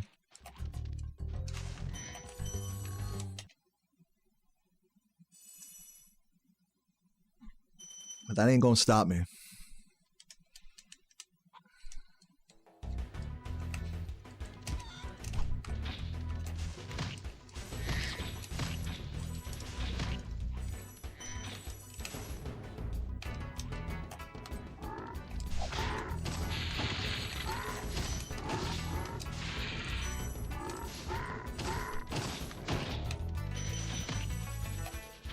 I should have grabbed the blue gems that were behind me at the start.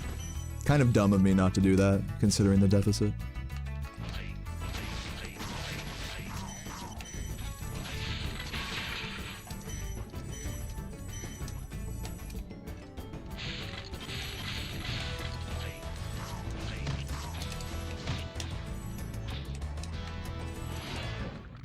What's up, Matt?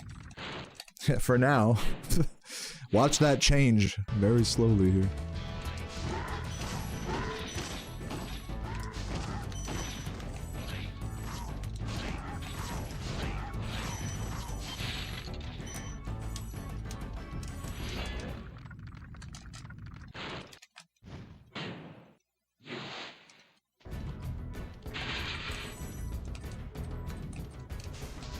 I'm so down bad on gems, about to start an OnlyFans.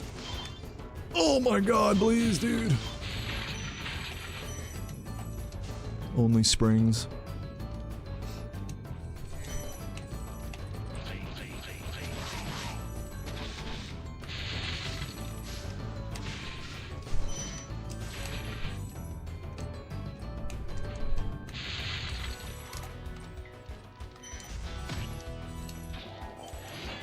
OnlyFan chests, thank you. I knew there was like I knew I was missing one. Missing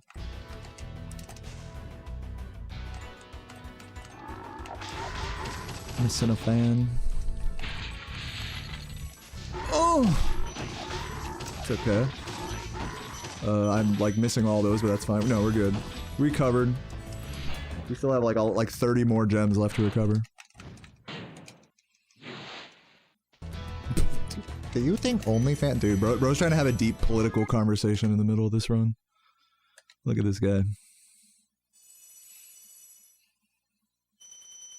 Bro's trying to get deep right now. Oh! We're trying to talk about male loneliness in the middle of this dying world record pace. Or dying PB. You like girls? Gorals? What's up, Cycle? Runs are going good, man. Runs are going very good.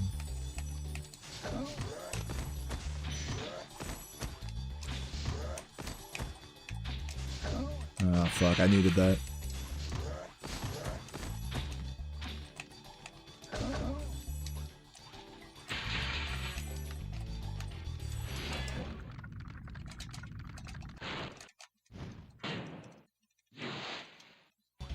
Go back and get it. No.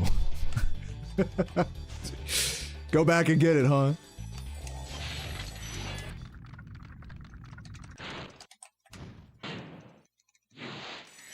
What would I do without you guys? Telling me to go back and get it. Shit.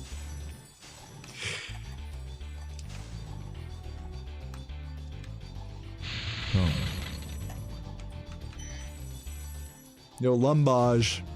How you doing today, Lumbo? Thank you for the prime. Ugh.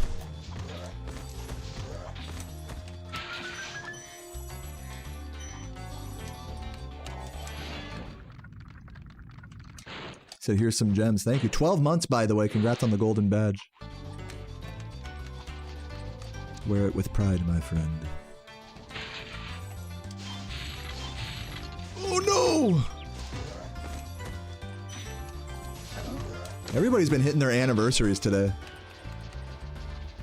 GG's to you guys, and thank you for watching me.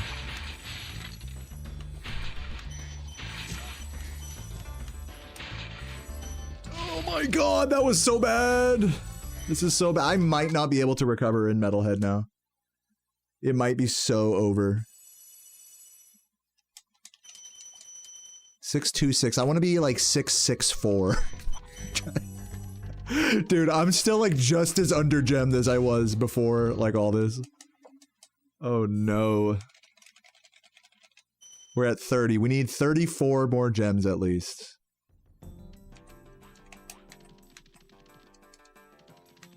Is that enough? Yeah, I saw that one coming. Let's just grab these. Let's just start grabbing shit. 120 strats.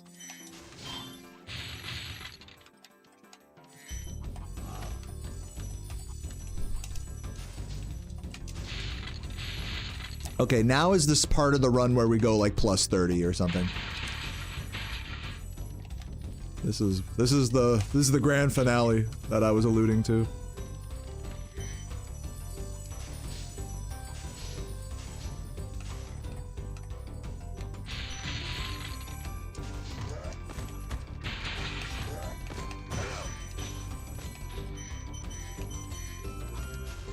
Should have grabbed that chicken.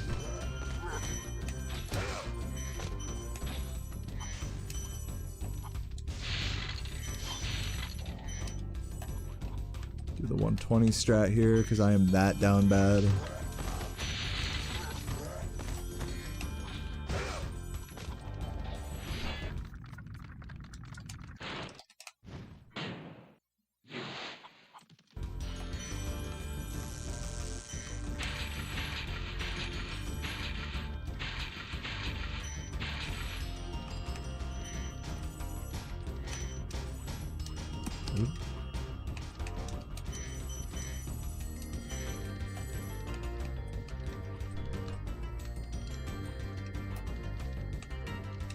Yeah. We got some hypers in the chat. Love that Ellie. Yeah.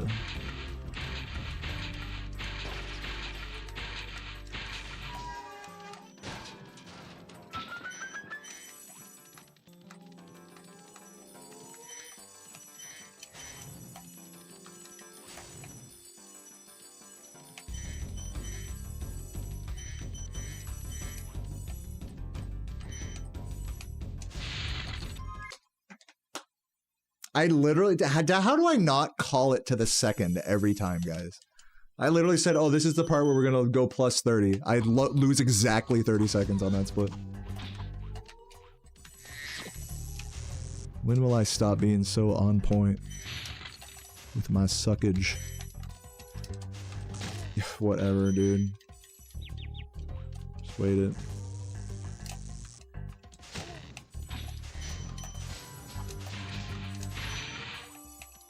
I'm gonna grab these, fuck it.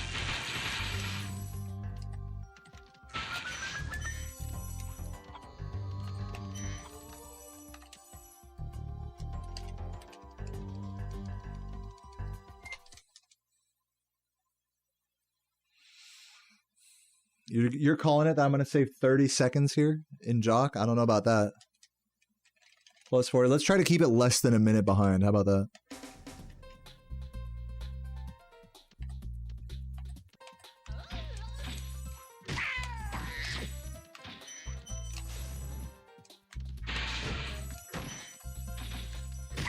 Yeah, no, this run succumbed to gem cancer.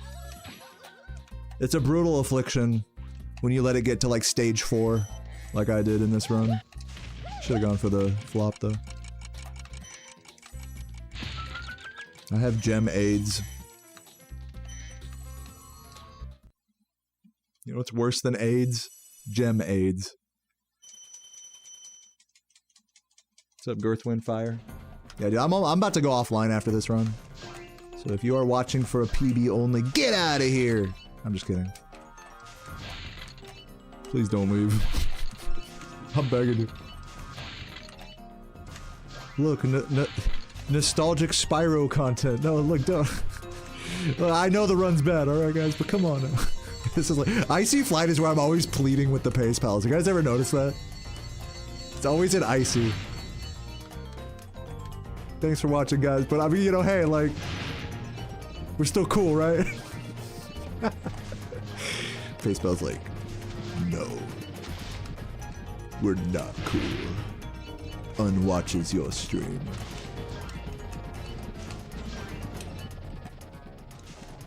What the?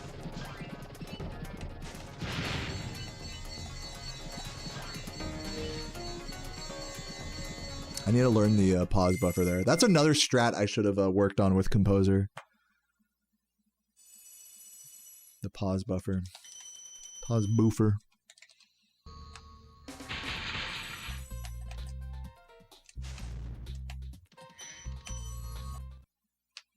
Purplish dragon fruit alcohol float. Name it for you? Spyro. Spyro's butthole. There you go. How many gems? 4, 6? Okay, I think we have way more than we need, right? I like totally over-gemmed in Metalhead. But whatever, who cares?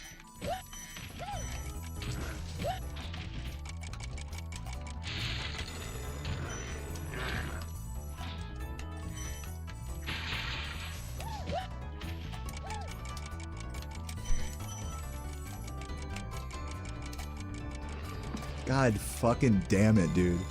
I'm playing like I'm fucking drinking a Spyro's butthole right now.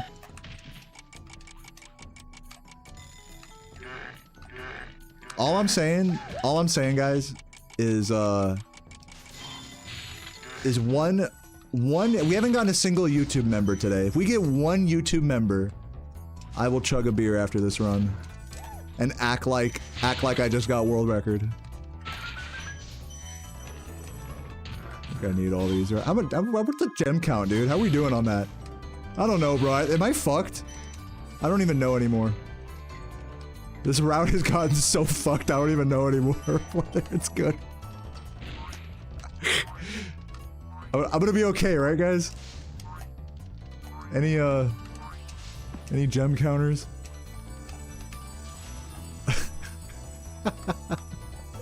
Dude, look, you gotta give me this. At least the run started strong. You gotta give me that. Even though it's ending with a whimper. The run started promising enough. It was my best pace of the day, starting. Hospitable. Dude, thank you for the fucking... I got you, bro. After Nasty. First try Nasty. For you, man. What are we looking at? Oh yeah, we're way over gemmed. We're chilling. Just a cool, like, 30, 40 gems over. I was supposed to recover 30, 40 gems, and I recovered like 80 gems in Metalhead. Like, not exactly the right disbursement there. Didn't exactly nail that one. Didn't count that one right. Metalhead and BM Homeworld. I should have checked my gem count after Metalhead, is what I should have done. Yeah, better safe than sorry. I was probably fine after Metalhead.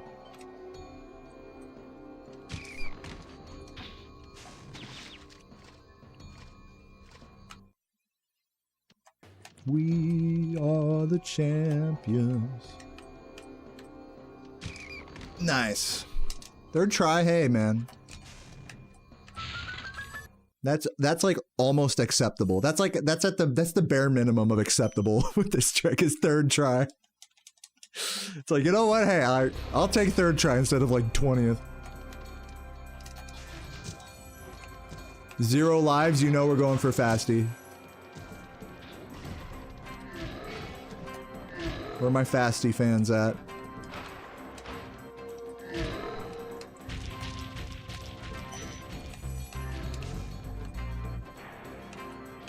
I was 20 over after Metalhead. Dude, imagine just looking at the screen and like checking the count. Imagine doing that.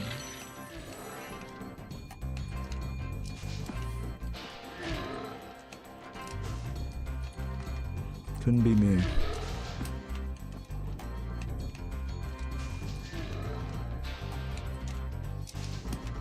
We got this. I almost got this first try right now. Bruh. Jumping way too early. Too late. Isn't this just riveting gameplay, everybody? Come on! Oh, that was a really close one.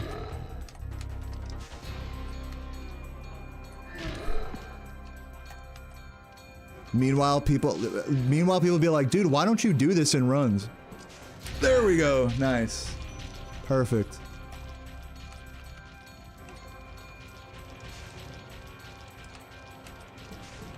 First try.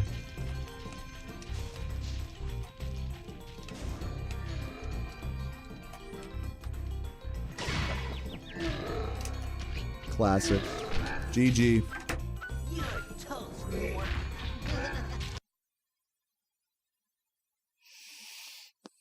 Sorry I took so long. Kind of forgot about you. What about Ganasty? Wait, do the gems make that play that melody? The sad trumpet, the wah, wah, wah, wah. Well, most When they pop out of nasty, they go like blip, blip, blip, blip. What will you do next? Dude, I'd say the sky's the limit. am I gonna never unhear that?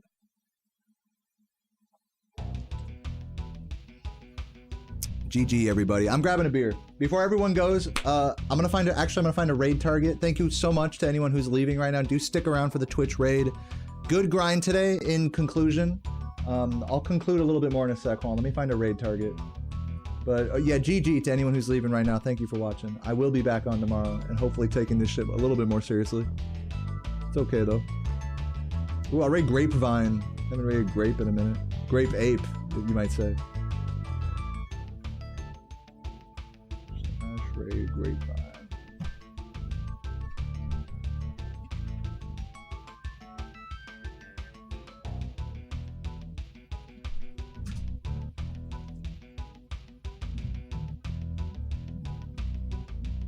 Okay, be right back. One sec.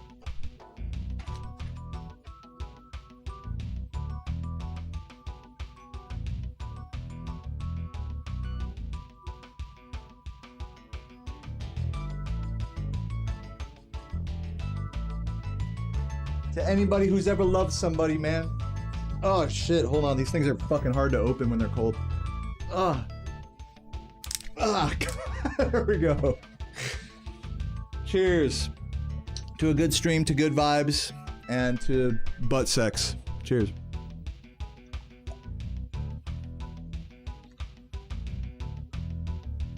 And also, here's to keeping a good attitude despite runs being shitty. That last run was actually pretty fun, even though it totally crashed and burned in Beastmakers there. 'Twas a good time. And that's all you could ask for. So, in honor of a good time, I will see you guys tomorrow. And Chuggers, one more time in the chat. Peace out, everybody. I love you.